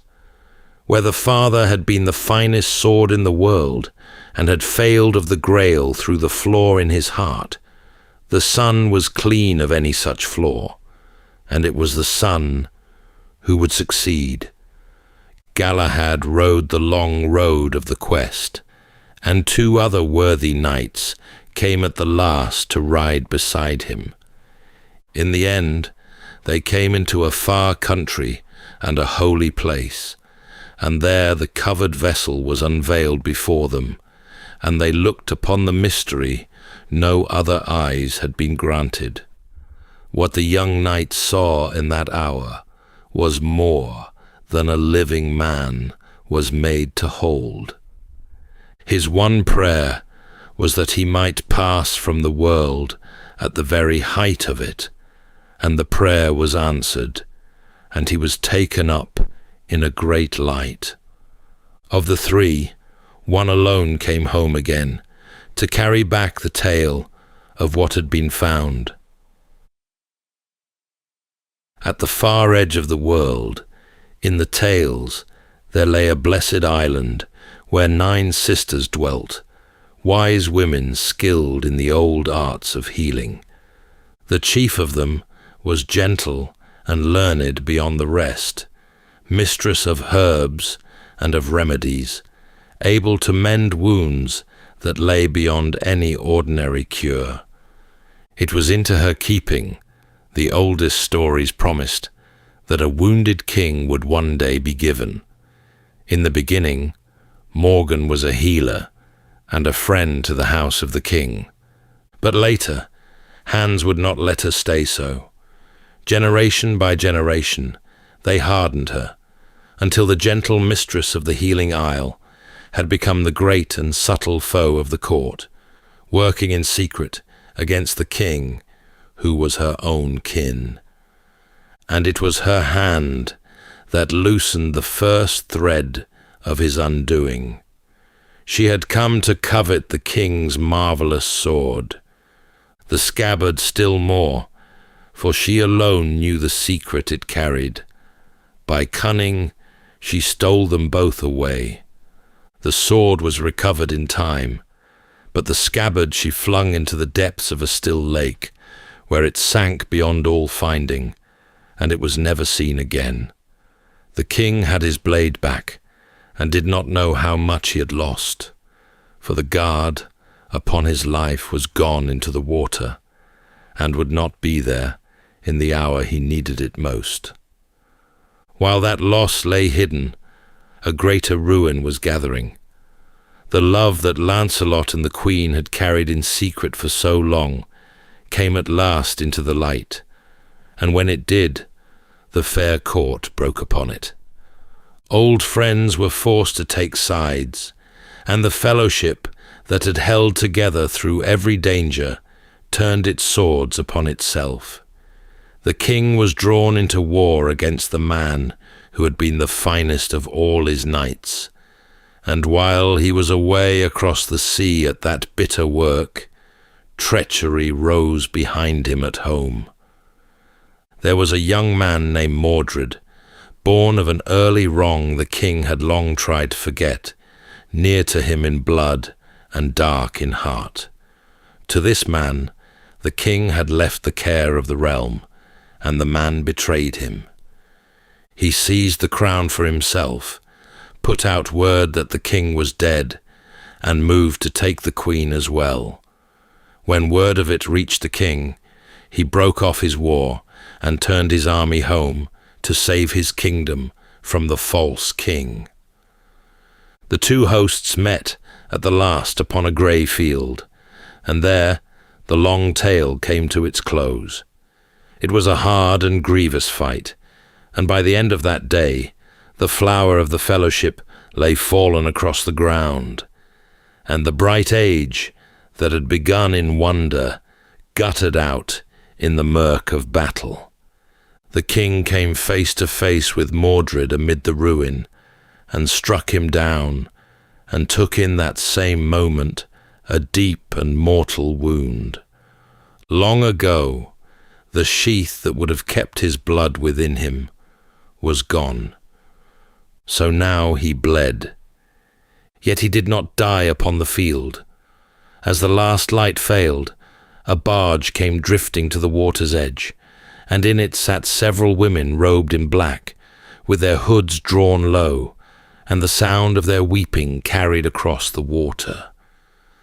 Among them was his sister Morgan, who had been his enemy for so long, and who now received her wounded brother with tears, the healer come again at the end. They laid him gently in the barge to bear him away over the water, to the vale of the Blessed Isle, that his grievous wound might be healed. And the barge drew out from the shore, and slipped into the mist upon the lake, and was gone from sight. The king was carried off across the water, and there the tale might have ended. But the world was not finished with him, and in the long centuries that followed, the living went on doing a great deal with the memory of a man who may never have lived at all. Some 700 years after his supposed age, at the Abbey of Glastonbury in the West Country, the monks made a startling discovery. A great fire had lately swept through the abbey and left it in ruins, and the brothers were poor, and the pilgrims who once brought their coin had grown few. And then, digging deep in the old graveyard, the monks announced that they had found a grave. In it, they said, lay the bones of a tall man whose skull bore the marks of grievous wounds, and beside him the bones of a woman with a tress of golden hair that crumbled to dust at a touch. Above the grave, they said there had lain a cross of lead, and cut into the lead were words that named the sleeper. Here lies buried the renowned King Arthur in the Isle of Avalon, so the old inscription was said to run. It was a marvelous find, and the timing of it was marvelous too.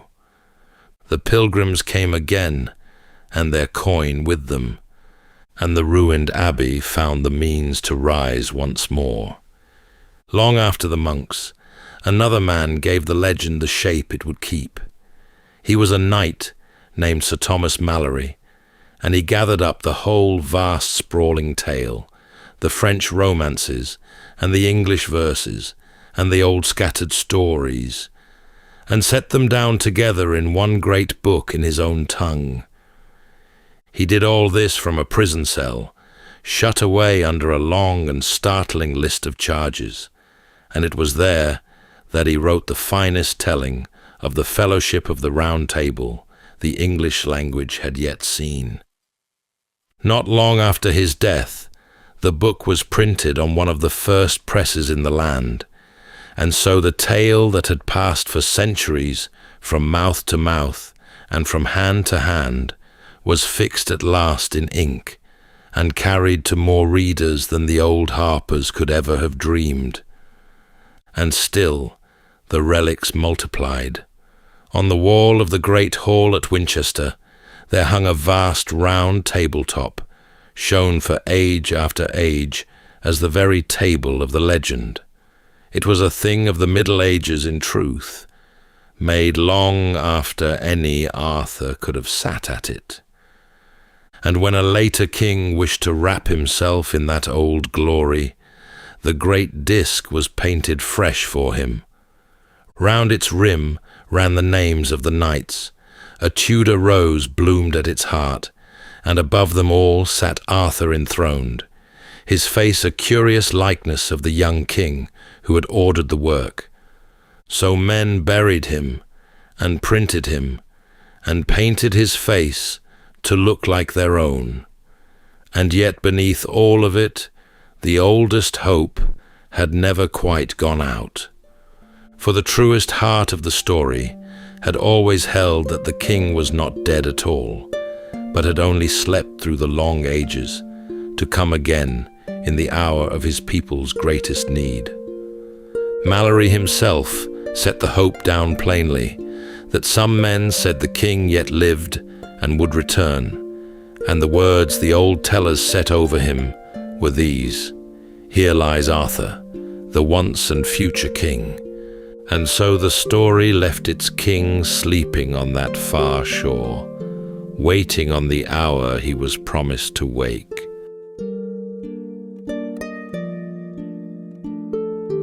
That's all for tonight's journey through history.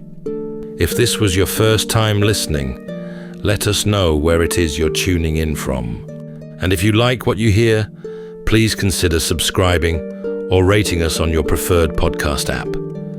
And for those listening on Spotify Premium, did you know that in select regions, you can now skip ad breaks entirely by switching from audio to video?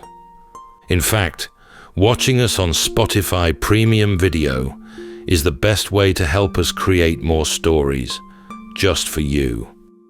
You can also get early access to our newest episodes by joining us on Patreon.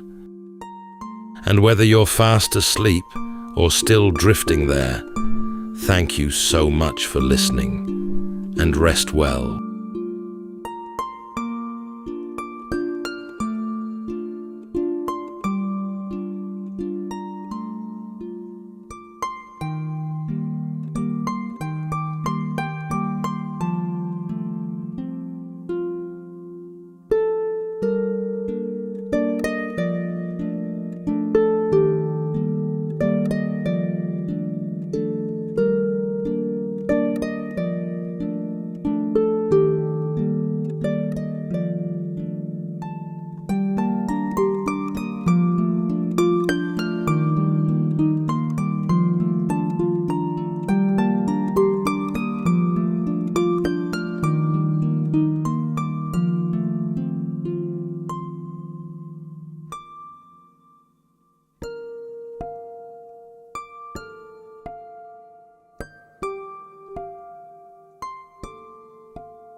Welcome to Sleepytime History.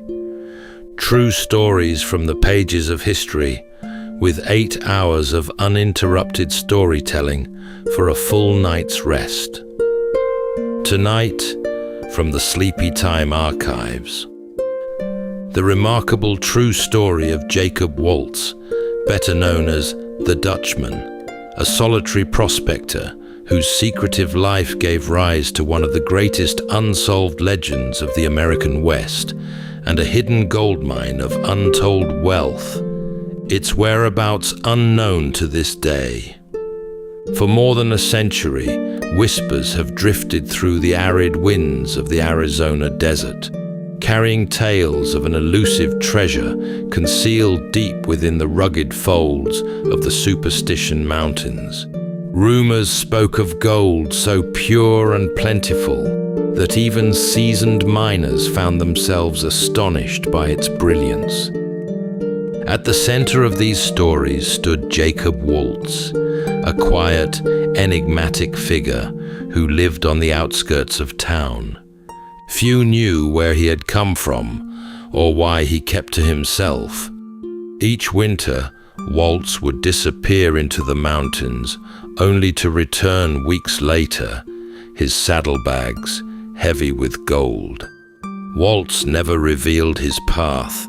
He left no map, and those who attempted to follow him often disappeared without a trace. He guarded his secret closely, speaking of it to no one, until the very end. As his life drew to a close, Waltz entrusted some of his secrets to a young man named Dick Holmes. This ignited a legacy of treasure seekers who dedicated their lives, or even sacrificed them, to the endless pursuit of a wondrous fortune. This story isn't just about what lies hidden in the mountains. It's about the enduring mystery of America's most famous lost mine. A legend that has survived gunfighters, treasure hunters, and scholars alike, echoing still through the desolate canyons of the Superstition Mountains. Tonight, as we drift into sleep, we'll journey gently into the fading light and lengthening shadows, following the footsteps of the Dutchman into the long desert night. So settle in, take a deep breath, and we'll begin with a full 8 hours of uninterrupted storytelling after this short break.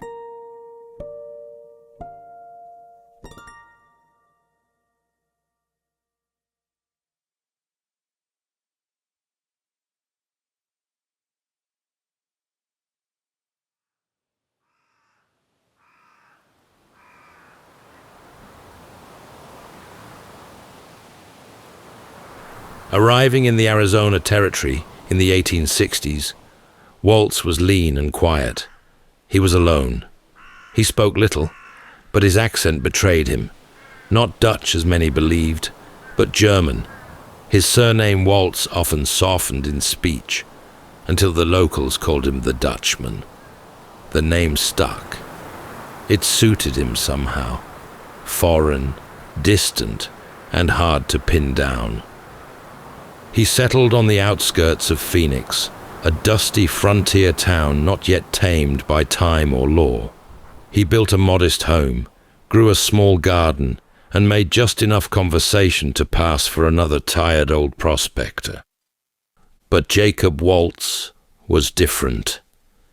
Each winter, as the air cooled and the rains softened the land, he would vanish, alone, no fanfare, no announcement, just a pack mule, some provisions, and a slow ride east toward the Superstition Mountains, a place the local Apache had long held sacred, and others feared for different reasons. Stories clung to those peaks like mist. Men went in and didn't come out. Waltz always came back, and when he did, he brought gold. Not flakes or dust, but solid veins embedded in quartz, thick and heavy, so rich in purity it shimmered unnaturally in the sun. Those who saw it said it was nearly 1/3 gold by weight, an impossibly rich yield, unlike anything found in the region ever before. But no one could say where it came from. He never brought back maps. He never said a word about where he'd been. He lived frugally, never spent wildly, and never gave reason for suspicion. And yet, the gold kept coming. A few tried to follow him, but he always vanished into the hills, then reappeared weeks or months later, calm as ever, with just enough gold to keep himself comfortable for another season. To the townspeople, he was a curiosity, a local oddity. To the other prospectors, he was something more. Proof that somewhere in those mountains, somewhere among the buttes and ravines and ancient stone, was a mine so valuable it could change a man's life forever. Waltz never said a word to confirm it, but he never denied it either. He grew older, but he did not slow down. Year after year, he returned to the mountains, drawn like a moth to some unseen flame, and each time he returned a little more tired and a little more burdened. Those who saw him up close noticed it in his eyes, not fear exactly, but something colder, something he carried with him, like the weight of a story never told. Years passed, and Jacob Waltz became a fixture in Phoenix, a familiar figure with an unfamiliar life. He was often seen walking the edge of town, his gait stiff with age, his clothes plain and sun-bleached. To the casual eye, he looked like every other aging prospector who hadn't struck it rich. But Waltz had, and he had done it alone, mostly because no one could get close to him. But it wasn't for lack of trying. Shopkeepers, traders, and fellow miners would ask about his source. He'd smile faintly, offer nothing, and move on. He had become a man of riddles, not because he enjoyed mystery, but because he had no room for risk. His secret was too large to share. Still, one woman stood apart from the rest. Julia Thomas ran a small shop in town. She was a capable woman, independent and resilient, and she spoke German, Waltz's native tongue. In a town full of strangers, this gave her a foothold, and in time, a kind of connection formed between them. Waltz trusted her, at least a little, enough to speak freely now and then, enough to accept her care when his strength began to wane. Whether friendship or something more, their bond was one of the few human ties the old man allowed himself. In the spring of 1891, a massive rainstorm swept through Phoenix, turning the dry washes into surging rivers. Homes were destroyed, livestock drowned.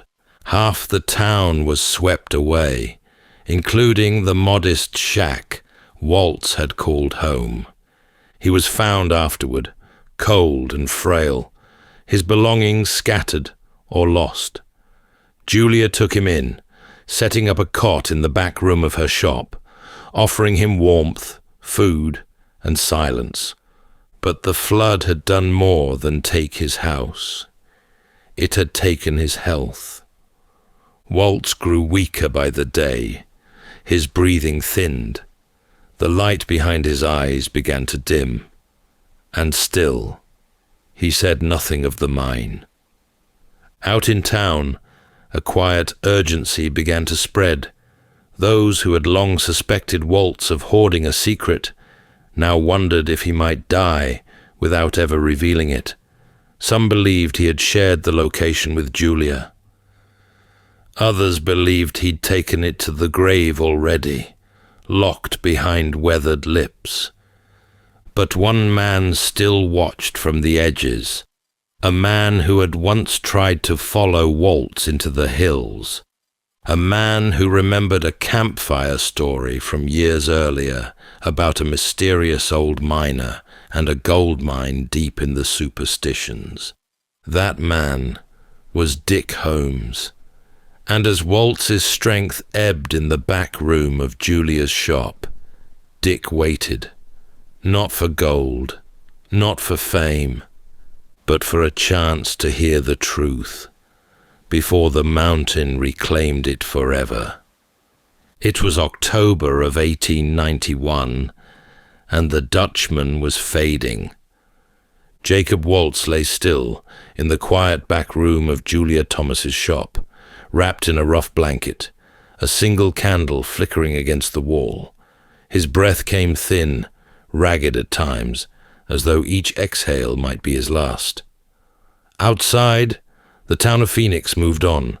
Wagons clattered down dirt streets, horses drank from muddy troughs, and the desert sun warmed the rooftops.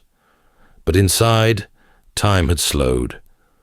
Word had spread that Waltz was dying. Julia had done all she could, given him shelter, warmth, and a place to rest, but she couldn't be at his side forever. So one morning, when the old man took a sudden turn, she slipped outside to fetch a doctor. And that's when Dick Holmes appeared. Perhaps it was coincidence. Perhaps he had been waiting. Whatever the truth, Julia saw him and asked if he might sit with the old man until she returned. Dick stepped quietly into the room, and for the first time sat face to face with the man he had followed from afar. The man he believed held the key to the most elusive treasure in the American West. He expected instructions, directions, something clear, but instead he received a confession. For nearly an hour, Waltz spoke, slowly, in fragments, often pausing to catch his breath or drift briefly into silence. What emerged was not a map, but a history. He told of a time, years earlier, when he had been stranded in the mountains, hungry, alone, and then, by sheer chance, he'd found a camp, 3 Mexican miners, strangers, who welcomed him cautiously. They had discovered a mine beyond belief, and they showed it to him without fear. What happened after was never spoken plainly, but he returned from those mountains alone. He described the gold, veins nearly 2 feet wide, rich and unbroken, glowing with the weight of fortune. For years he had returned to that place, working it in silence, taking only what he could carry, keeping the secret sealed. But the secret hadn't stayed untouched. One season, 2 soldiers showed up in Phoenix with gold that matched his. Word was, they had found something in the mountains. Waltz went back, and soon the soldiers were never seen again. There were others, a lone prospector seen too close to the hidden trail, a nephew from Germany sent by his sister to help him in his final years, but the old man had grown suspicious. The mine had made him paranoid, isolated, and convinced that betrayal would find him if he let his guard down. So he acted. He described taking the young man's body to a place called Agua Escondido, far from where anyone might ever stumble across the grave. And then, with something like resolve, or perhaps surrender, Waltz gestured weakly toward a wooden chest at the foot of the bed. Inside, he said, was the last of his gold, enough to prove that the mine had never been a myth, and enough to honor a final request. If Dick were to take the gold, he must promise to send money to Waltz's sister in Germany, not for profit, for peace. The gold had taken many lives. Maybe it could still do some good. Dick agreed, and then at last came the directions. A canyon running north to south, a rock shaped like a man's face, and a house built of stone. From the entrance to the mine, Waltz said, one could see the tip of Weaver's needle, but from the trail, the mine itself would remain hidden. He was fading fast, and just before Dick could ask the simplest of questions, such as whether the water in the canyon ran north or south. The old man slipped away. Jacob Waltz, the Dutchman, was gone. He left behind no map, only riddles, and a chest of gold, sitting heavy in the corner of the room, glinting with the last light of a secret that had now passed to another. For Dick Holmes, the search had only begun. He had spent over a decade tracing the Dutchman's clues, combing the superstition range, canyon by canyon, wash by wash. He had seen the desert under moonlight and thundercloud, walked it under stars and punishing sun. But now his knees had stiffened, his body grown heavy, and the rides he once took with ease had become long and painful. The search had taken something from him, but it had also given him something, a kind of purpose that stretched beyond gold, a connection to the land, to the mystery, to the long thread of fate that had begun the moment he first heard that story by a campfire as a boy. Now it was time to hand it over.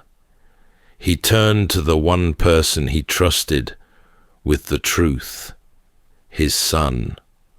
George Brownie Holmes was 16, capable, observant, and already a product of the desert.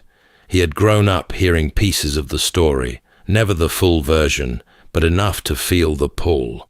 Now Dick entrusted him with everything. The original directions spoken by Waltz on his deathbed, the places to begin the search, and most importantly, the knowledge that some who entered those mountains never returned. But Dick didn't just pass along the clues, he passed along his caution. The mine, he explained, was not only hidden, it was watched. Just as Dick had once tracked the Dutchman, and just as he himself had later been followed, Brownie too would be shadowed if he ever got close. The advice was simple, but firm. If he ever found anything such as a landmark, a stone house, or even the mine itself, he must show no sign. He was to walk past it, leave it, and come back later when it was safe. The weight of this warning settled deep. It wasn't said with fear, it was said with experience. Together, they planned a trip into the mountains, father and son, side by side. But like so many things in this story, the plan frayed. From the moment they rode out, they sensed others on their trail, riders who moved like shadows, camps that appeared where none should be, eyes in the scrub brush, watching. Dick had seen it all before, and so they once again turned back. It was the last time Dick Holmes would ride into the superstitions. The mountains had taken their toll. His body could no longer bear the climbs, the heat, the constant sense of being followed. But in his son, the search would continue. Brownie now held the clues, and just as Dick had done before him, he began to walk the lonely path that stretched out into the desert. He took a job at the Quarter Circle U Ranch, nestled deep within the range. It gave him both access and cover. From there, he could ride freely through the canyons as part of his work, observing the land, watching the light, listening for signs. But he was not the only one. The legend of the Dutchman's gold had grown beyond Arizona. Now, every drifter and cowboy with a pickaxe and a dream had heard the tale, and many came to believe Brownie had something the rest of them didn't. Some offered trades, information, rumors, false maps, hoping Brownie might part with one of his own. He listened. Sometimes he nodded, but he gave away nothing of value. One cowboy told him he'd found a rock that looked like a man, just like the one described in Waltz's confession. He wanted to trade locations. Brownie declined. Not long after, the rock was gone. Some said it had been pried loose and thrown into a ravine. Whether out of spite or a desire to keep the secret buried, no one could say for certain. It was one more clue lost to time. But Brownie didn't stop. The mine was still out there, silent, sealed, and waiting. The trail was no longer just his father's. It was now his own. And like his father before him, Brownie would walk that trail for the rest of his life. For a time, the desert grew quiet again. Brownie Holmes kept to his rides through the Superstition Mountains, careful and watchful, always searching, but never speaking too much. He blended in among the cowhands at the Quarter Circle U Ranch, another weathered rider with calloused hands and far-off eyes. But the story never stayed quiet for long. In the summer of 1931, a man arrived in Arizona with something that hadn't been seen before, something dangerous and possibly priceless. His name was Adolph Ruth, and by all appearances, he was an elderly man past his prime, silver-haired, limping, and weary from long travel. But Ruth carried with him what he claimed was a document unlike any other. A map drawn in Mexico, handed down, he said, from a line of men who once knew the mine's location. To most, it sounded like another tale spun in search of fame. But one detail made people take him seriously. Waltz, according to the legend, had stolen the mine from Mexican miners. If the map was real, it could predate Waltz's silence. It could point directly to the treasure before it ever became a secret. Ruth made his way to the Quarter Circle U, asking the ranch hands for help reaching the mountains. The cowboys were used to dreamers and gold chasers, but something about Ruth gave them pause. He was open, too open, talking about the map, about the clues, about the mine. He shared his plans freely, unaware that secrecy was often the only thing that kept a man safe in those hills. Brownie Holmes met with Ruth, and the two men talked at length. No one knows exactly what was said, but Brownie later recalled that the conversation lingered on the Dutchman, on the mountains, and on the dangerous attention a man could attract when he claimed to have a map. Summer in the Superstitions is no place for the unprepared. The heat alone can undo a man, and Brownie warned him. Others did too, but Ruth would not be turned away. When no one from the ranch would guide him, Ruth hired two lesser-known prospectors and entered the mountains with them. Days passed, then weeks, and finally, in December, 6 months later, a bloodhound led a search party to a spot near a well-traveled trail. There, resting upright in the dust, was a human skull.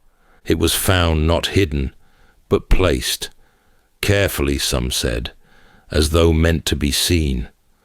The rest of the remains were discovered nearly a mile away, scattered and sun-bleached, as if someone had moved them. The cause of death was officially listed as exposure, with damage attributed to animals.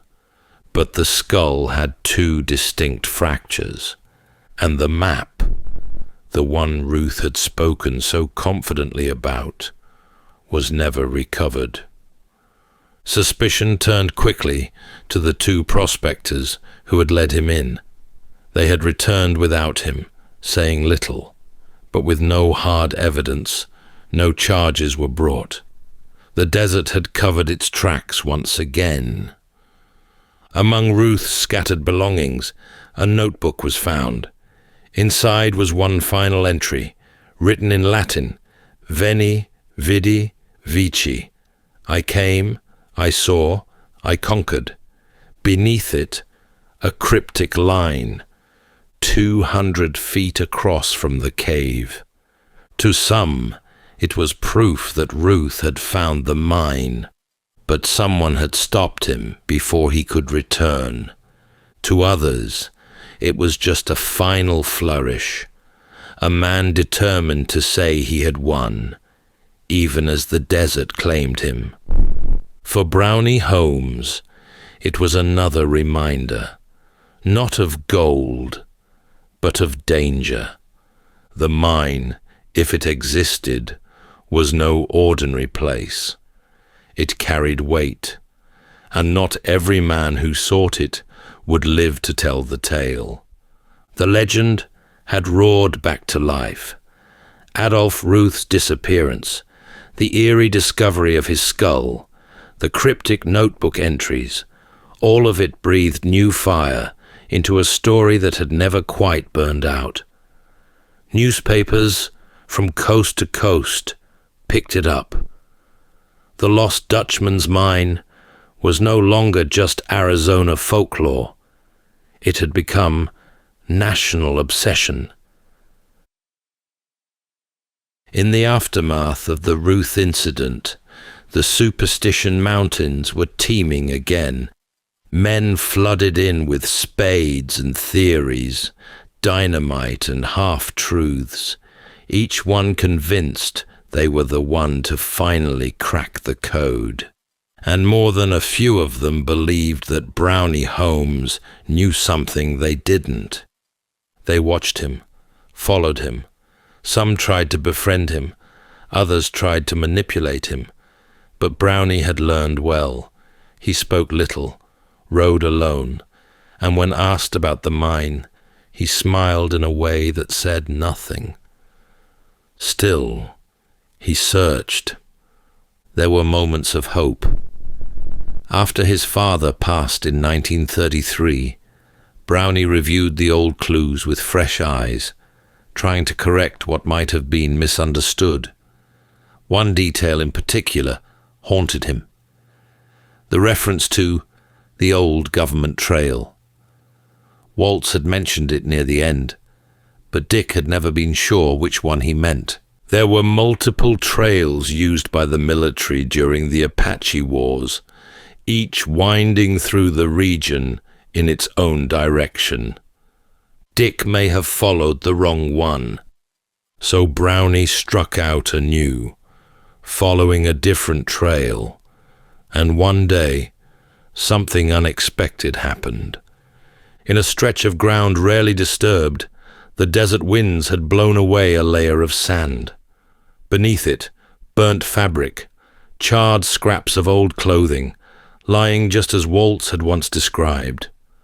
Brownie remembered his father's words, passed from Waltz himself, that one of the victim's belongings had been burned to hide the evidence. It was a grim confirmation. Not far from that spot, Brownie found weathered timbers, unnaturally placed and half-buried. Waltz had claimed he'd hidden the mine by building a framework over the shaft, then covering it with rock and sand until it blended perfectly into the landscape. He had even said a mule train could pass over it and never know it was there. Then, even closer still, there was a crude structure that matched Waltz's reference to a stone house, one of the landmarks supposedly near the mine. Then, in the winter of 1945, everything changed. Brownie was deep in the canyons, riding a route he'd taken 100 times before, when something spooked his mount. His horse, startled and wild-eyed, reared and came down hard, crushing his foot beneath its weight. The injury was severe. He would never again ride the high canyons or scramble across the broken terrain. His time in the mountains had come to an end. Still, the story had one more chapter to offer him. Unable to search alone, Brownie turned to a younger man named Clayton Worst, who took up the trail and never truly left it. For decades he rode the range, chasing the same landmarks, turning the old clues over and over in his mind. In time, he came to believe he knew where the Dutchman's gold might lie. But he never said, not out of fear, and not to carry the secret to his grave, but because to speak it aloud would send 100 men digging into those hills. And so, like every keeper of the secret before him, he held it close, one more silence in a story built of them. But he would not be the last. In the long shadows of the Superstition Mountains, where the air turns still and the wind moves like memory through the stone, the Dutchman's secret remains. Jacob Waltz had kept it well, so well in fact, that more than a century later, no one has ever confirmed they've found the mine he once described. Not Dick Holmes, who heard the story firsthand, not Brownie, who spent decades riding the canyons, not even Clayton Worst, who may have come closer than anyone. Each found pieces, scorched rags, hidden graves, shaped rock, lost timber, bones beneath stone, and gold, always gold, glinting just enough to keep the dream alive, but never the mine itself. Some say it never existed, that Waltz spun a tale from half-truths and hard luck, and that the gold he carried came from somewhere else entirely, stolen, traded, gifted. But those who saw the ore, those who held it, often said otherwise. It was too pure, too unusual, and always the same. Others believe the mine still lies beneath the desert, carefully hidden, just as Waltz said, beneath a layer of sand and stone, timbers buried deep enough that even the rains could erase every trace. The region has been blasted by dynamite, surveyed by aircraft, scanned by ground-penetrating radar. Men have searched for lifetimes, lost fortunes, lost hope. Some have never come back. Still, the pull remains. One man, through silence and sheer will, created a mystery so enduring that it has outlived every generation it has touched. Waltz never drew a map, never left a ledger. What he left behind was something more difficult to trace, a story, passed from memory to memory, like a secret just out of reach. Brownie Holmes died in 1980, having spent 72 years of his life searching. Clayton continued after him, moving carefully, never confirming too much. Even now, in the quietest corners of Arizona, there are those who still wander the canyons, watching the light shift across Weaver's Needle, looking for the next sign. A stone out of place, a trail too worn, a whisper from the past. They still search, because the Dutchman's gold has become something more than treasure. It has become a question. What lies hidden beneath our feet? What might we find if we follow the clues left behind by those who lived and died, chasing something they believed in? The answer like the mine itself, remains buried and waiting. That's all for tonight's journey through history. If this was your first time listening, let us know where it is you're tuning in from. And if you like what you hear, please consider subscribing or rating us on your preferred podcast app. And for those listening on Spotify Premium, did you know that in select regions, you can now skip ad breaks entirely by switching from audio to video? In fact, watching us on Spotify Premium Video is the best way to help us create more stories, just for you. You can also get early access to our newest episodes by joining us on Patreon. And whether you're fast asleep or still drifting there, thank you so much for listening, and rest well.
Welcome to Sleepytime History.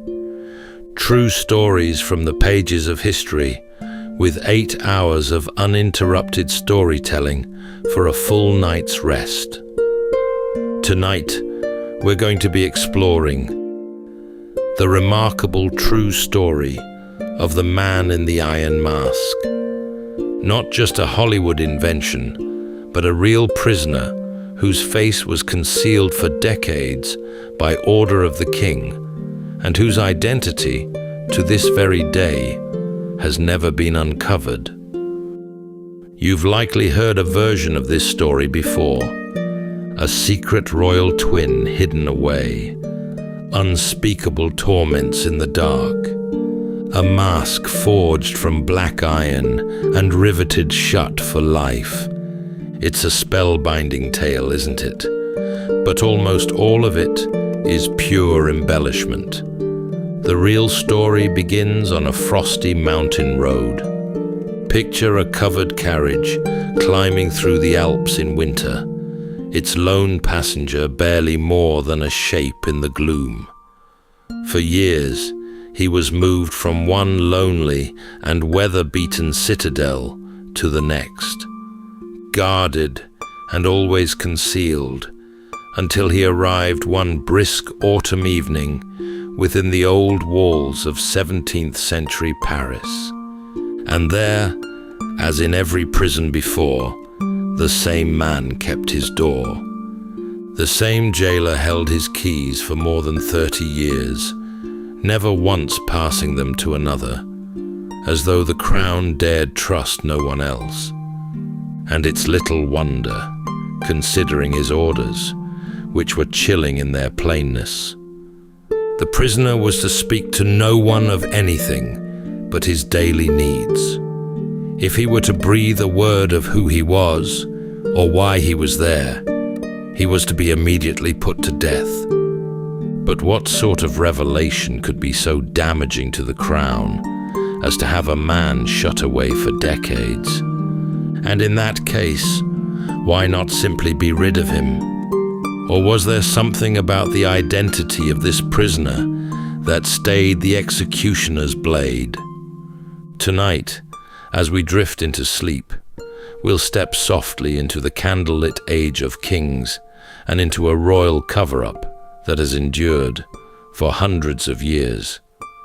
So settle in, take a deep breath, and we'll begin with a full 8 hours of uninterrupted storytelling after this short break.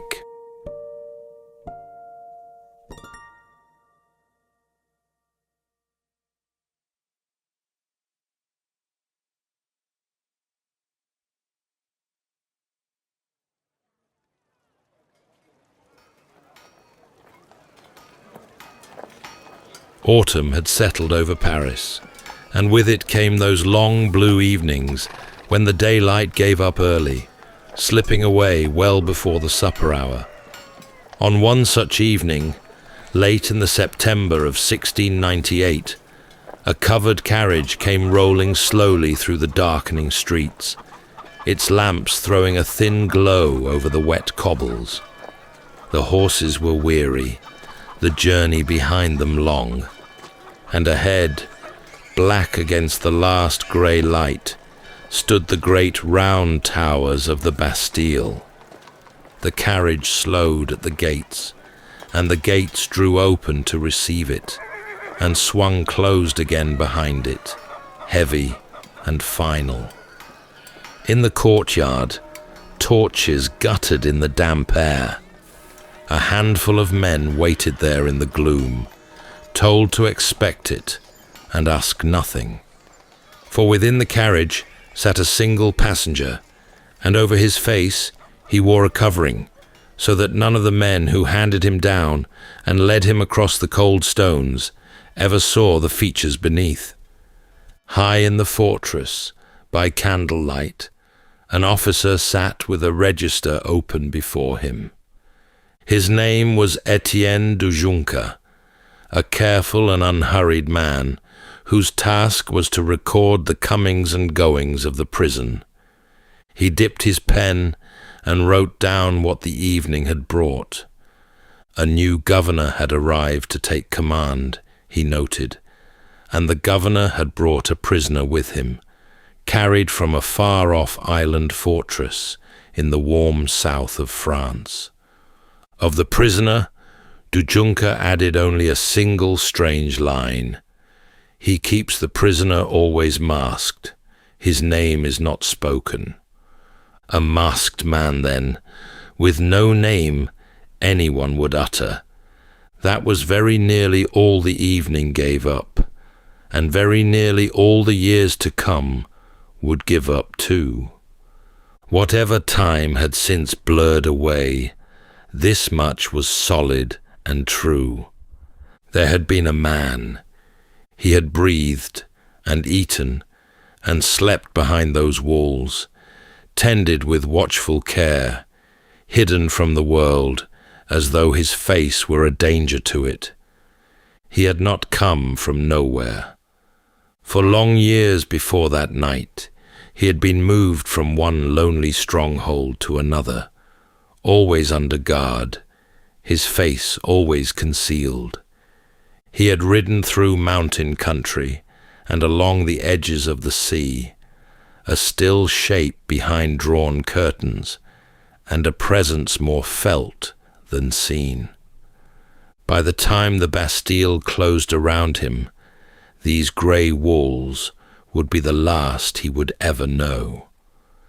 Now and then they let him out to hear Mass, and he would cross the courtyard with his face covered and climb to the little chapel, watched at every step. Those who saw him pass remembered the figure and the dark mask, and nothing more. It was that hidden face, caught only in glimpses, that would one day make him famous the world over. Later, tellers would clap cold iron over those features and bolt it fast in the imagination, though the truth was a far softer thing. As for what he had done, or knew, or why such trouble had been taken to keep him at once alive and unseen. The candle-lit register held no answer. Dujunka set down that the man had arrived, and years afterward he would set down that he had died, and between those two faint lines there stretched a whole life lived behind a mask. Into the gloom of an old Paris fortress, on a wet autumn evening, there had come a man with no name at all. Long after the masked man was buried, a story grew up over him, far grander than anything the prison ledgers could tell. In that story, he was a twin, the secret double of Louis XIV himself, the great Sun King who ruled France from the gold and glass of Versailles. As the story was always told, a king was once father to twin sons, two boys born on the same day, alike in every feature. But in a kingdom with one throne, there can be but one king. So the second child was carried from the palace in secret and hidden away from the world. To be certain his face could never give him away, it was sealed behind a mask of iron. For if the two were ever seen together, matched feature for feature, who could truly tell them apart? It was a beautiful and a terrible idea, and once it had taken root, it would not be dug out again. The grandest of these tellers worked more than a century after the prisoner died. Alexandre Dumas, who had already given the world his Three Musketeers and all their swordplay and daring, reached for the masked man and made of him the lost brother of the king. Dumas wrote to thrill, and thrill his readers he did, and the tale took such a hold that it all but swallowed the plainer truth beneath it. For a long time afterward, when people pictured the masked man, it was Dumas's brother who rose into their minds. Yet Dumas had not been the first to dream along these lines. Long before him, there had been Voltaire, among the sharpest minds France ever produced, who had himself once been shut up within the Bastille. A man who had passed slow weeks behind such walls grew curious about their secrets, and Voltaire grew very curious indeed. He let it be understood that the masked prisoner might have been an elder brother of the king, born outside the proper order of things. Out of his hints, the prisoner began to climb out of the dusty ledgers and into legend. It was Voltaire, too, who first dressed the mask in iron. He spoke of a thing of metal, fitted with a hinge at the chin and a small spring within, so cleverly made that the prisoner could take his meals without once lifting it from his face. It made for a wonderfully grim picture, the sort engravers carved with relish, and that lingered long after the book was closed. And like a great deal else in the legend, it had very probably never existed at all. The papers that survived from the prison itself told of something far gentler. The covering the man truly wore had been cut from black velvet, dark and soft, with no hinge and no catch, and no clever spring of steel anywhere about it. Somewhere in the long passage from cold fact to fireside tale, the cloth had turned slowly to metal, and softness, oddly, only deepened the strangeness. Nearly 30 years before that wet autumn night in Paris, a letter was written that would settle the whole course of one man's life. The year was 1669. France stood close to the summit of its power, a land of great armies and grander ambitions, ruled over by the king who had taken the sun itself for his emblem. And in some panelled chamber of state, by the careful hand of one of his ministers, a set of instructions was set down in ink for the keeping of a brand new prisoner. Few hands would ever touch that page, and yet it would shape a man's whole life as surely as any wall of stone. The orders were unlike those drawn up for any common wrongdoer bound for a cell. This man was to be shut away from the whole of living society, and kept so far from every other soul that he might as well have ceased to exist. No visitor was ever to reach him. No letter was ever to pass his way. No word was to be traded with him beyond the plain things his survival asked for. Warmth he might be given, and food, and a roof against the cold, a scrap of news, a moment of ordinary talk, and the simple sound of a friendly voice. Those he might never know again. And there was one instruction, harder than all the rest. The man was to be made to understand, beyond any chance of mistaking it, that a single careless word would cost him everything he had. If he spoke to a living soul of who he was, or where he had come from, or why he had been carried to that place, his life was to be ended on the spot. One sentence, one slip, and he would simply be gone. A man holding so dangerous a secret could have been done away with in a single night, and the kings of that age were rarely squeamish about such things. Yet this one the crown wished kept alive.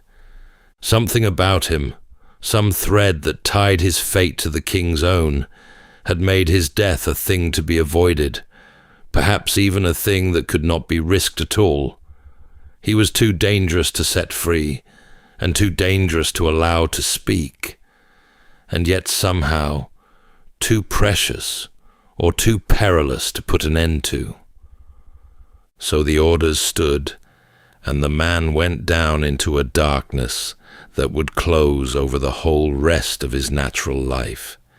He would be fed and clothed and kept in fair enough health, tended like a candle that was never to be let go out, and yet never again allowed to shed its light. The minister folded the letter and pressed his seal into the wax, and the command passed from hand to hand. A prisoner, whose true name the records would never hold, slipped out of the ordinary world and into a keeping built to swallow him whole. Whatever he had seen, and whatever he had heard, and whatever he was, it had been judged a danger far too great ever to be let loose again. Through all of it, from the first locked door to the last, one man held the key. His name was Benigno de San Mar, a soldier risen into the trade of jailer, climbing through the king's service from one posting to the next, and at his side, through every step of that climb, went the masked prisoner. Other captives changed hands as governors came and went, passed along like keys from one warden to another. This one never left San Mar at all. For more than 30 years, the two of them stayed bound together, the keeper and the kept. The long road began in the foothills of the Alps, at a grim fortress called Pignerol, a place of thick walls and cold mountain air that France then held at the edge of Italy. There, in stone rooms, far from any curious eye, the masked man passed the first long stretch of his captivity.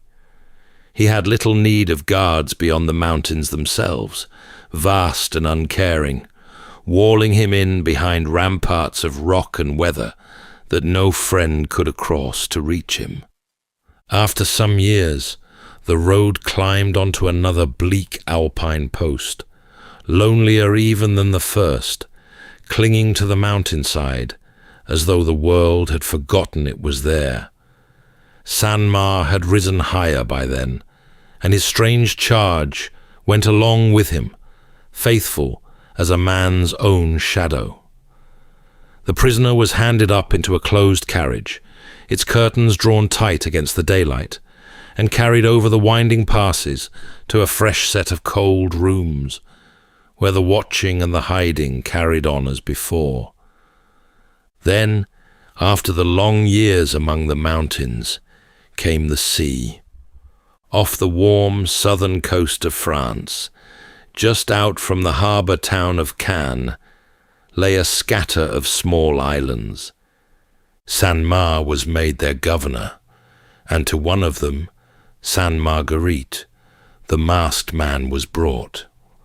A boat carried him out across the water to a fort that looked down upon the waves, where seabirds wheeled in the air overhead, and the mainland lay close enough to ache for, just across a narrow stretch of glittering blue.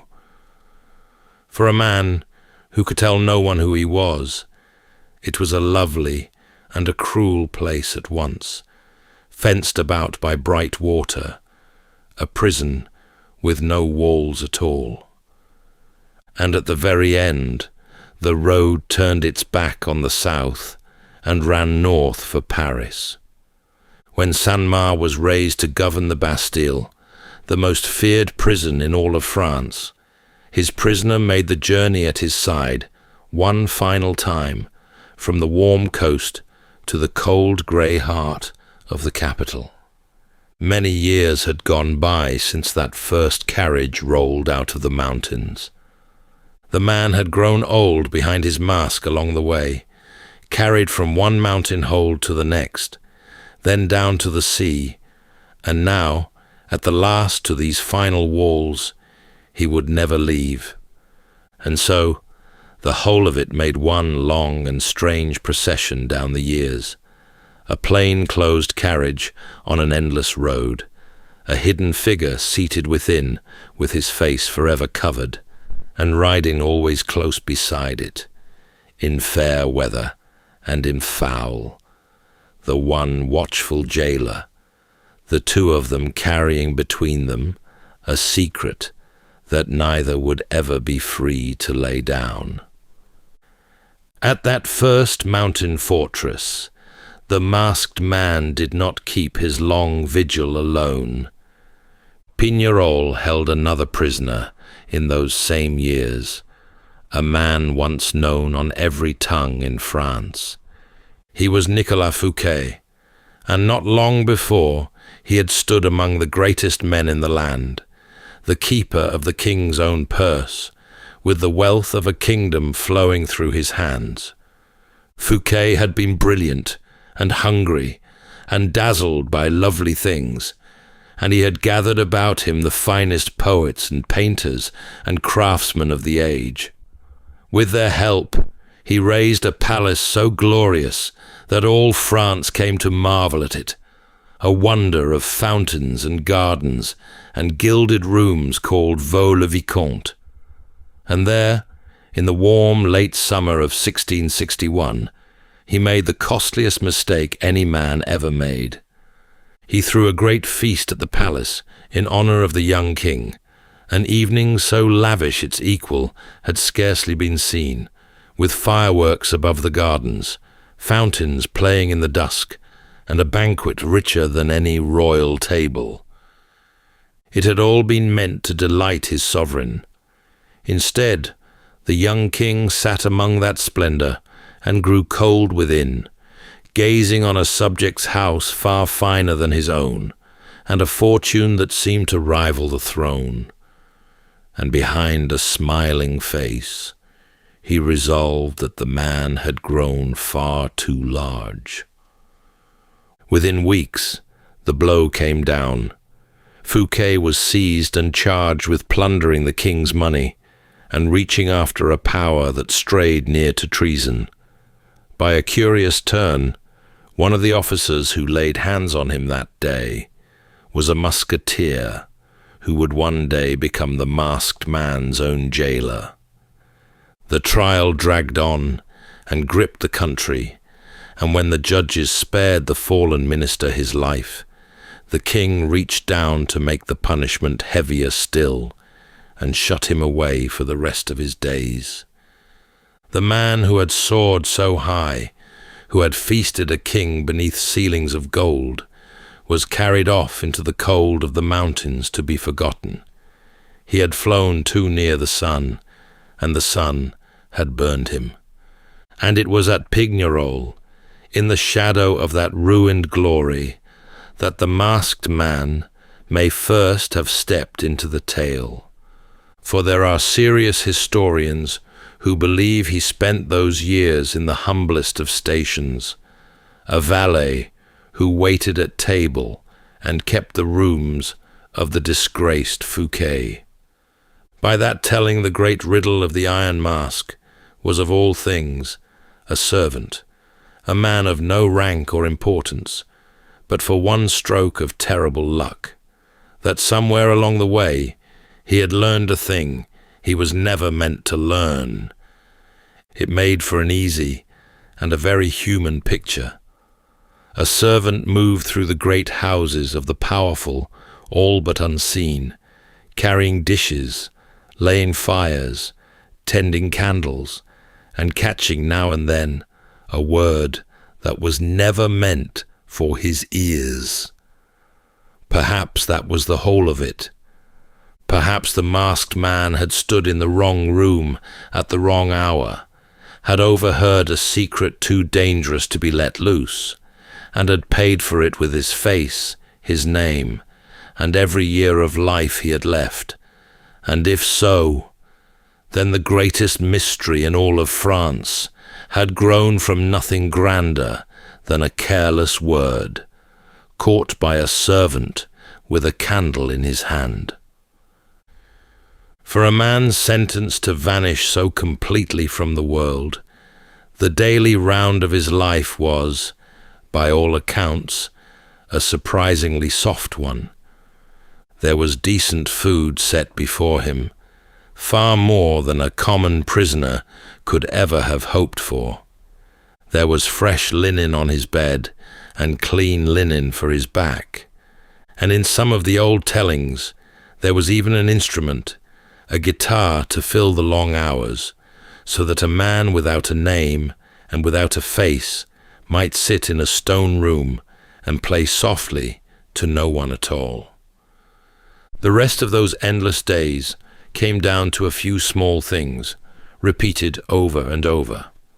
A princess of the French court, writing of him to a relative long years afterward, remarked that, mask apart, he wanted for almost nothing, and that he was very devout and read perpetually.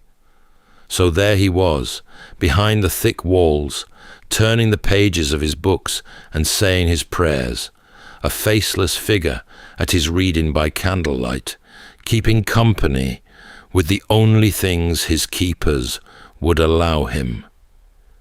And yet it was a prison still, in everything but its comforts. The mask never left him whenever another living soul might catch sight of his face. Soldiers stood always near, understanding orders to act at once, should he ever lift the cloth and show his features to the world. He might have his books and his music and his good white linen, but the one thing that cost nothing at all was kept from him, which was to be known. He could not say his name.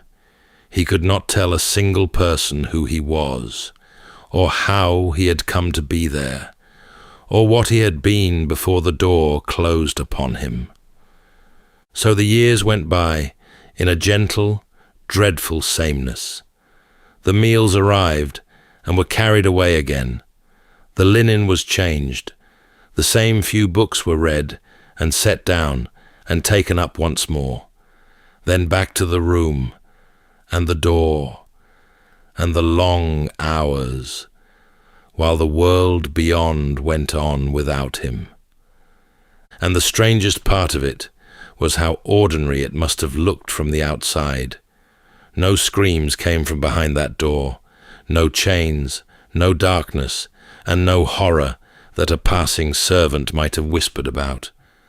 Only a well-kept room, a tray of good food, a few books, and a courteous prisoner who happened to wear a mask and never spoke his name.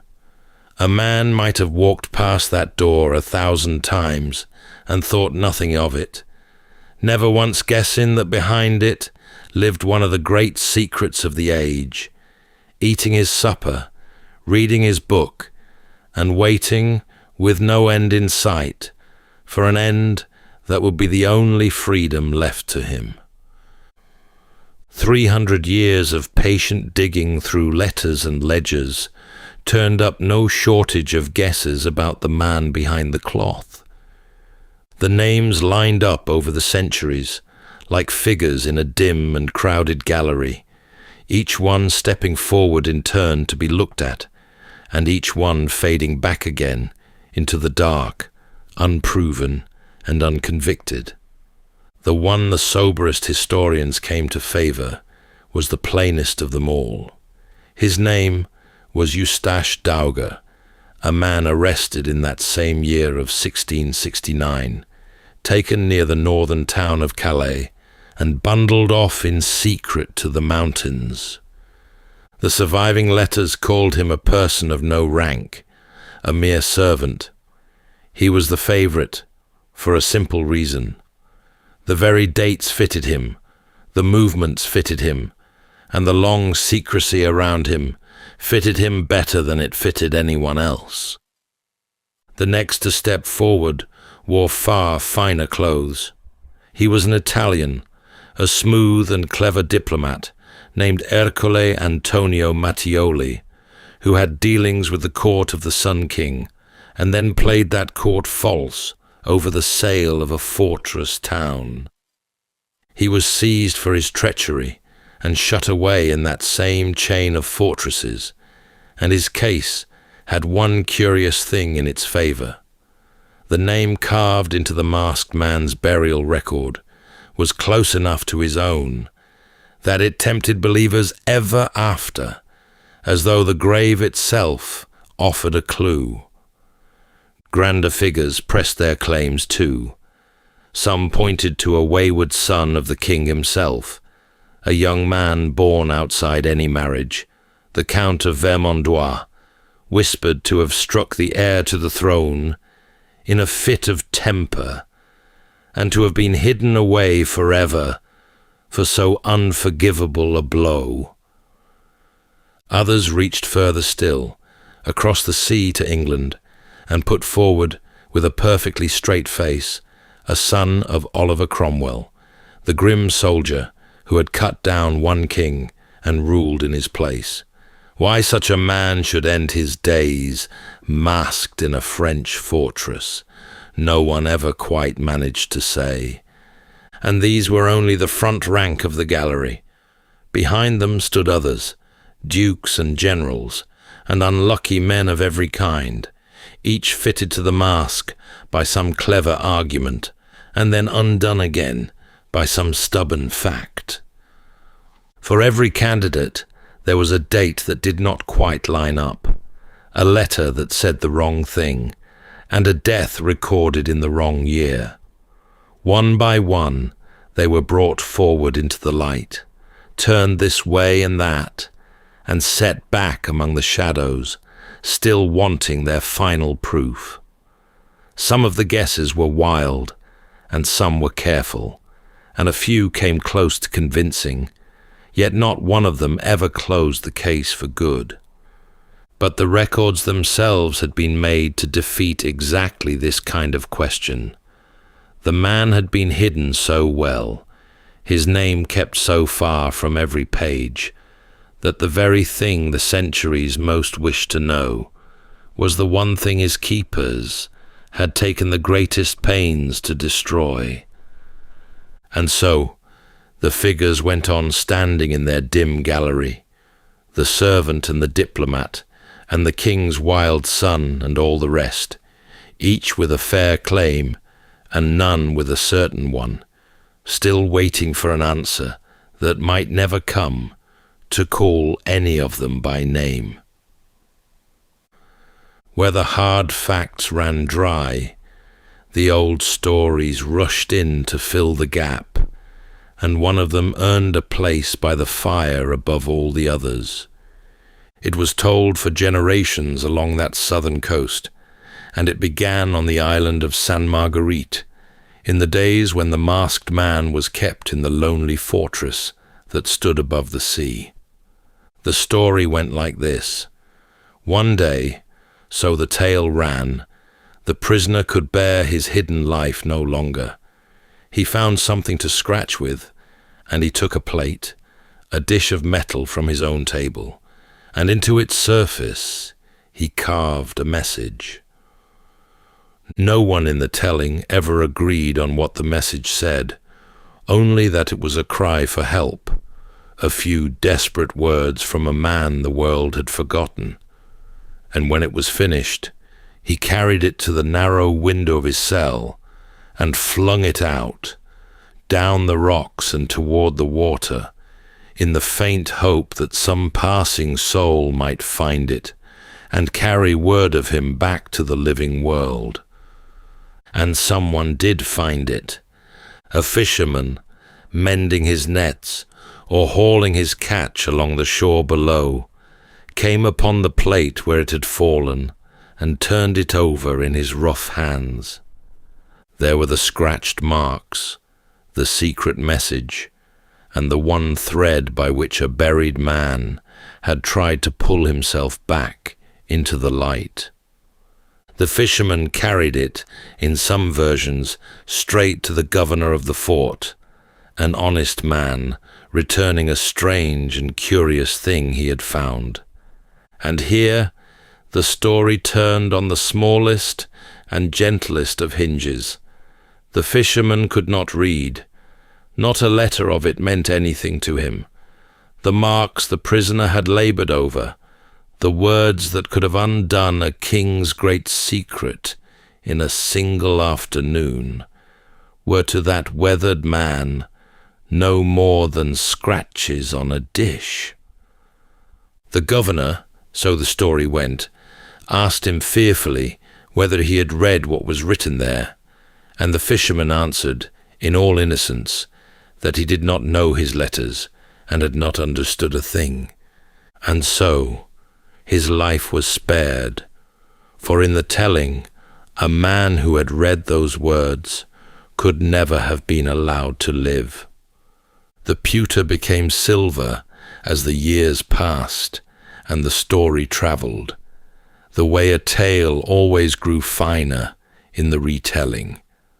The window grew higher, the sea grew wilder, and the message grew more tragic, and the unlettered fisherman became a small hero of the legend, the one who held the whole secret in his hands for one short hour and never knew it.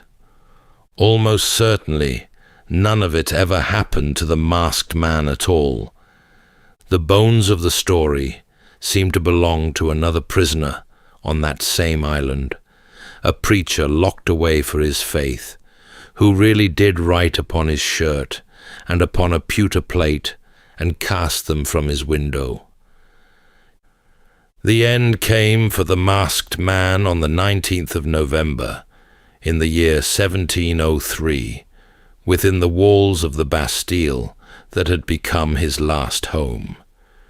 He had been a little unwell after returning from Mass the day before, nothing that anyone thought serious, and then, late in the evening, he simply slipped away, without any great struggle or any long decline. After decades of being guarded as the most dangerous secret in France, he died as gently as any old man in his own bed. There were no last words anyone thought to write down, no deathbed confession, and no final lifting of the mask. He was carried out the next afternoon, and laid in the ground of the parish cemetery, close by the fortress. And here the long habit of hiding him held firm even past his death. The lieutenant who kept the register set the burial down in his plain hand, noting that even he did not know the name they had written over the grave. In any case, the name was not his own.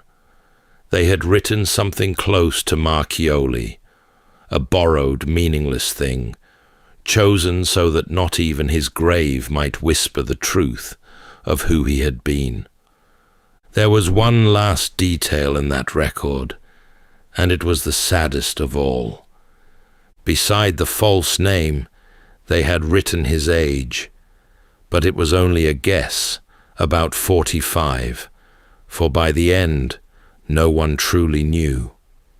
They had hidden him so well that even the count of his years was lost. They wrote it only to fill the line on the page, for there was no one left alive who could have told them the true number. A man had lived and died among them for decades, and at the end they could not even say with certainty how old the man beneath the mask had truly been. Then a stranger thing was done.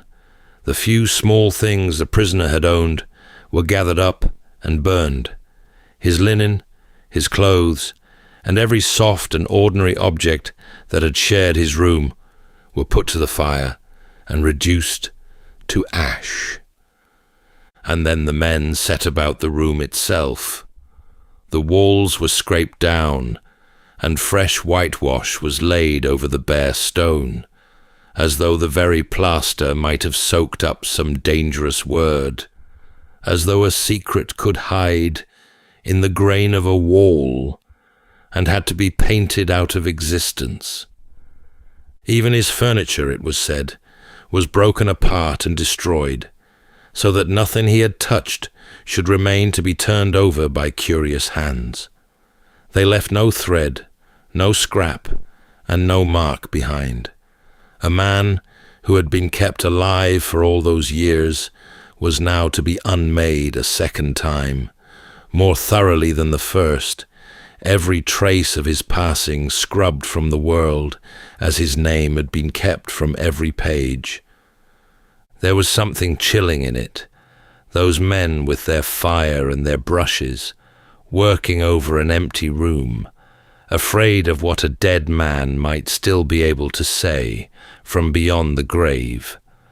Whatever he had known, they wanted it gone with him, and gone forever. The fear that had shadowed him through every fortress followed him even into the ground. And so the masked man left the world exactly as he had lived in it, behind a covering and under a false name.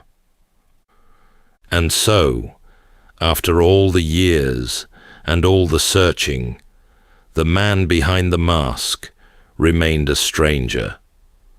3 centuries of careful hands turned over every letter, every order, and every dusty page that might hold a clue, and not one of them ever forced from those pages his true name. A few things, and only a few, could be said with any confidence. There was a man. He was real as the carriage that brought him in, and the lieutenant who wrote down his coming and going. He lived for more than 30 years inside a mask, guarded year upon year by a single trusted hand. A king of enormous power went to extraordinary lengths to keep this one man hidden from the world, and whatever it was that made him so dangerous, he carried it down with him into a grave that bore another man's name. Everything beyond that was shadow and supposition. The servant, the diplomat, the uncounted brother, every face ever proposed for him remained a guess, and perhaps the true one was a face no searcher ever thought to name. The men who hid him had done their work too well. They wanted him forgotten, and in the deepest and most lasting sense, they got their wish. The face was gone. The name was gone. The reason was gone. All that survived was the bare fact of him, a masked shape moving through the candlelight of a vanished age, and the question that trailed behind him ever after, refusing to lie down and be forgotten. And there was, perhaps, a strange comfort in all of it. Some stories were never meant to be solved. They were meant to be wondered at and turned over slowly in the mind on the edge of sleep, their loose threads left hanging in the dark, asking nothing but a little wonder. The man in the mask was one of those. He had kept his secret against a king, against the centuries, and against every clever soul who ever tried to wrest it from him, and he kept it still. So let him rest in his borrowed grave, his face still hidden, and his secret still his own. Whoever he was, whatever he knew, he carried it past every wall and every lock and every patient question, all the way to the very end, and a little way beyond it. And that, in its own way, was a certain kind of victory no king or historical record could ever take from him.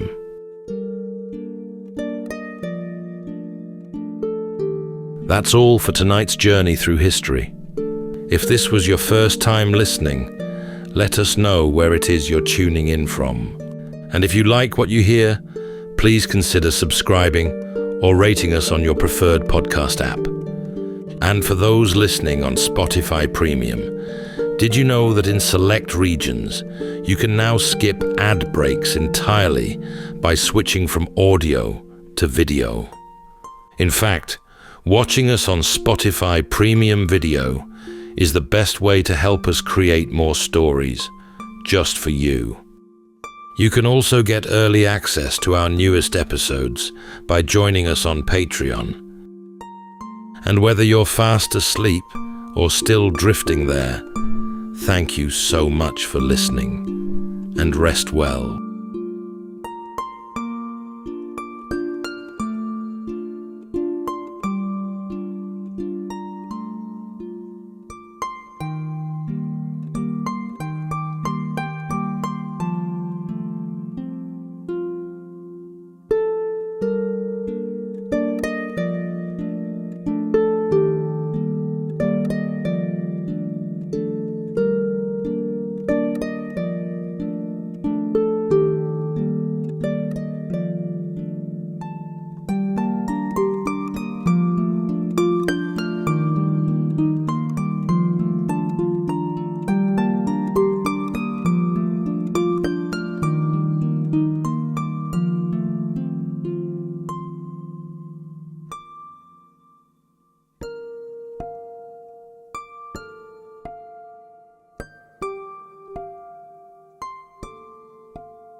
Welcome to Sleepytime History.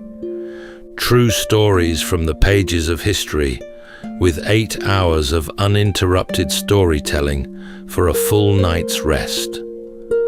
Tonight, we're going to be exploring the remarkable true story of the origins of the Holy Grail, perhaps the most sought-after treasure in history, and, if it ever truly existed at all, the holiest relic in all of Christendom. Picture a candlelit stone-walled chamber in 12th century France. It was here that a poet named Chrétien de Troyes once committed a single word to parchment: Graal, or in English, Grail. And as if by accident, lit a fire in the human psyche that smoulders to this very day. In his telling, the Grail was not the cup we picture today, but a wide golden serving dish set with jewels, bearing a single morsel of holy bread, and blazing so brightly it dimmed the candles around it. Over the next century, other writers would recast it entirely, as the chalice of the Last Supper, as the vessel that caught the blood of Christ, or even as a great stone fallen from the heavens. And in the old legends, the Knights of the Round Table rode out from Camelot on a romantic quest to recover it. But the Grail refused to remain a story bound in ink and leather. For 800 years it tempted kings, lured crusaders, and left adventurers spellbound. Then, in the 1930s, a young man named Otto Rahn was certain he knew the location of the Grail. But once his writings found a dangerous admirer in the murderous Heinrich Himmler, Otto led expeditions from the Pyrenees to the black sand shores of Iceland, a tale that would echo decades on in the Grail hunting Nazis of the Indiana Jones films. Tonight, as we drift into sleep, we'll follow the dual nature of the Holy Grail. For it is at once both an impossible quest for a relic lost to the sands of time, and a sacred object that some believe endures to this very day. So settle in, take a deep breath, and we'll begin with a full 8 hours of uninterrupted storytelling after this short break.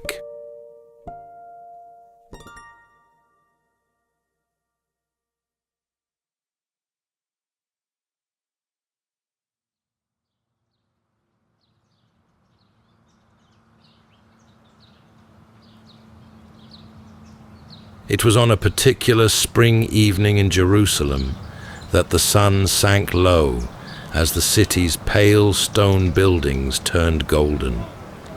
It was the season of the great feast, and the streets below were thick with travelers. The bleating of lambs, the smoke of cooking fires, and of the temple altar rising into the dusk.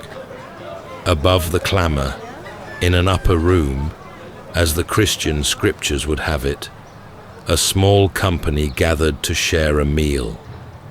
And there, a man called Jesus sat at the table among his closest friends, knowing the supper to be the last they would ever eat together. He took bread, broke it, and gave it into their hands. He took a cup of wine and passed it round the table from one man to the next. The cup was nothing to look at. It stood among the dishes and the crumbs, an ordinary vessel doing an ordinary thing. Those who later wrote down the events of that night remembered the bread and the wine and the cup that went round between them. Yet not one of them set the cup apart. None called it holy, or wondered where it had gone, or thought to follow it once the table was cleared. And for more than 1,000 years, nobody came looking for it. The faith spread to the ends of the earth. Great cathedrals climbed toward the sky. Empires rose and crumbled back into dust. And through all of it, the cup from that supper lay forgotten, unnamed, and unmissed. Where it had gone, if it had gone anywhere, no one living could say. Perhaps it had been swept out with the leavings of the meal and broken on a stone floor within the week. Perhaps it had been kept and treasured and handed down through some household whose name the centuries had long since forgotten. That part of the world had seen war upon war and fire upon fire, and a great many ordinary objects had vanished into the wreck of them without a soul marking the loss. When the wanting came at last, it came from poets, and the thing they built was enormous. The tale that gathered around the missing cup grew into one of the longest stories ever told, and it was spun from 3 different kinds of thread. Some of those threads were plainly the work of imagination, woven for the pleasure of a winter's court, and never meant to be weighed too heavily. Some were lost in a fog so old and so deep that no one could mark the place where the dreaming ended and the remembering began. And one thread, thin and stubborn and very hard to break, ran all the way back toward that table in Jerusalem, and would not lie still. So the long search for the cup did not begin in Jerusalem at all, nor in the years close to that supper, but far away and far later, in a colder country and a wholly different age. It began in the halls of medieval France, in lamplight and wood smoke, with ink, with parchment, and with a single curious word that had carried no great weight before. A poet was about to take up that word and set it down in a story, and once he had, the cup that the world had managed to forget for 1,000 years would never again be left in peace. The poet's name was Chrétien, and he lived in the city of Troyes, in the Champagne country of northeastern France, in the years around 1180. He was the most admired storyteller of his age. He had already given the courts their favourite entertainments, such as the tale of Lancelot and Guinevere, the queen he loved. His verses were copied out by hand and carried from one great hall to the next, and noble lords were glad to have him at their tables through the long, dark evenings of winter, when there was little to do but eat and drink and listen to a good story well told. It was one such lord, Philip, the Count of Flanders, who set the poet his last great task. By his own telling, the Count placed a book into his hands and asked him to make from it the finest tale ever told in any royal court. Whether such a book had ever truly existed, none could say, then or since. But the poet set to work upon it, and somewhere in the writing he set down a word that would outlast everything else he ever made. The word was Graal. In the French of that day, it meant nothing grander than a wide and rather deep serving dish, the kind a servant might carry to the table, heaped with fish or with meat. Beneath his pen, little by little, it began to mean a great deal more. The hero of the new tale was a boy named Percival, raised deep in a forest by his mother. She had already lost her husband and her elder sons to the hard trade of knighthood, and she hoped against hope to keep this last child clear of it. She brought him up, knowing nothing of weapons, nothing of courts, and nothing of the wide world beyond the trees. But a day came when the boy saw armoured knights riding through the wood, glittering in the green light like creatures fallen out of heaven, and from that hour his course was set. He left his mother weeping at the gate. He rode out into a world he barely understood, and made his clumsy, well-meaning way toward the life of a knight. He was rough and innocent, and often a little foolish, and the world did not always use him kindly. In time, his wandering carried him toward a strange castle beside a broad river, and into the very heart of the mystery the whole long tale had been moving to meet. What befell him there, the poet set down in full, but somewhere in the telling that followed, Chrétien laid down his pen and never took it up again. The poet died, whether by illness, by accident, or by some plainer misfortune, the records do not tell. He left behind a marvel and a riddle in equal measure, a tale that broke off in the dark, with its deepest questions still unanswered. The castle stood beside a broad river, in country the young knight did not know. Its lord came out to meet him, a man of gentle manner and visible pain, for he had been wounded long before through both his thighs, and could no longer stand, nor ride, nor do much at all, but lie propped upon cushions before a great fire. He welcomed his guest warmly all the same. He made him a gift of a fine sword, and bid him sit close at hand. The hall was warm, the food was good, and the evening was easy. And then, as the meal began, a procession came through the hall. First walked a young man, holding a white lance upright in his hand. As the knight watched, a single drop of blood welled at the lance's tip and ran slowly down the shaft, over the bearer's fingers. Behind him came two more youths, each carrying a branched candlestick, bright with burning candles.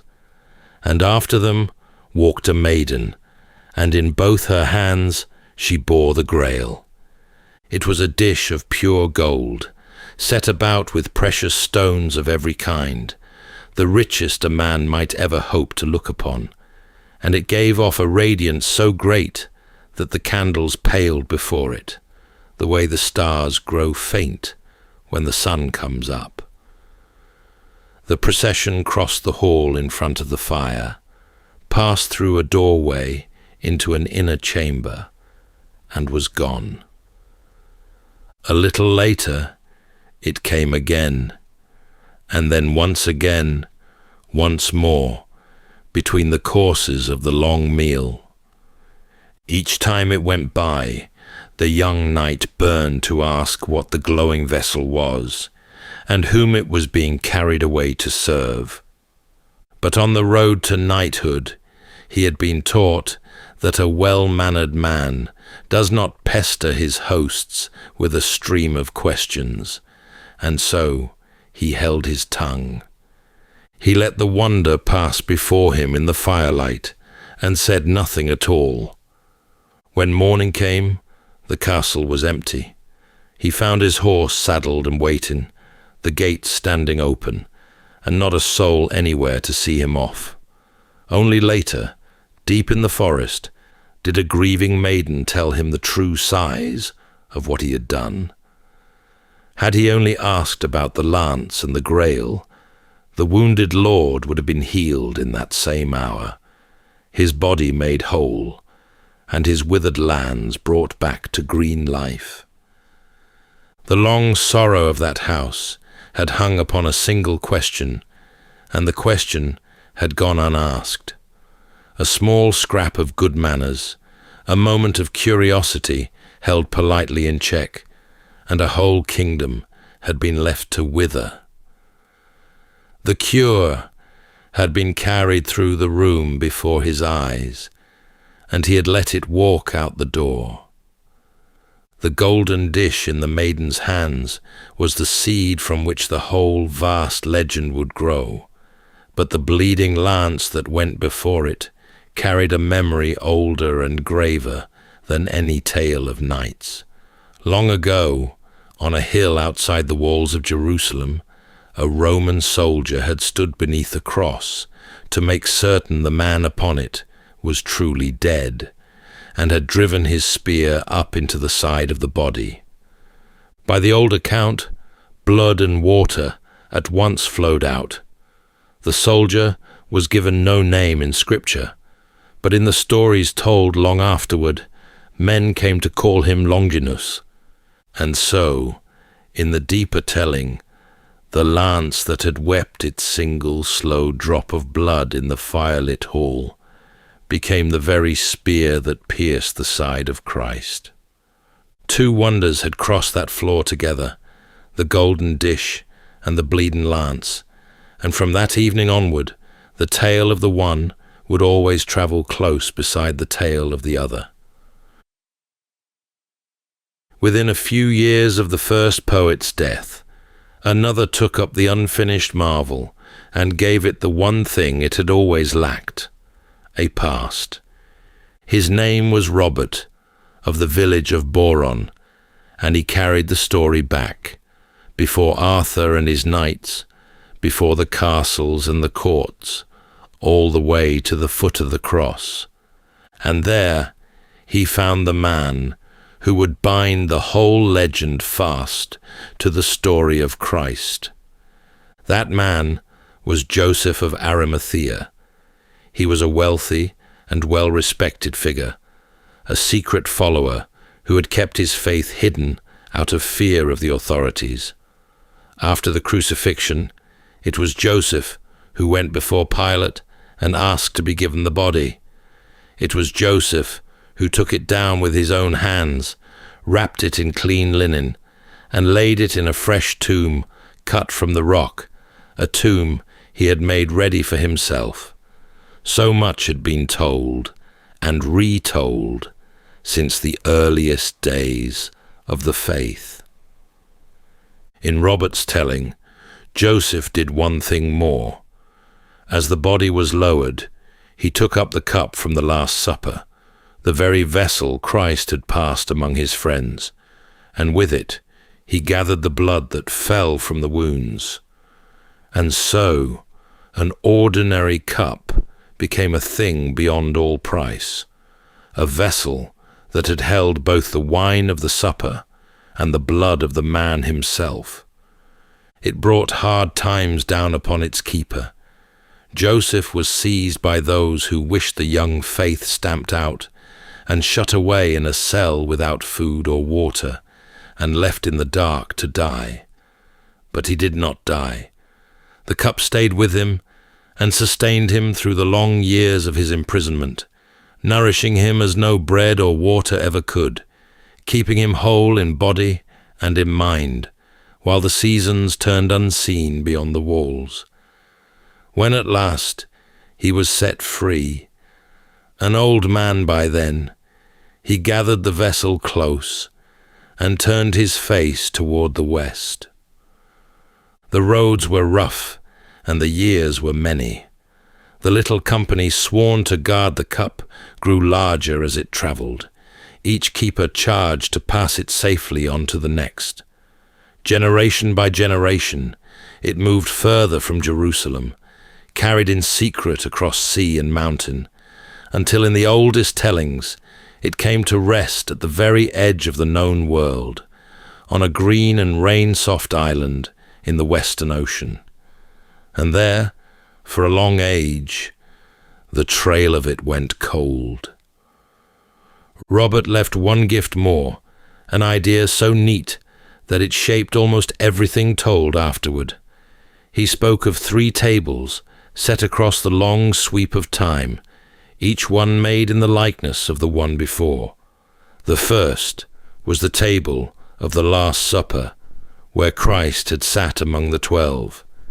The second was a table that Joseph raised in the wilderness for the keeping of the cup, and at it a single seat was always left empty, in memory of the place where the betrayer had once sat, a seat that no false or sinful man could ever fill.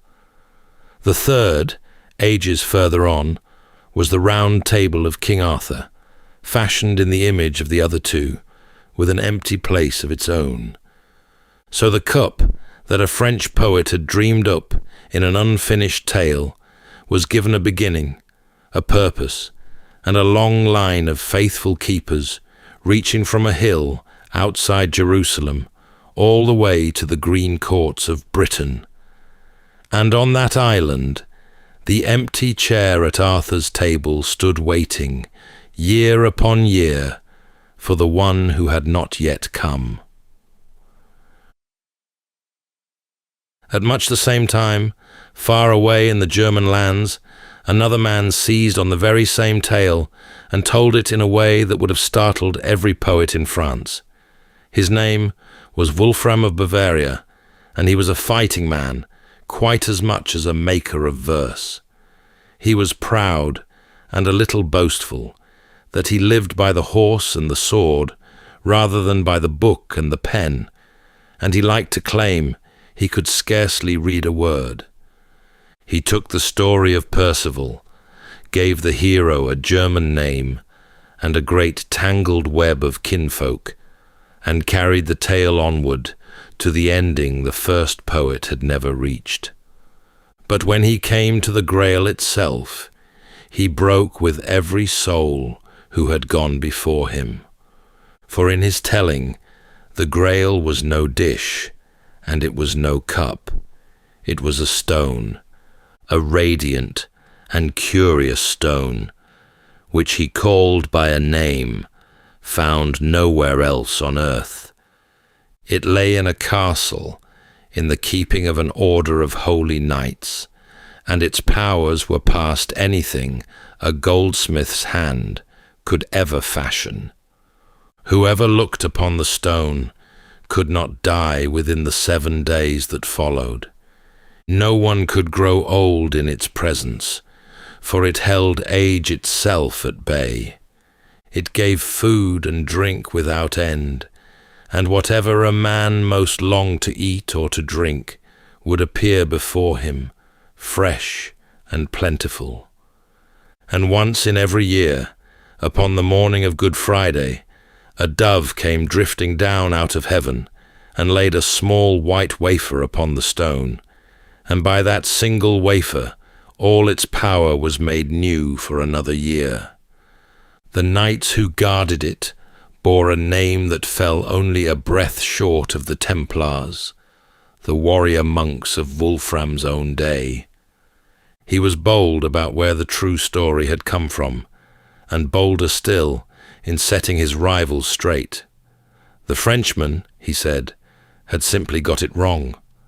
The right of it had reached him by another road entirely, from a poet he named as Quixote of Provence, who had found the secret written in a manuscript in the city of Toledo, set down long ages before by a heathen astronomer who had read the Grail's very name written among the stars. It was a fine and learned pedigree for a story.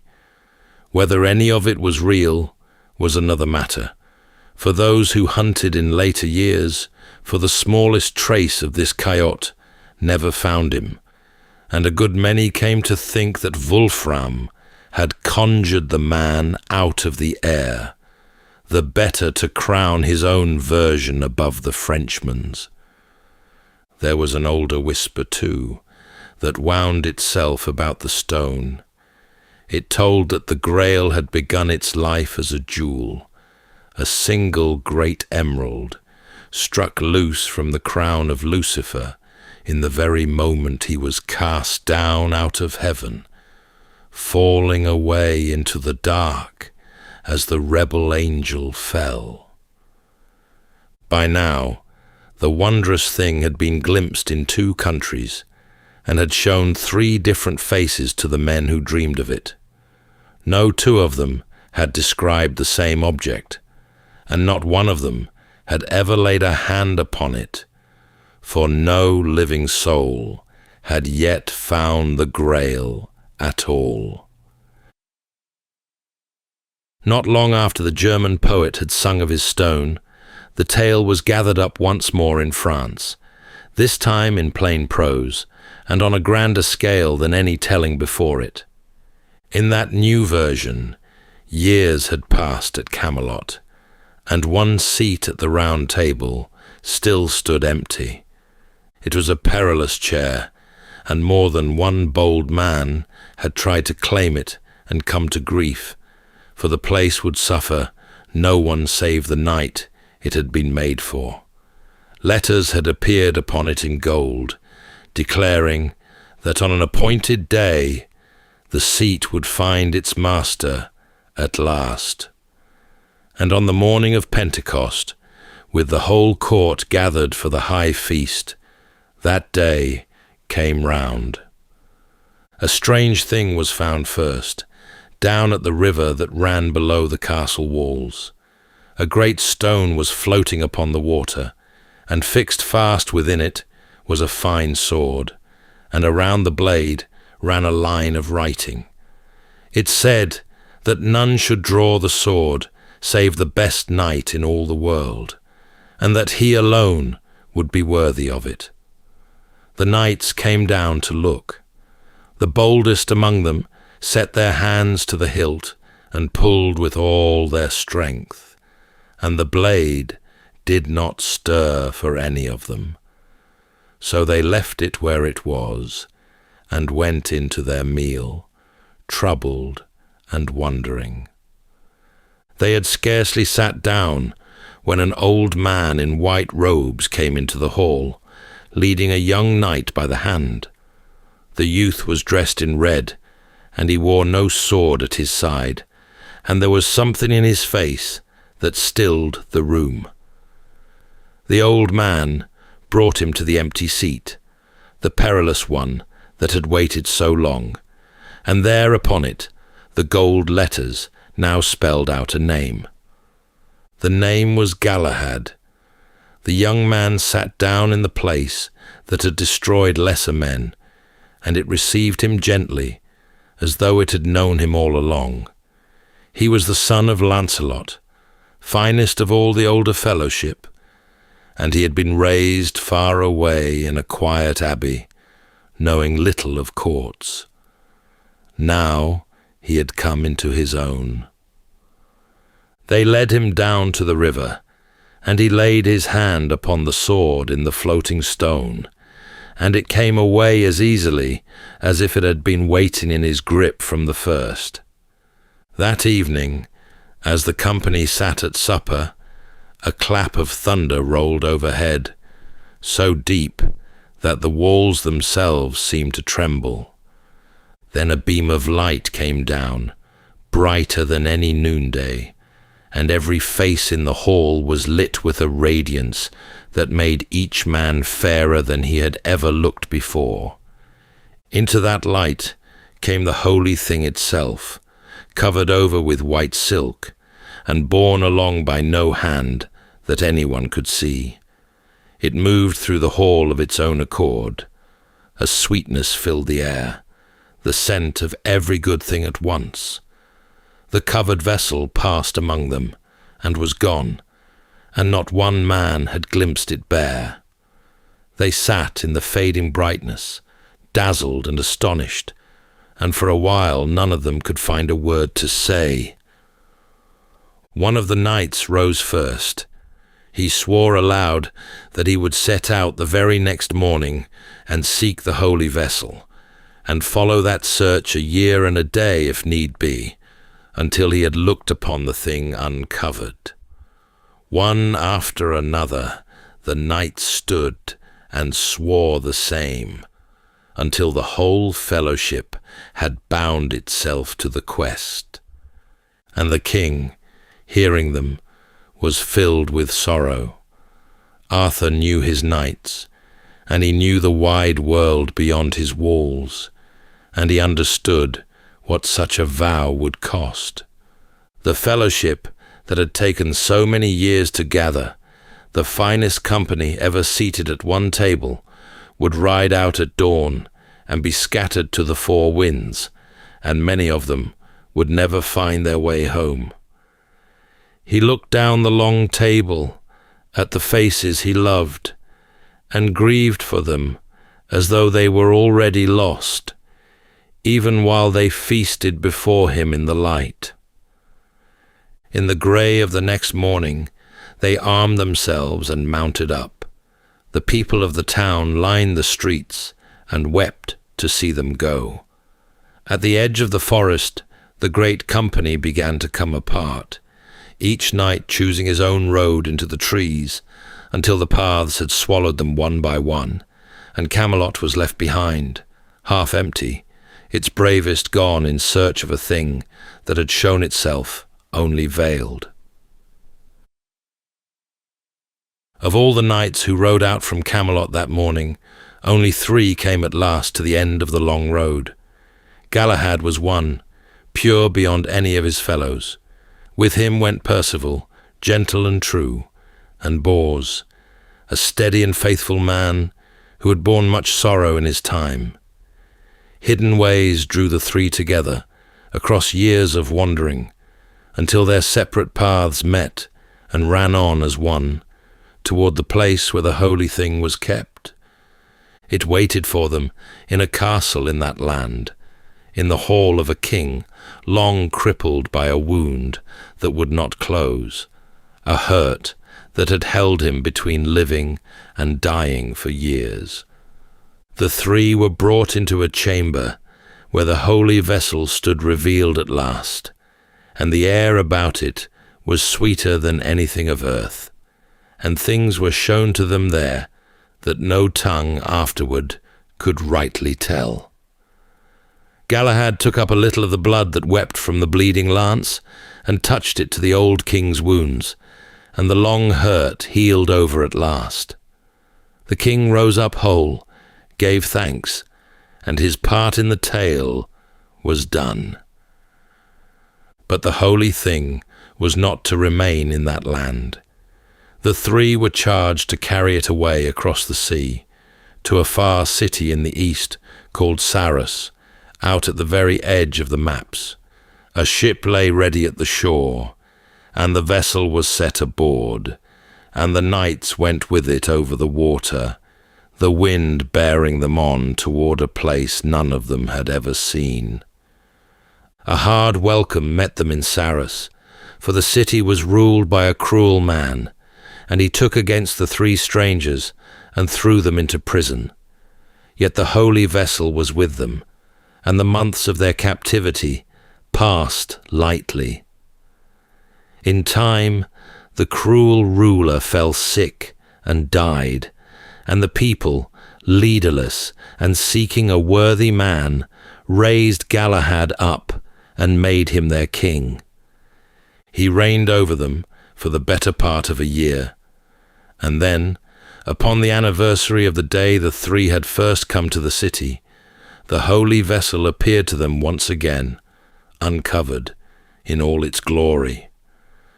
Galahad knelt before it and gazed into its depths, and he beheld there the very thing his whole life had been bent toward, the secret at the heart of all of it, more than any man before him had been suffered to see. A great and trembling joy came over him. He had reached the summit of everything, and he wished for nothing further in the world. He turned to his companions and took his leave of them tenderly, and asked that he might be allowed to depart from life now, at the height of his gladness, while the wonder was still before his eyes. His wish was granted to him. A company of angels bore his soul upward, and as it rose, a hand reached down out of heaven and took up the holy vessel and the bleeding lance, and carried them away above.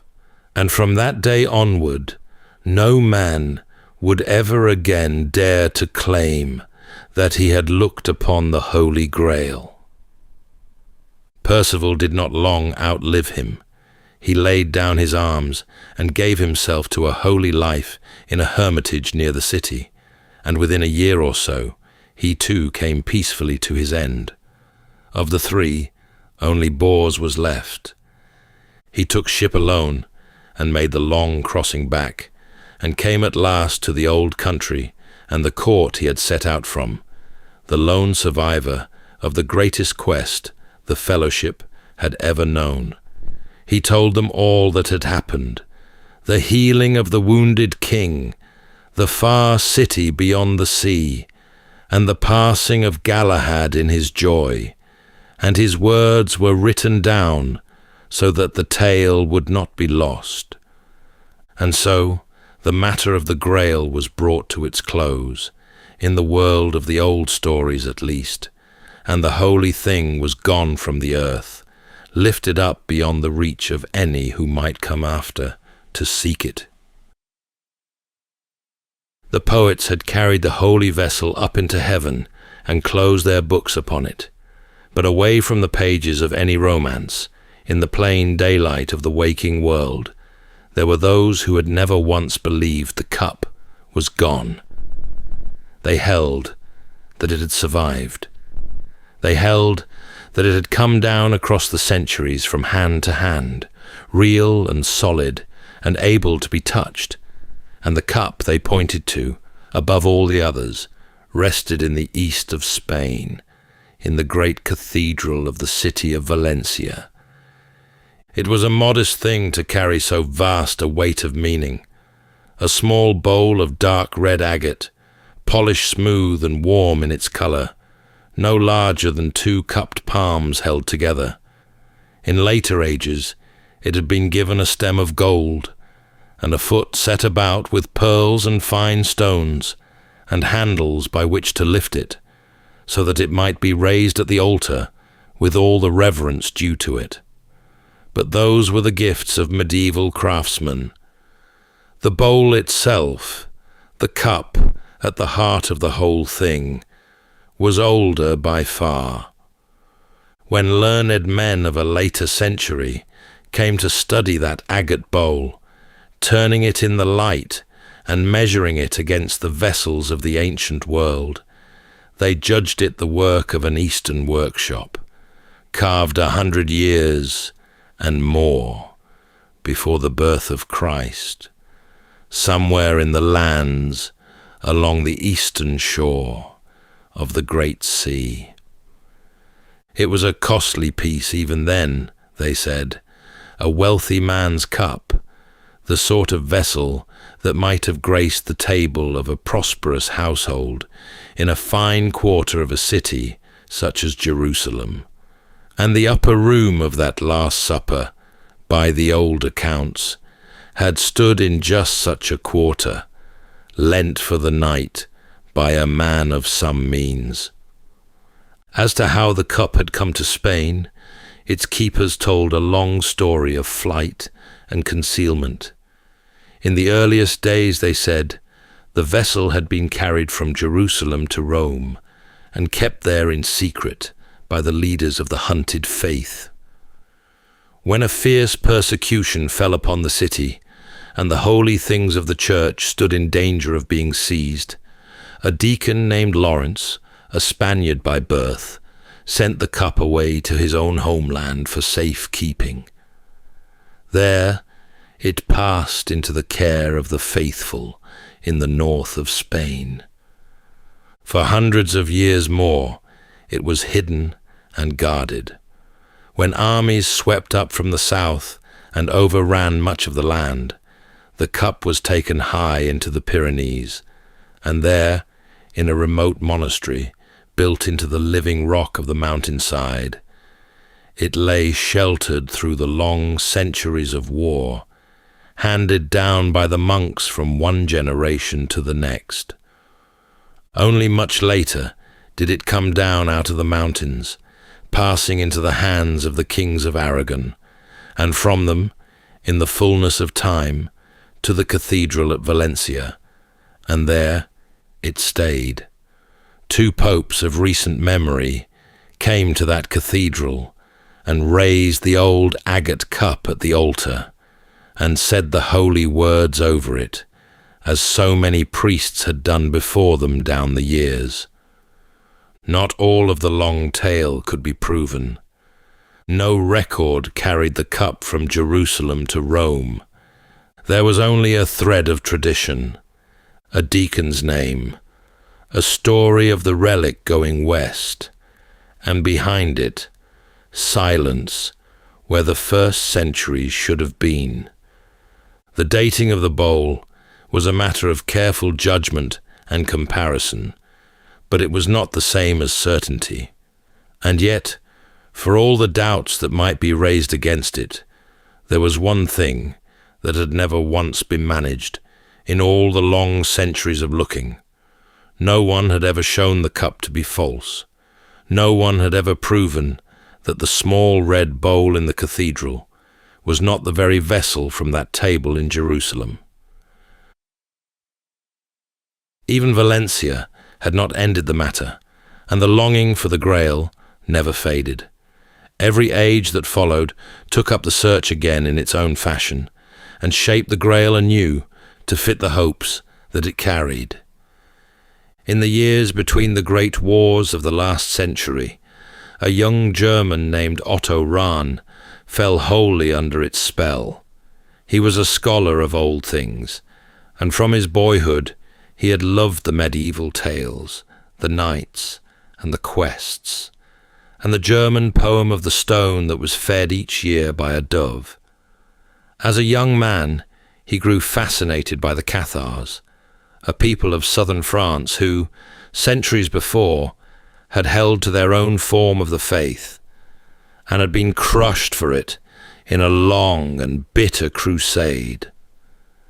Their last stronghold had been a mountain fortress called Montségur, perched high upon its crag, and there, after a hard siege, the defenders had met a sorrowful end. Rahn came to believe that those people had been the secret keepers of the Grail, and that the cup, or the stone, or whatever the holy thing truly was, lay hidden even now in the caves beneath their mountain. He wrote a book setting out his belief, and the book found its readers. One of those readers was among the most dangerous men in all of Germany. Heinrich Himmler, who commanded the dreaded order of the SS and nursed a deep hunger for relics and hidden powers, took an interest in the young scholar and drew him into his service. Rahn was given the means to search and a black uniform he had never sought, and he went down into the caves and the tunnels beneath the old Cathar mountain, looking for the resting place of the cup. His searches for the order ranged far beyond that one mountain, even at its bidding to the black sand shores of Iceland. He found chambers and passages and the cold dripping dark, but he did not find the Grail. It was not there to be found, or if it was, it kept itself well hidden from him. In the end, the bargain he had struck lay too heavily upon him. He left the order, and he fell out of favor, and on a cold day in the early spring of 1939, he walked up alone into the mountains that he loved, and did not come down again.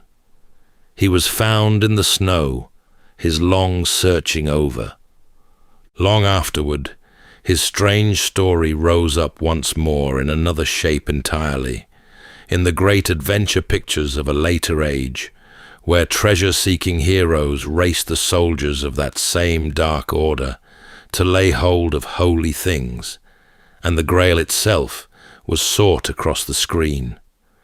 The scholar who had crawled the caves of Montségur would come to be claimed by many as a real-life forerunner of an adventurer in a wide-brimmed hat.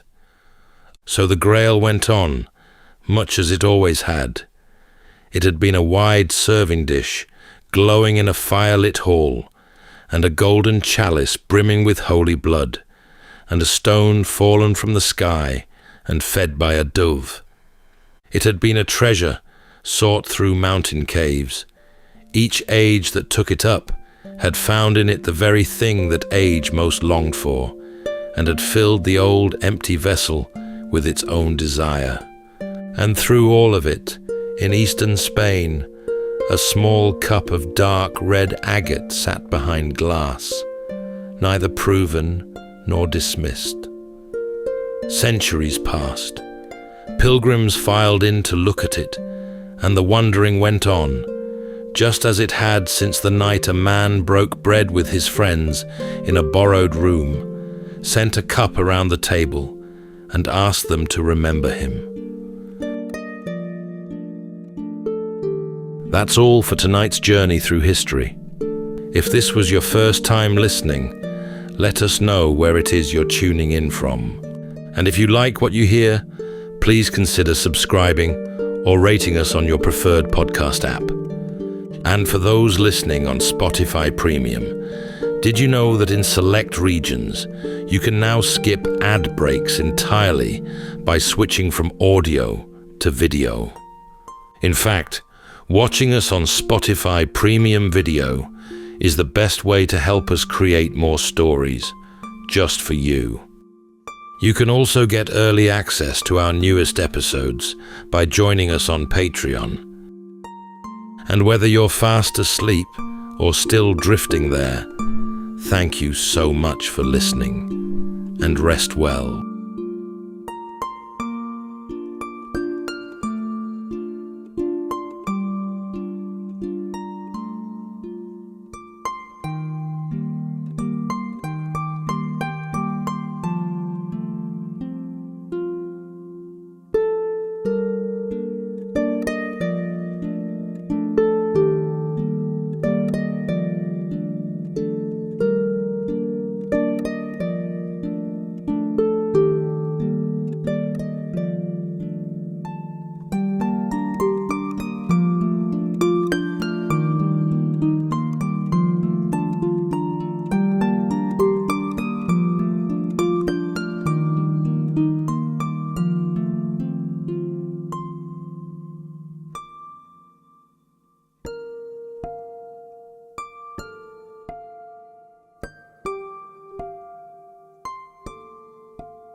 Welcome to Sleepytime History.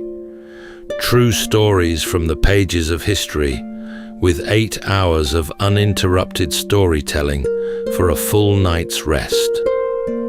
Tonight, we're going to be exploring the remarkable true story of Jeanne Beret, a young woman who slipped aboard a naval expedition ship disguised as a man and managed to become the first woman in history to circumnavigate the globe.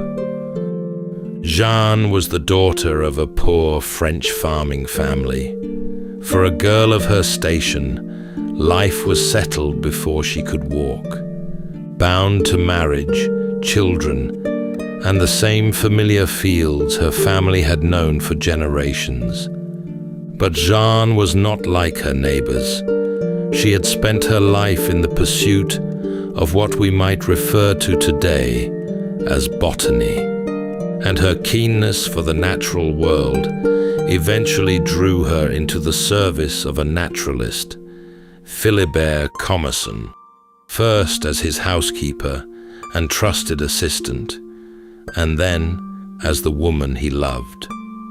When the chance of a lifetime came to sail the world as a ship's botanist, Philibert found himself troubled by a bad leg, and he would need someone to lean on. There was, of course, one difficulty. The Navy forbade women aboard its ships by royal decree, and so a daring plan began to take shape. Jeanne would bind herself in linen, dress in a man's clothes, and take on the masculine form of her name, Jeanne. And to anyone who asked, she would simply claim to be a eunuch. She would join the expedition as Philibert's manservant, taking on a false identity among sailors who could never be allowed to suspect the truth, knowing discovery would come at a heavy price. Tonight, as we drift into sleep, we'll follow Jeanne Beret out onto that vast and rolling ocean, to the wind in the rigging, the salt on the air, and the steady courage of a woman who somehow kept this fragile deception alive. So settle in, take a deep breath, and we'll begin with a full 8 hours of uninterrupted storytelling after this short break.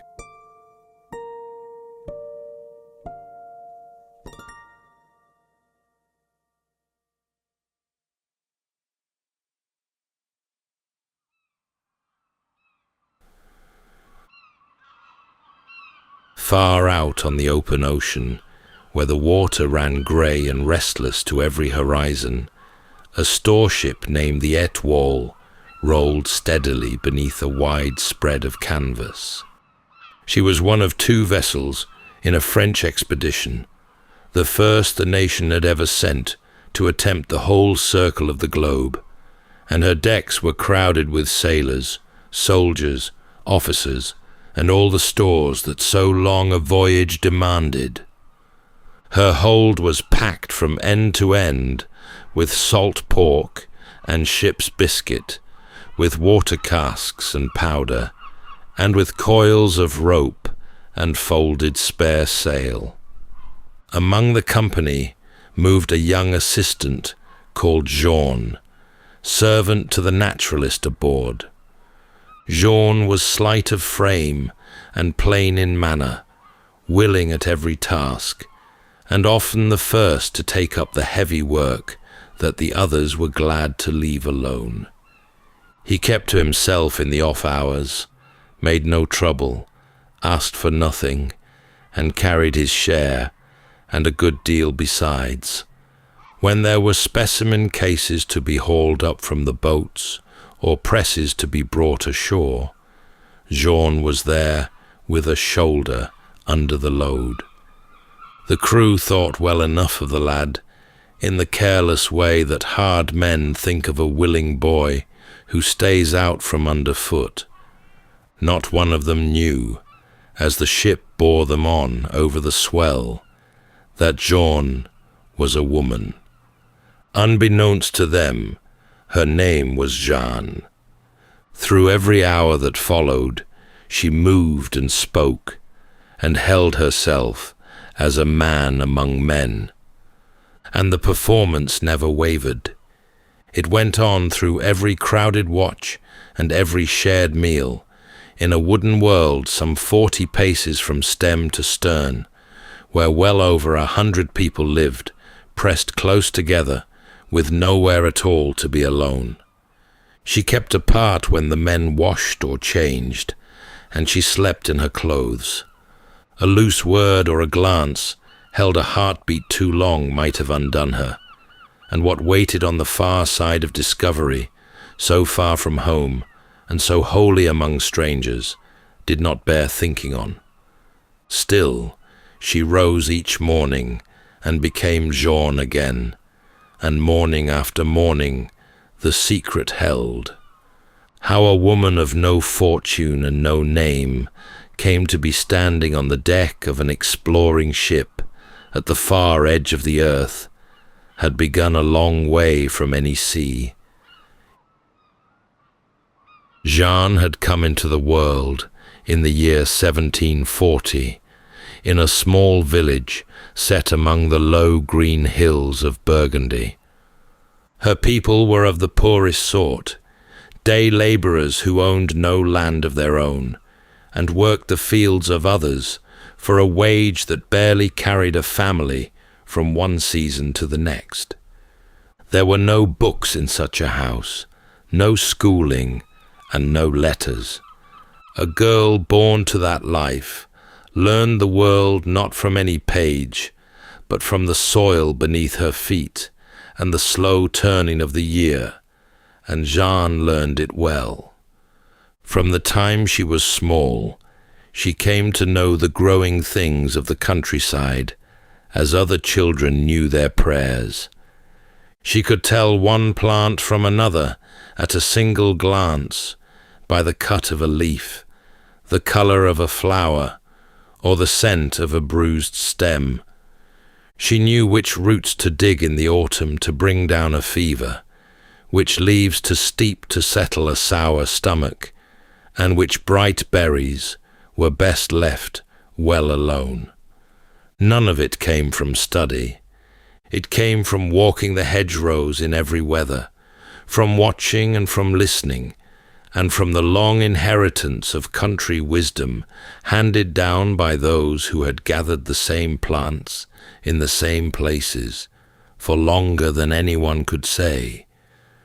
What she gathered, she tied in small bunches and hung from the rafters to dry, until the air of the house grew thick with the green and dusty smell of it, then sorted root from stem and flower from seed against the months when nothing grew. Women like her had a name in the France of those days. They were called herb women, and they were the physicians of the poor. A labourer's family could no more send for a doctor than pay a king's ransom, and so, when a child sickened or a wound would not close, it was to the herb woman that they turned. She knew the remedies that grew for nothing in the ditches and the woods. She could brew a tea to ease a fever, lay a warm poultice on an aching joint, or sit through the long hours of a hard birth. It was humble work and needful work, and a woman who was good at it held a place of her own in the life of her village. Jeanne grew into just such a woman. She carried in her memory a whole living library that no fire could burn and no thief could carry off, the names and the natures and the uses of hundreds of plants. To any passing eye, she was only a poor country girl, of no fortune and no standing.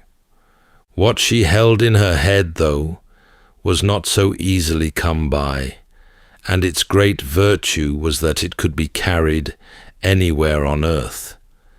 The age she had been born into was a restless and hungry one, eager to name and to number every living thing upon the earth. Across Europe, the learned men of the day were sending collectors out to gather whatever grew in distant places and bring it home to be studied. Such men had need of exactly the eye and the steady hands and the patient knowledge that a herb woman had spent her whole life acquiring, and so a gift that might have served Jeanne only in her own corner of Burgundy was a thing the wider world had lately begun to prize very highly. The man whose path crossed hers was a naturalist named Philibert Commerson. He was a physician by training and a botanist by the deeper pull of his heart, one of those tireless men of the age who could lose whole days to the study of a single flower. He had made a name for himself among the learned societies of Europe, and he wrote back and forth with the great Linnaeus of Sweden, the very man then setting the whole of nature into order. His mind was quick and his ambition wide. His body served him a good deal less kindly, for he was often unwell, and a troublesome leg gave him great pain and made hard travelling a misery. Jeanne came into his household in the years after his young wife had died, taken on to keep his home and his affairs in order. A man so given over to plants could hardly fail to notice that the woman tending his fire knew more of the living world than most of the scholars he wrote to. His knowledge had come from books and from journeys. Hers had come from the living plants themselves, and the two fitted together as neatly as a key turning in a lock. Before long, she was far more than a housekeeper to him. She was his assistant in earnest, sorting and pressing and ordering his specimens, and lending him the trained eye of the herb woman that no university could teach. In time, what lay between them deepened into something tender, and they became companions in life as well as in work. Commerson even set her name down in his will and made provision for her future. But there was sorrow folded into those years as well. Jeanne gave birth to a son. She had no husband to give the child a name, and no means to raise him as a child ought to be raised. And so she did what so many women were driven to do in that difficult age. She gave the boy into the care of a foundling hospital, one of the houses that took in the children of those too poor to keep them. Then she went back to the plants and the pressing papers, and the matter was not spoken of again. And this is how matters stood when fortune came knocking at the naturalist's door. The Crown was fitting out a grand expedition to sail clear around the globe in the name of France, bound for seas that scarcely any Frenchman had ever crossed. It wanted a naturalist to gather the plants and the creatures of far lands along the way, and the post was offered to Commerson. It was the chance of a lifetime, the very dream that every man who had ever pressed a leaf between two sheets of paper carried in his breast. There was only one trouble in it. He was a sick man with a failing leg, faced with years of hardship at sea and on wild and unmapped shores, and he knew well that he could not manage alone. He needed beside him the one person who knew his work and his ways and his ailments better than any other living soul. He needed the woman who had sorted 10,000 leaves at his side and never once mistaken one for another. He needed Jeanne, and Jeanne, by the plain law of the land, was forbidden to go. The law that stood in her way was old and admitted no exception. By the ordinances of the French crown, no woman might set foot aboard a ship of the Royal Navy, whatever her purpose and whatever her skill. There was no license to be sought, no special case to be argued, and no official who could be persuaded to look the other way. If Jeanne were to sail, she would have to be, in the eyes of every officer aboard, no woman at all. And so, a plan took shape between the naturalist and his assistant, as bold as either had ever entertained. She would go as a man. She set aside her skirts and her bodice, and took up the rough clothes of a serving man, a coarse shirt, breeches, a plain jacket, and a kerchief at the throat. She wound long strips of cloth about her chest, and bound herself flat beneath the shirt. She schooled herself to walk with a longer and heavier tread, to keep her voice low, and to hold her shoulders square. She put away the name Jeanne, and became, to all the world, simply Jeanne, a manservant to fetch and carry for the naturalist. It was a station so ordinary that scarcely anyone would look at it twice, which was the whole point. The boarding called for a small piece of theatre. Rather than arrive together as the close companions they were, the two played out a meeting between strangers. Jeanne came to Commerson at the quayside as though she had never laid eyes on him before, a likely young fellow looking for honest work.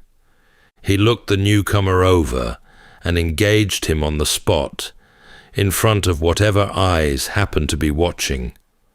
Should the truth ever come spilling out, no man could say the naturalist had smuggled a woman aboard, since the whole quay had seen him hire this lad off the dock. Then there was the crew, who would be living cheek by jowl with this slight and beardless youth for years on end. The smooth face, the higher voice, and the careful distance the lad kept from the other's rough horseplay, all wanted some accounting for. And so a tale began to go round. Jean, it was put about, was a eunuch, one of those unfortunates altered in his boyhood, and so he had no beard and no taste for the company of women. It was a story few aboard could easily put to the test, and fewer still thought worth the trouble. One piece of good fortune made the whole scheme possible. As the king's appointed naturalist, Commerson was a man of some standing, and he had been granted unusually generous quarters aboard the storeship, a cabin of his own for his books, his instruments, and his growing hoard of specimens. His servant Jean shared that cabin, as a servant naturally would, and in that small private room, shut away from the crowded berths of the common sailors, Jeanne had the one thing that no woman in such a disguise could do without. She had a place where, for a few stolen minutes of the day, she could close a door at her back and simply be herself. So it was that when the Étoile slipped her moorings and stood out for the open Atlantic, she carried among her crew a young woman whom not a soul aboard had marked for what she was. The plan was no longer murmured on dry land. It had put to sea, and there could be no turning back. A collecting expedition began with the ship anchoring off some far green shore, thick with plants that no European had ever set down on paper. Commerson would burn to be among them, yet his body kept failing him. The bad leg that had plagued him in France grew no gentler at sea, and there were long stretches when he could scarcely cross the deck without a hand to steady him, let alone clamber over rocks after a half-glimpsed flower. And so, more and more, it was his servant who went ashore in his stead, and his servant who did the lifting and the carrying and the digging. There was nothing gentle about the work. Going ashore meant setting out laden like a pack mule, with the specimen cases, the heavy presses that dried plants flat, reams of paper, spades and trowels, and food and water for a long day away from the ship. All of it had to be hauled up beaches, across marshland, over hills, and home again at evening, with the day's gathering added to the weight. Jean carried the greater part, a small figure bent low beneath a porter's load, picking a careful path over broken ground, and growing lean and weathered and hard with the effort of it. On the warm coasts of Brazil, the heat lay heavy and wet. The air swarmed with biting insects, and a day ashore left a body soaked through and stung raw. Back aboard came the evening's work of sorting and pressing by the swing of a lantern before the next shore began it again. The sternest of the labour came at the very bottom of the world, in the long and dangerous passage of the Strait of Magellan. There, the ships crept for weeks between the wild shore of Patagonia and the bleak islands beyond, through a country of grey stone and dark water, and a wind that never seemed to rest. The cold cut to the bone. Rain and sleet drove in off a freezing sea, and the great snow peaks stood white and aloof above it all. It was a stern and lonely grandeur, beautiful in one light and merciless in the next, as far from the warm hedgerows of Burgundy as a soul could be carried. Into that hard country, Jean went ashore with the cases and the presses, time and again, to gather the small green treasures that clung among the rocks. She was a woman of no great size, doing a laboring man's work, through cold and hunger, and the ceaseless gnawing care of the secret. For even at the close of a brutal day, she could never let the disguise fall for a moment. Yet she did not buckle. She carried loads that would have tested a strong man, and kept her feet over ground that could turn an ankle in a heartbeat, and whatever weariness settled into her bones at nightfall, she kept it to herself. She labored for the man she loved, who could no longer labor for himself, and for the work itself, for the thrill of the search and the wonder of turning up something new and nameless in the wild. Every case carried up from the shore, and every plant pressed flat between its papers, was one more piece of a treasure the two were building together, leaf by leaf, across the whole curved face of the earth. And that treasure, gathered at such a cost, was growing into something richer, by far, than either of them had yet guessed. Through all the years of the voyage, the work that Jean and the naturalist did together kept on filling the hold of the ship. Wherever the expedition touched land, there were plants to be found that no naturalist in Europe had ever named, and the two of them gathered them by the thousands. Few collectors of the age had ever brought home so vast a store of the world's growing things. There were grasses and ferns from cold southern islands, and broad glossy leaves from the steaming forests near the line. There were tough little plants, prized from between cold southern stones, and tender green things from the tropics that wilted almost the moment they were cut. There were flowers of shapes and colours that the old books of Europe had no words for, and seeds and fruits gathered up to be carried home and coaxed into life in the gardens of Paris. Each one was a small discovery in itself, and behind a great many of them were the patient hands of Jean. Among everything the expedition carried away from the warm shores of the New World, one plant above the rest would go on to fame. It was a climbing vine that flung itself over walls and trees in a riot of colour. Its true flowers small and modest, framed by bracts of brilliant pink and purple that blazed in the sun. The naturalist set it carefully among his treasures, and in time it would be carried to gardens across the whole of Europe and far beyond, a favourite wherever the climate was kind. The world came to know it as the bougainvillea, so named for the commander of the voyage, the first European hands to gather it from the tangle, lift it free, and lay it among the drying papers, very likely belonged to a woman whose name history had yet to recognize. The naturalist was not blind to all that his assistant had given to the work, and so he did the one thing that lay within a botanist's power to do. When he came upon a plant that wanted a name, a curious new thing he had found along the way, he gave it hers.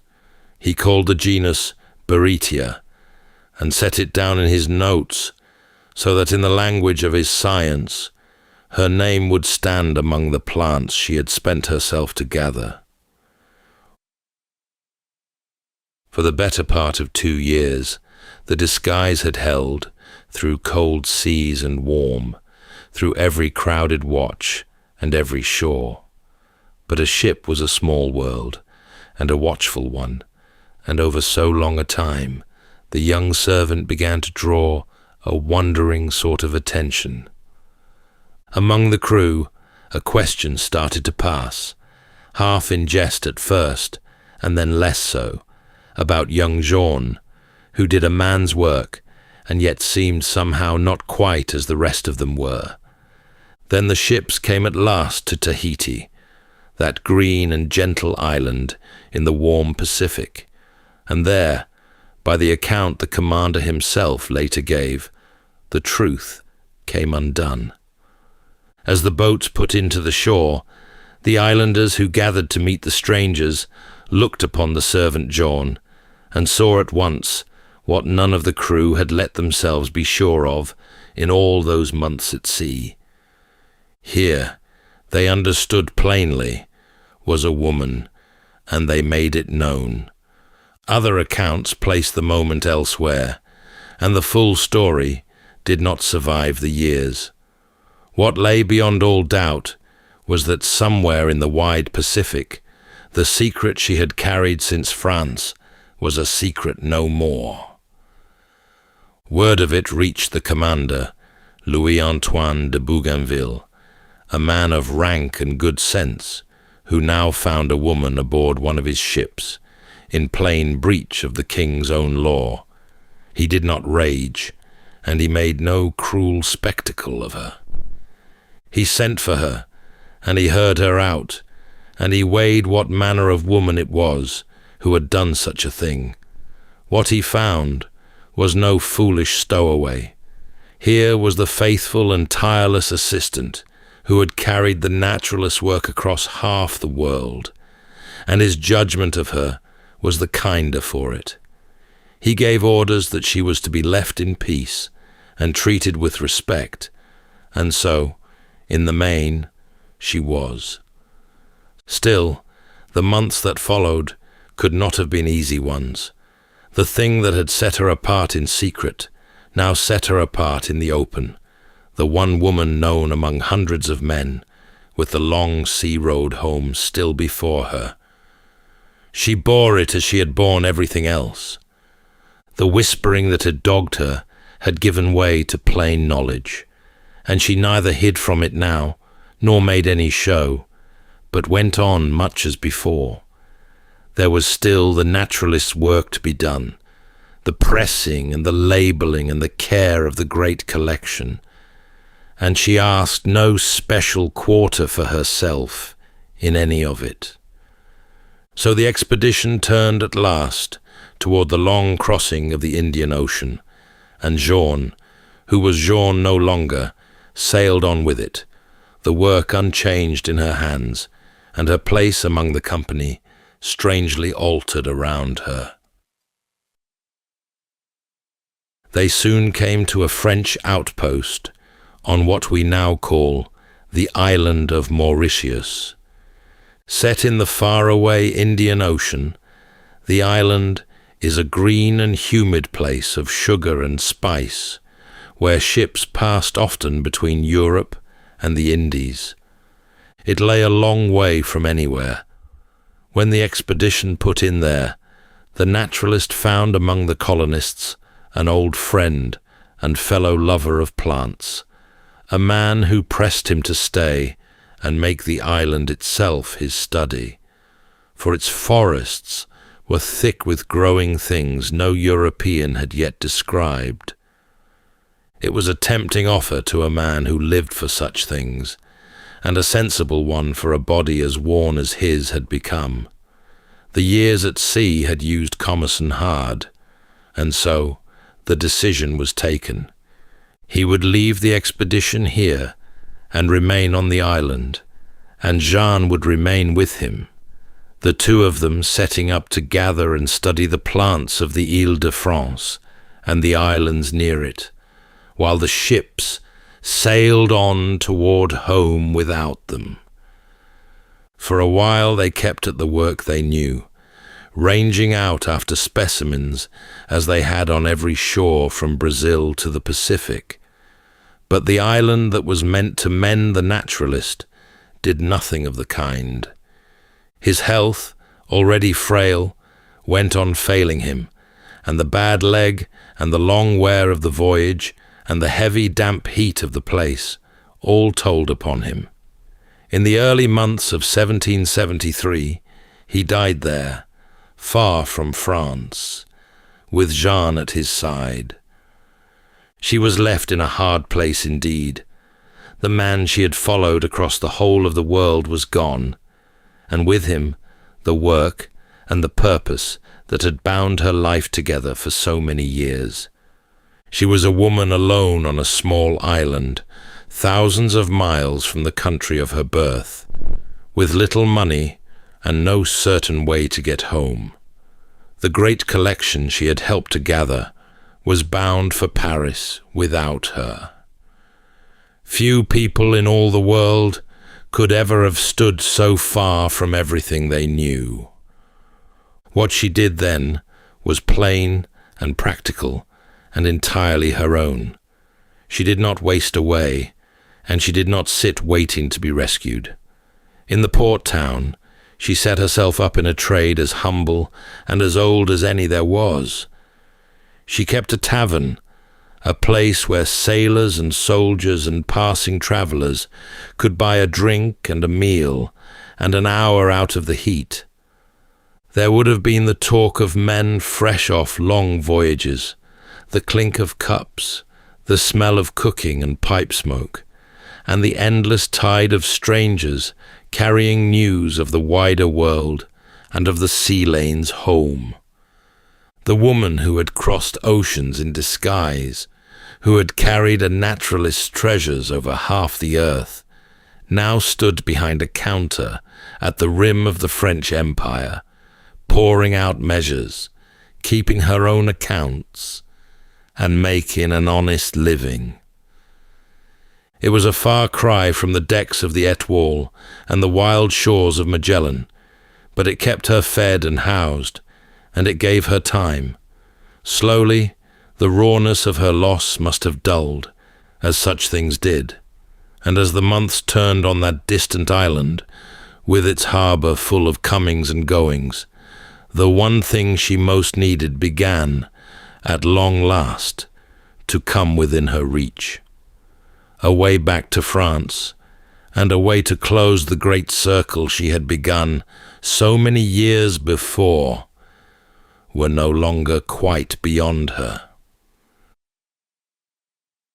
In the port town, among the soldiers passing through, she met a Frenchman, a soldier passing through, and the two of them married. He was bound, in his turn, back to France, and with a husband at her side, and a passage to be had. The road home that had seemed shut to her opened up once more. A ship carried her west across the Indian Ocean, around the great cape at the foot of Africa, and north at last into home waters. When she stepped ashore on French soil, in or around the year 1775, something had been done that no woman in all the records of the world had done before her. She had gone out by way of one ocean, and come home by way of another, the whole globe encircled, every line of longitude crossed. Nearly a decade had passed since a young servant had boarded the Etoile in disguise. The woman who came home had seen the far side of the earth and made her way back from it. She returned to no waiting crowds. There were no bells and no ceremonies for a labourer's daughter come back from the sea, and yet her story had not been wholly lost in the living of it. The commander of the expedition had published an account of the great voyage, and it was read with delight all across Europe, and in its pages he had not forgotten the woman found out among his crew. He wrote of her with plain admiration. In his account of the voyage, Bougainville set down that she had always behaved on board with the most scrupulous modesty, and he allowed that she would stand as the first woman ever to have circled the world. There was a harder and smaller battle to be fought first, over the will the naturalist had made for her so long before. His family contested what he had left her. She went to law to claim it, and in time she did manage to secure a portion of it. Then, some years on, came an honor from a quarter she could never have looked for. The same naval ministry, whose iron rule had once driven her into a man's clothes, now moved to reward her. At Bougainville's urging, the Ministry of Marine granted her a pension, a sum to be paid out year upon year for the rest of her days, drawn from the fund kept for old and broken servicemen. In the papers that granted it, the state of France set down that she was an extraordinary woman and praised the courage with which she had shared the labours and the dangers of the naturalist's work. The country that had shut its ships against every woman by law had, in the end, singled out one woman for its thanks and its coin. The poor girl from the Burgundy hedgerows had become the first woman known to be granted such a pension for the advancement of knowledge. She had broken the rule and outlived the breaking of it, and the crown itself had come round to her side. With the pension settled and the circle closed, the great storms of her life were behind her now. She had her husband and a modest security, and her name set down in the records of the realm. The last stretch of her life was the gentlest. She settled with her husband in the countryside of the southwest, in a small place far from the harbours and the open water, and there she lived out her days in peace. The pension came as promised. The years passed without alarm. There were seasons to watch turn again over fields she knew, and the same kinds of plants she had gathered as a girl, growing in the hedgerows of home, asking nothing of her now but to be looked at.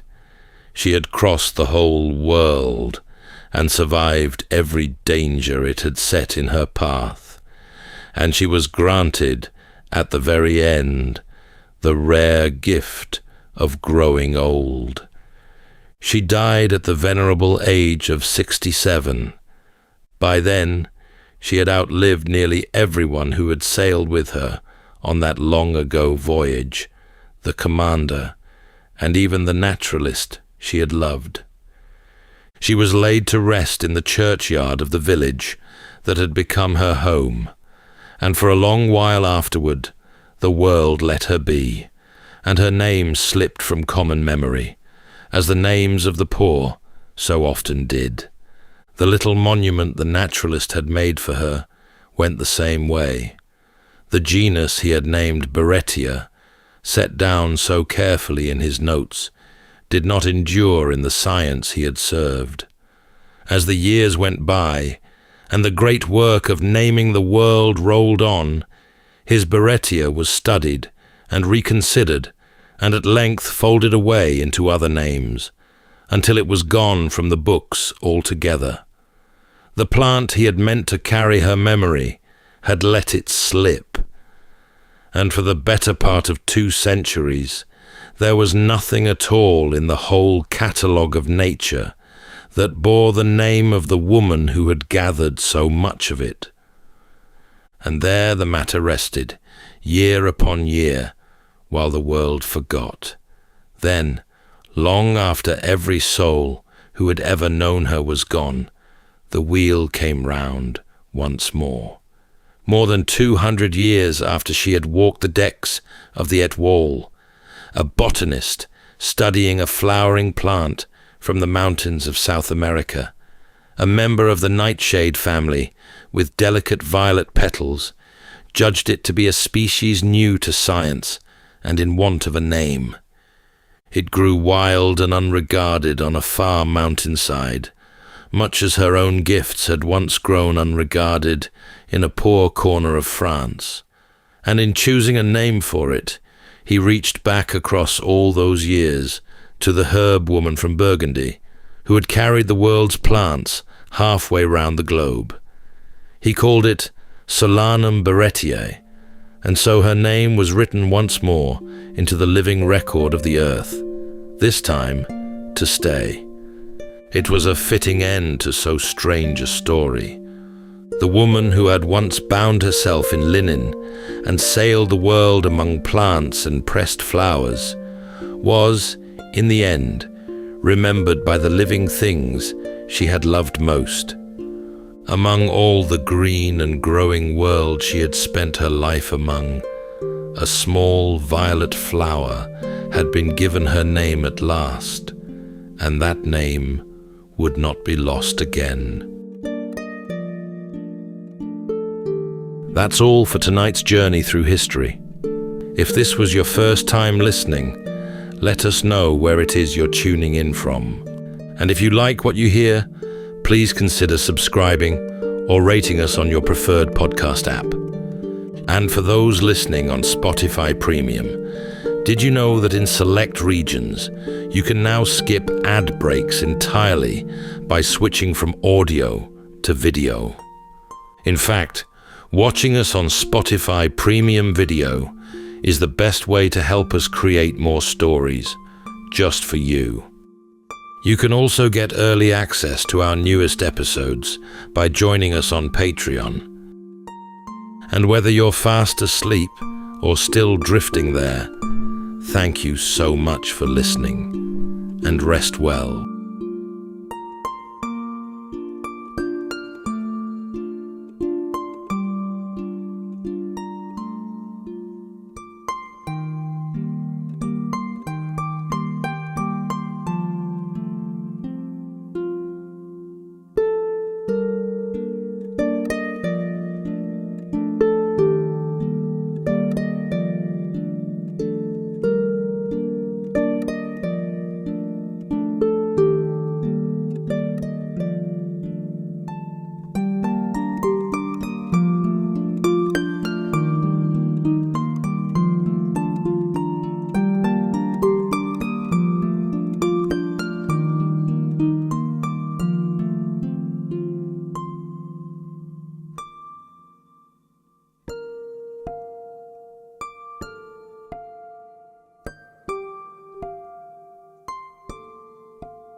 Welcome to Sleepytime History.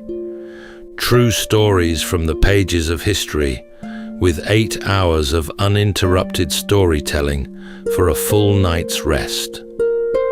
Tonight, we're going to be exploring the remarkable true story of Spartacus, a slave and gladiator who, armed with little more than a cleaver and a cooking spit, ignited a rebellion, bringing the greatest military power the ancient world had ever known to its knees. The story of Spartacus is about the enemy Rome never saw coming. Not a foreign king or a rival city, but a threat from within. Picture a gladiator school in Capua, a prosperous Roman city amid the fertile plains of southern Italy. Beyond its gates lay a wide courtyard of raked sand, hemmed in by high walls and a row of barred cells. From dawn came the steady knock of wooden swords against the training post and the scuff of bare feet over sand, and over it all the southern heat, settling on the skin like a warm cloth. It was here that captive men trained for glory in the arena, or were lost to it. One night, nearly 100 gladiators overpowered their keepers and slipped away into the darkness, taking a wagon of weapons along with them. They camped on the slopes of the sleeping volcano Vesuvius, and when Roman soldiers trapped them, Spartacus did the unthinkable. He and his men wove ladders from the wild vines, scaled down the cliffs, and attacked their pursuers from behind. As word of their victory spread across the Roman world, enslaved farmhands and herdsmen left their fields and flocks to join him. It wasn't long before a handful became thousands, then tens of thousands. For 2 long years, Spartacus outsmarted and outfought every army Rome sent against him. Tonight, as we drift into sleep, we'll follow the daring and courageous Spartacus, from the sands of the arena to the foothills of a vast civilization in upheaval. So settle in, take a deep breath, and we'll begin with a full 8 hours of uninterrupted storytelling after this short break.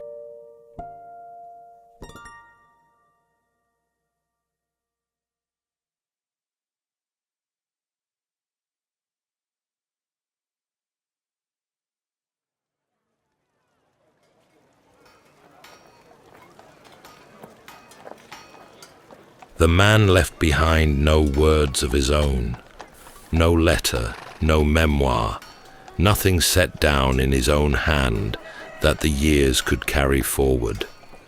Every account of him was written long after his death, and by the very people he had terrified. So the Spartacus we know of today is in large part the one his enemies chose for us. And yet, from their scattered pages, a shape begins to emerge. He came from Thrace, a rugged sweep of land to the north of Greece, where forested hills rolled down to cold rivers and the winters bit hard. Its people were known across the ancient world as fierce riders and stubborn fighters, as worshippers of old gods, and as a folk slow to bow and quick to anger. From such stock came the man the Romans would learn to call Spartacus. There was a faint grandeur to his name. It echoed a dynasty of kings who had once ruled the far coast of the Black Sea. Whether any such blood ran in him, none could say, but the resemblance lingered in the minds of those who came after, and more than one wondered whether the gladiator had begun his life as a man of standing, brought low by the turning of fortune. By one account, his early years took an unexpected turn, long before Rome ever held him in chains. He may have marched beneath her standards as a soldier, serving among the auxiliaries who fought at the side of the legions. If so, then the very craft that would one day undo Roman armies had first been learned within them. Capua lay among the rich farmland of southern Italy, a city of good wine, fine bronze work, and easy living. It loved its pleasures, and chief among them was the spectacle of the arena. To feed that hunger, the city kept schools where men were bought and housed and trained to fight, and one of these belonged to a wealthy owner. It was here that in time the rebellion would stir. Within those walls, the days ran to a hard rhythm. At first light came the knock of wooden swords and the calls of the trainers. Many of them old fighters who had won their freedom and stayed on to teach the very craft that had spared them. The food was plentiful and good, barley and beans and thick stews, ladled out to lay down the muscle the trade demanded. When a man was injured, physicians tended him with real skill, cleaning and binding his wounds so that he might live to fight another day. But none of it sprang from kindness. A fighter cost good coin to buy, and a fighter who lived and won could earn his owner a small fortune. So the men were kept strong, the way a careful farmer keeps a prized beast, fed and mended and watched, and spent only when the spending paid. At night they were shut into small cells, often two together, behind doors barred from without. They could not come or go as they pleased. They could not choose the day of their fighting, nor the manner of it. Every man among them had sworn a fearful oath on entering that place, to suffer burning and binding, and the beating of rods, and to die by the blade, should his master will it. It was the darkest promise a man could make, and these had made it already in chains. They were a company drawn from every land Rome had bent to her will.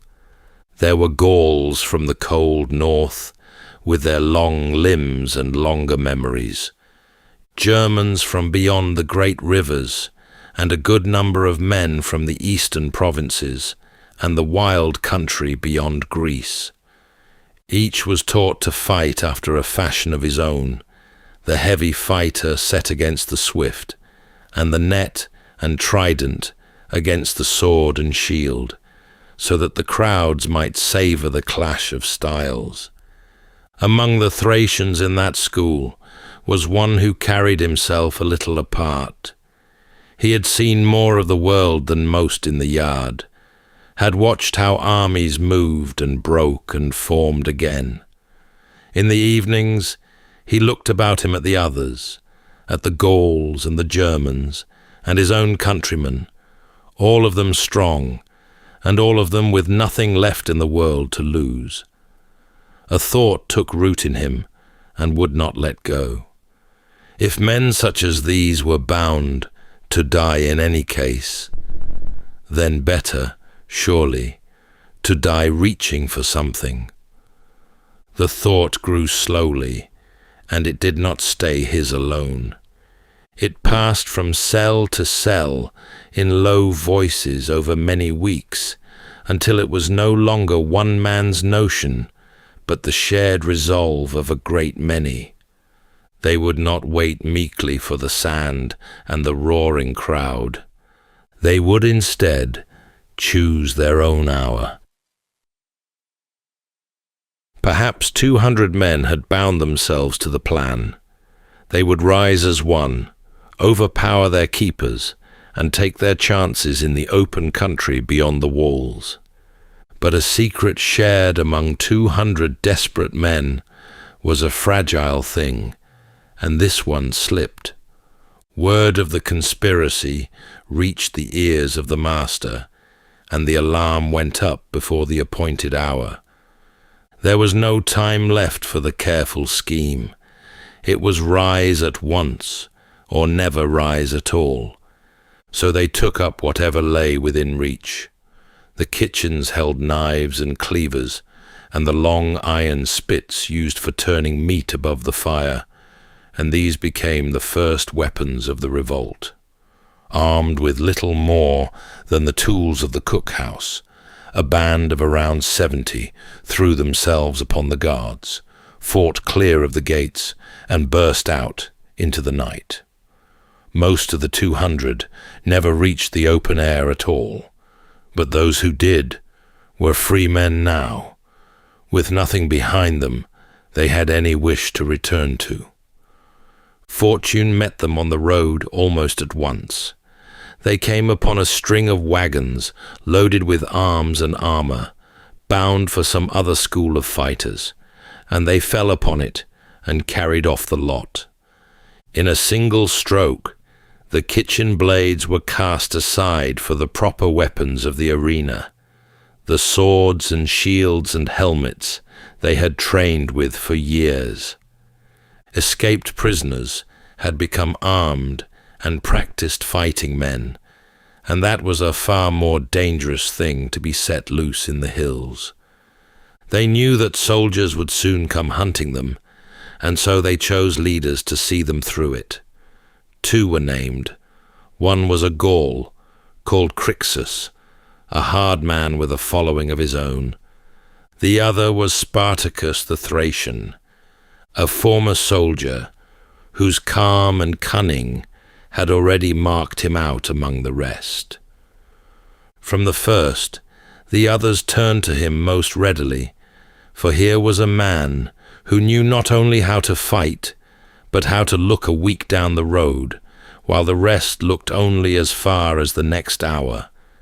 They did not bolt blindly into the wilds. They took to the high ground and set about organizing themselves, posting watches, gathering food from the great estates where so many of their fellows still toiled. In Rome itself, the matter raised barely a ripple. A handful of runaway gladiators loose in the hills of the south was no work for the Senate.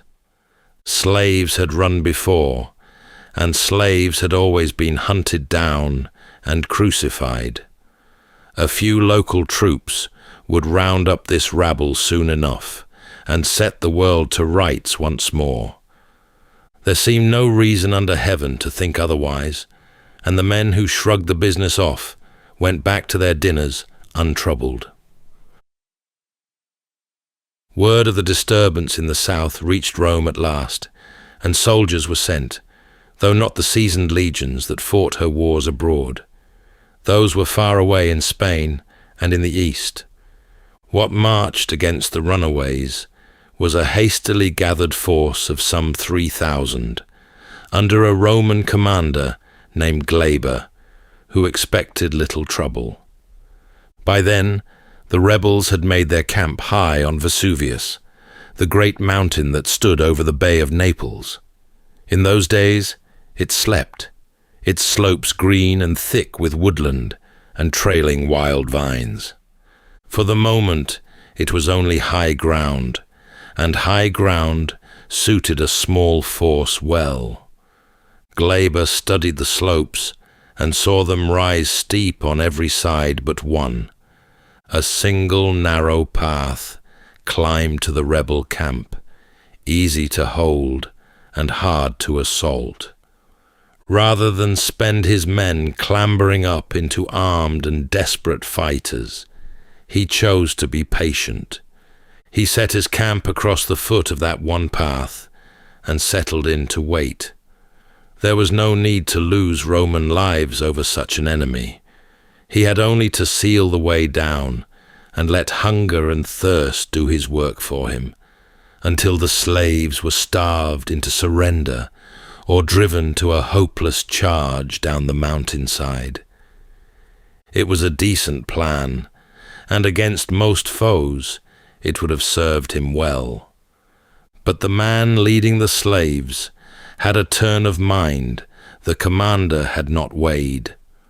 Looking down from the heights, the rebels marked the one thing Glaber had left unguarded. On the far side of the mountain, the cliffs fell away sheer and broken, far too steep, the Romans had judged, for any body of men to climb. No watch had been set there, for none had seemed needed. And there, on that forgotten face of rock, Spartacus saw his road down. The slopes ran thick with wild vines, tough and supple and strong, and the men set to cutting them and weaving them together. They knotted the green lengths into long ladders and ropes until they had enough to reach the foot of the rock. Then, when the dark came on, they began to climb. One after another, they lowered themselves over the cliff the Romans had thought impassable, hand below hand, down into the shadows at the mountain's base, until the whole company stood gathered on the ground. What followed came swift and sure. The rebels stole around the Roman camp and fell upon it from the rear, from the one quarter where no guard kept watch. Glaber's men, certain their quarry sat penned and helpless on the summit above them, were caught wholly unready. They broke and scattered into the night, and the camp itself, with all its stores and weapons, passed into rebel hands. They came down out of the hills and across the fields, slipping away from their masters in ones and twos, and then in droves. Many were field hands who had known nothing in their lives but labor beneath the sun. A great number were herdsmen and shepherds from the southern uplands, lean and weathered men, well used to hunger and hard country, and these brought with them a gift beyond price. They came leading horses, and from such men and such mounts the rebels began to raise bands of riders, to scout ahead and to strike. Whole families came too, women and children among them, until the camp was less a war band than a whole people on the move. The host swelled past anything Rome had pictured, a small knot of escaped gladiators now numbered in the tens of thousands. Some who told the tale afterward spoke of 70,000 under arms, and others of numbers higher still, beyond 100,000 souls all told. The true count slipped away with the years and will not be found again. Yet whatever the tally, it was plain enough that a runaway fighter now led a multitude greater than many a king could muster. A multitude, though, was not an army, and the man at its head knew well the gulf between the two. A mob of the angry and the desperate might burn and plunder for a season, and then melt away at the first hard blow. So he set about giving the throng a backbone. The newcomers were sorted and drilled, and taught the patient ways of soldiers. Those who had come empty-handed were armed by whatever means could be found. The rebels gathered every blade and spearhead they could lay a hand to, and where weapons ran short, they made their own, hammering out rough iron points, weaving shields of wicker and hide, and turning even their broken fetters into blades. In the camp, there was a fairness that surprised those who later spoke of it. What the raids brought in was divided evenly, share for share, so that no man feasted while another went without. There was little in it of the robber's greed, and it bound the army to its leader more tightly than any oath could. Men who had been handled all their lives as livestock found themselves for once dealt with as equals, and they did not soon forget it. Through the rest of that year, the army moved across the south, taking what it needed and growing stronger with every passing week. The Romans sent more men against it, and each time the rebels sent them home, until the captured arms of beaten Roman columns hung about the camp like trophies. The herdsmen taught the field hands to ride. The old soldiers taught them all to hold a line and to keep their nerve when the enemy came on. When at last the cold drew in, the host made its winter camp in the open country, sharpening blades and skills alike, while it waited for the fighting season to come round again. They had been gathered from many peoples and many tongues, drawn together by a shared hatred of the chains they had cast off. For now, that hatred and the sweet strangeness of freedom was bond enough to hold them as one. The fires burned low across the great sprawling camp, and the host slept, and the year turned slowly on toward the spring. When the new season opened, Rome sent against the slaves the men it ought to have sent at the very start. 2 whole armies took the road south, and at their head marched the consuls themselves, the two highest officers of the Republic, the very men who in another year would have led her wars against foreign kings. To loose such commanders upon a host of escaped slaves was a thing close to unheard of, and it told, more plainly than any words could, how far the trouble had grown. What the consuls found, when they came upon the host, was not the ragged mob they had been promised. It was a body of fighting men who had spent long months learning to march in order, to wheel, and to stand firm, and they had been hardened now by a long run of victories. But the army did not face them whole.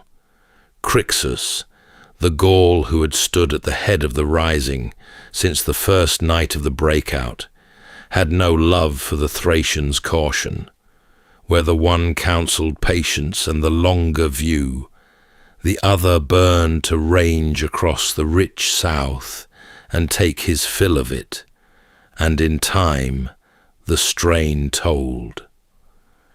Crixus parted from the main column and went his own way, a great body of the army behind him, many of them his own Gauls and Germans. It was the very chance the Romans had been praying for. One of the consular armies came upon Crixus and his followers near a lone mountain in the south, and fell upon them in their thousands. His men fought hard, for they were not minded to walk meekly back to their chains. But cut off and outnumbered, they were overwhelmed at the last, and Crixus himself died upon that field with them. Spartacus met the two consular armies and broke them both within a single season, the one and then the other. The eagles of Rome, those proud standards before which whole nations had bowed, were taken and carried back in triumph to a camp of slaves, and the officers of the Republic fled the field. He would not let the death of his fellow pass unmarked. He held a funeral for Crixus in the manner of a fallen general, with full rites and honours. But to those rites he gave a turn from which the ancient world would recoil. He had, among his host, a great many Roman prisoners, taken in the long run of his victories, and he chose some 300 of them, and he set them to fight one another to the death in the funeral games, as offerings beside the pyre of his friend. It was the very thing that had once been done to him. He had been bought to fight and die for the sport of Roman crowds, and now the masters found their own sons forced to that same grim sport. There was a terrible balance in it. Rome heard of these games, of her own people dying upon the sand at the bidding of a gladiator, and the news was taken as something near to sacrilege. The whole proper order of the world turned upon its head. Word of it reached the city like a cold draught beneath a door. There had been slave risings before, on the island of Sicily, but those had been far away across the water, and this was Italy itself, scarcely more than a few days' ride from the gates of Rome. Men who kept slaves by the dozen and the 100, who slept behind doors that those same slaves barred each night, lay awake now and listened to their great houses settle in the dark. Each of them knew, beneath the ease of his life, how many he held in bondage, and how very few he would be among them if ever the bondsman chose to rise. The Senate, which had once waved the matter aside as the work of brigands, waved it aside no longer. The man at the head of this host had taken the finest soldiers Rome could field and sent them running. There was no easy way to sit with such a thought. The masters of the known world had been made to look like fools by the lowest men within their borders. And still the host grew, for each victory now drew the desperate in greater numbers. He fed them from the rich estates of the south, and armed them from the bodies of the armies he had beaten. With each fight, his people went better clad and better weaponed, bearing now the mail and the swords of Rome herself. Yet the man who had won all this wore his triumph strangely lightly. He did not set himself up as a king in the conquered south, nor turn in his pride to march upon the city. His gaze had lifted instead toward the great wall of mountains that closed off the head of Italy, and toward the wide, free world that lay beyond them. He had marked, perhaps, what came in the end of slave risings that lingered too long in one land. And so, with the whole South lying open and fearful before him, their leader gathered the host about him and set its face toward the north. The army marched north through Italy, a slow river of people miles in length, with its herds and its wagons and its children, and the forces that tried to bar the way were swept aside. In the broad country below the mountains, a Roman governor came against them with a fresh army, and he too was beaten, and his camp taken. There seemed nothing left in all the land that could stand before them, and ahead, at last, rose the Alps.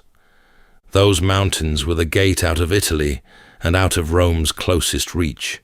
Beyond them lay Gaul, and past Gaul the cold forests of the Germans, and away to the east, the homeland of the Thracians themselves.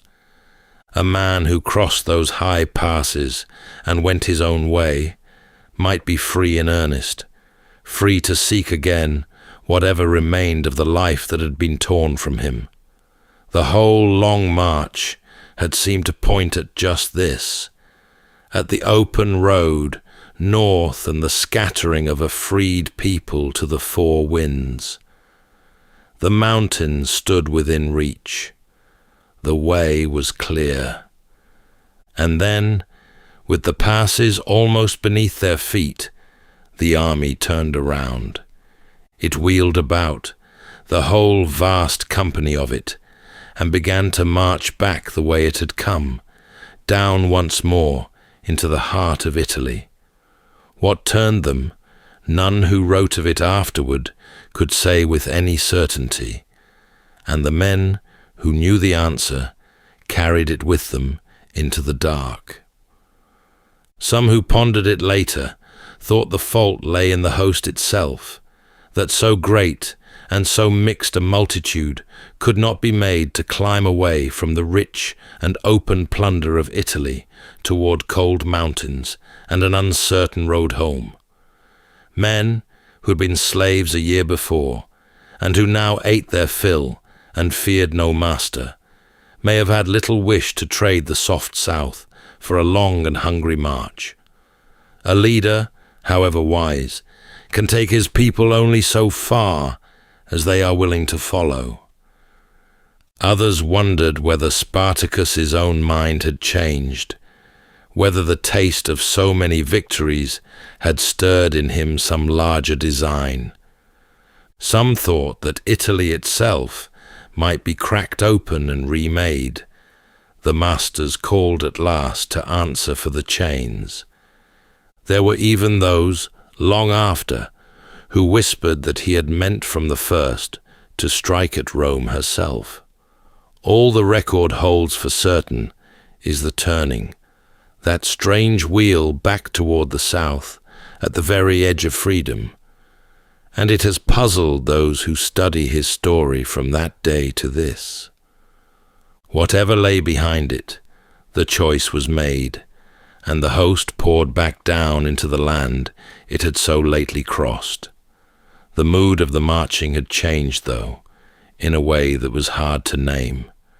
Going north there had been a destination, a clear, bright end to all of it, the mountains and the freedom past them. Going south there was only Italy again, and Italy held nothing now but Rome, and Rome would not forgive what had been done to her. Their leader led them on, as he always had, ordering the march, feeding the multitude, and keeping the watch. But the long, easy run of victories had carried them to a threshold, and then back from it, and a venture that turns away from its own goal is seldom quite the same venture afterward. The tide that had borne them up so far had reached its full height. It had not yet begun to fall, but the high mark had been set upon the shore, and somewhere out beyond sight, the ebb was gathering. Rome had run clean out of patience and out of pride to spare. The Senate looked about for a man who would finish the business once and for all, and it found him in Marcus Crassus, the richest man in all the city, whose wealth was past the counting, and whose hunger for glory ran deeper even than his purse. He asked for the command, and it was given to him, along with a great force of legions to see the work through. Crassus gathered an army, such as had not yet been turned against the slaves, as many as 10 legions, tens of thousands of trained men, and he meant to spend them without flinching and without a single misstep. Early in the campaign, a part of his force met the rebels against his strict orders, was beaten, and fled the field in a panic. Crassus answered that flight with a punishment so old and so dreaded that even hardened Romans grew pale to see it brought back. From among the men who had run, lots were drawn, and 1 in every 10 was chosen, and those chosen paid for the cowardice of the whole, put to death before the watching eyes of their fellows. It was a fearful thing to do to his own soldiers, and that was the whole purpose of it. After that day, the men of Crassus feared their general more than they feared any enemy, and they did not run a second time. He turned them south at last, hard and relentless, onto the trail of the host. Their leader drew his people down through Italy, away from the press of Crassus, toward the very toe of the land, where the sea narrows to a slender channel between the mainland and the great island of Sicily. There was good sense in his course. Sicily had risen against its masters twice before within memory, in slave wars that set the whole island alight. He reckoned that if he could only carry his men across that narrow strait, he might kindle such a fire again, and find fresh thousands waiting to join him. But the army had no ships of its own, and so a bargain was struck. There were pirates upon those waters, sea raiders, whose swift vessels were known and feared along every coast, and the Thracian came to terms with them. They were paid, and paid well, to ferry his men across the strait to Sicily. The gold passed from hand to hand.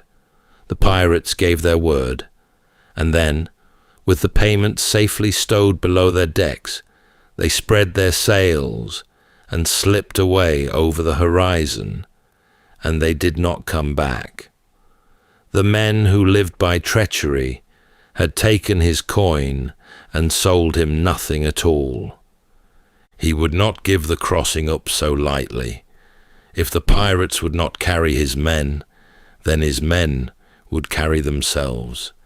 They set to building rafts out of timber and brushwood, lashing barrels and beams together with whatever could be found, and they pushed these rough craft out into the water. But the strait there ran swift and cruel between the headlands, and the current seized the rafts, and the heavy sea broke them apart, and turn the whole effort back upon the shore. The narrow channel, no great distance at all to the eye, might as well have been a wide ocean. Sicily and its promised fires lay across the water, plain to see and wholly beyond his reach. So the army was held fast, pinned against the sea at the foot of Italy, with the cold and patient legions of Crassus closing off the country at its back. The open road that had once run the whole length of the land had narrowed to a trap, and the man who had outrun Rome for 2 long years found, for the first time, that there was nowhere left to run to.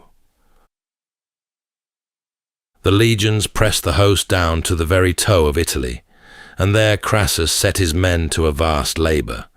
Across the narrow neck of land, he had a ditch cut from one sea to the other, with a high rampart raised behind it, to wall the rebels in and starve them where they stood.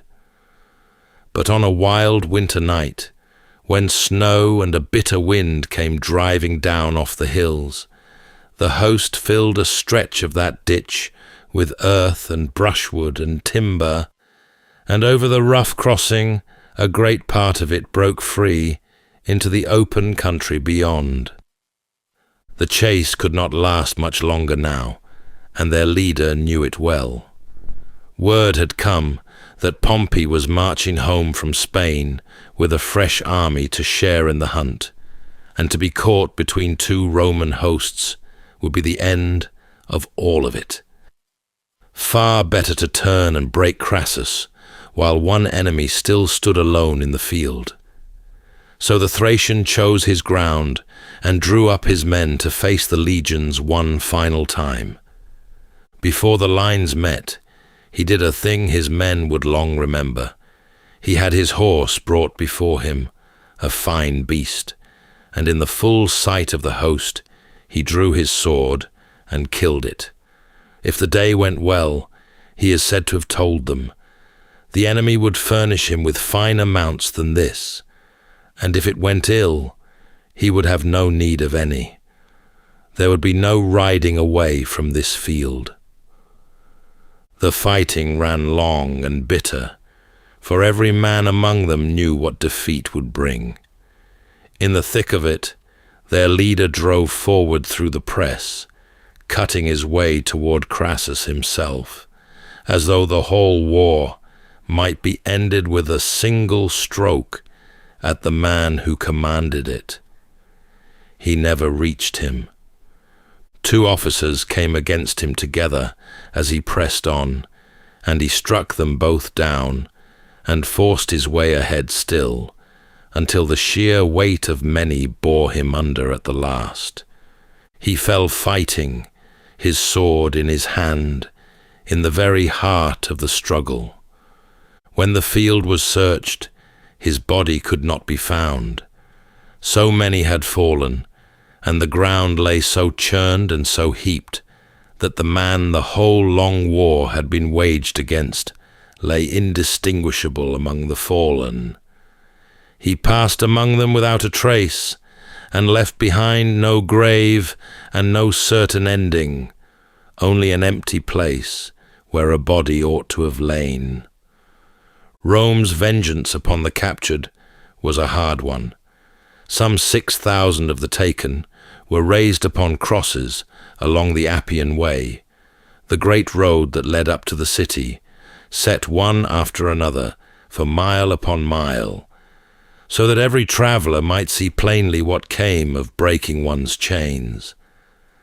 They lined that long road for many days after. A famous film of the last century carried his story to millions, and wove into it a moment that never was, a field of beaten captives rising one after another, each man claiming the name, until the true Spartacus was lost among them. 2,000 years after he fell upon that unmarked field, the name of Spartacus is known in every land, while the consuls who had hunted him are long forgotten. And masters who had once bought and sold him are remembered, if at all, only for having stood in his way. That's all for tonight's journey through history. If this was your first time listening, let us know where it is you're tuning in from. And if you like what you hear, please consider subscribing or rating us on your preferred podcast app. And for those listening on Spotify Premium, did you know that in select regions, you can now skip ad breaks entirely by switching from audio to video? In fact, watching us on Spotify Premium Video is the best way to help us create more stories, just for you. You can also get early access to our newest episodes by joining us on Patreon. And whether you're fast asleep or still drifting there, thank you so much for listening, and rest well.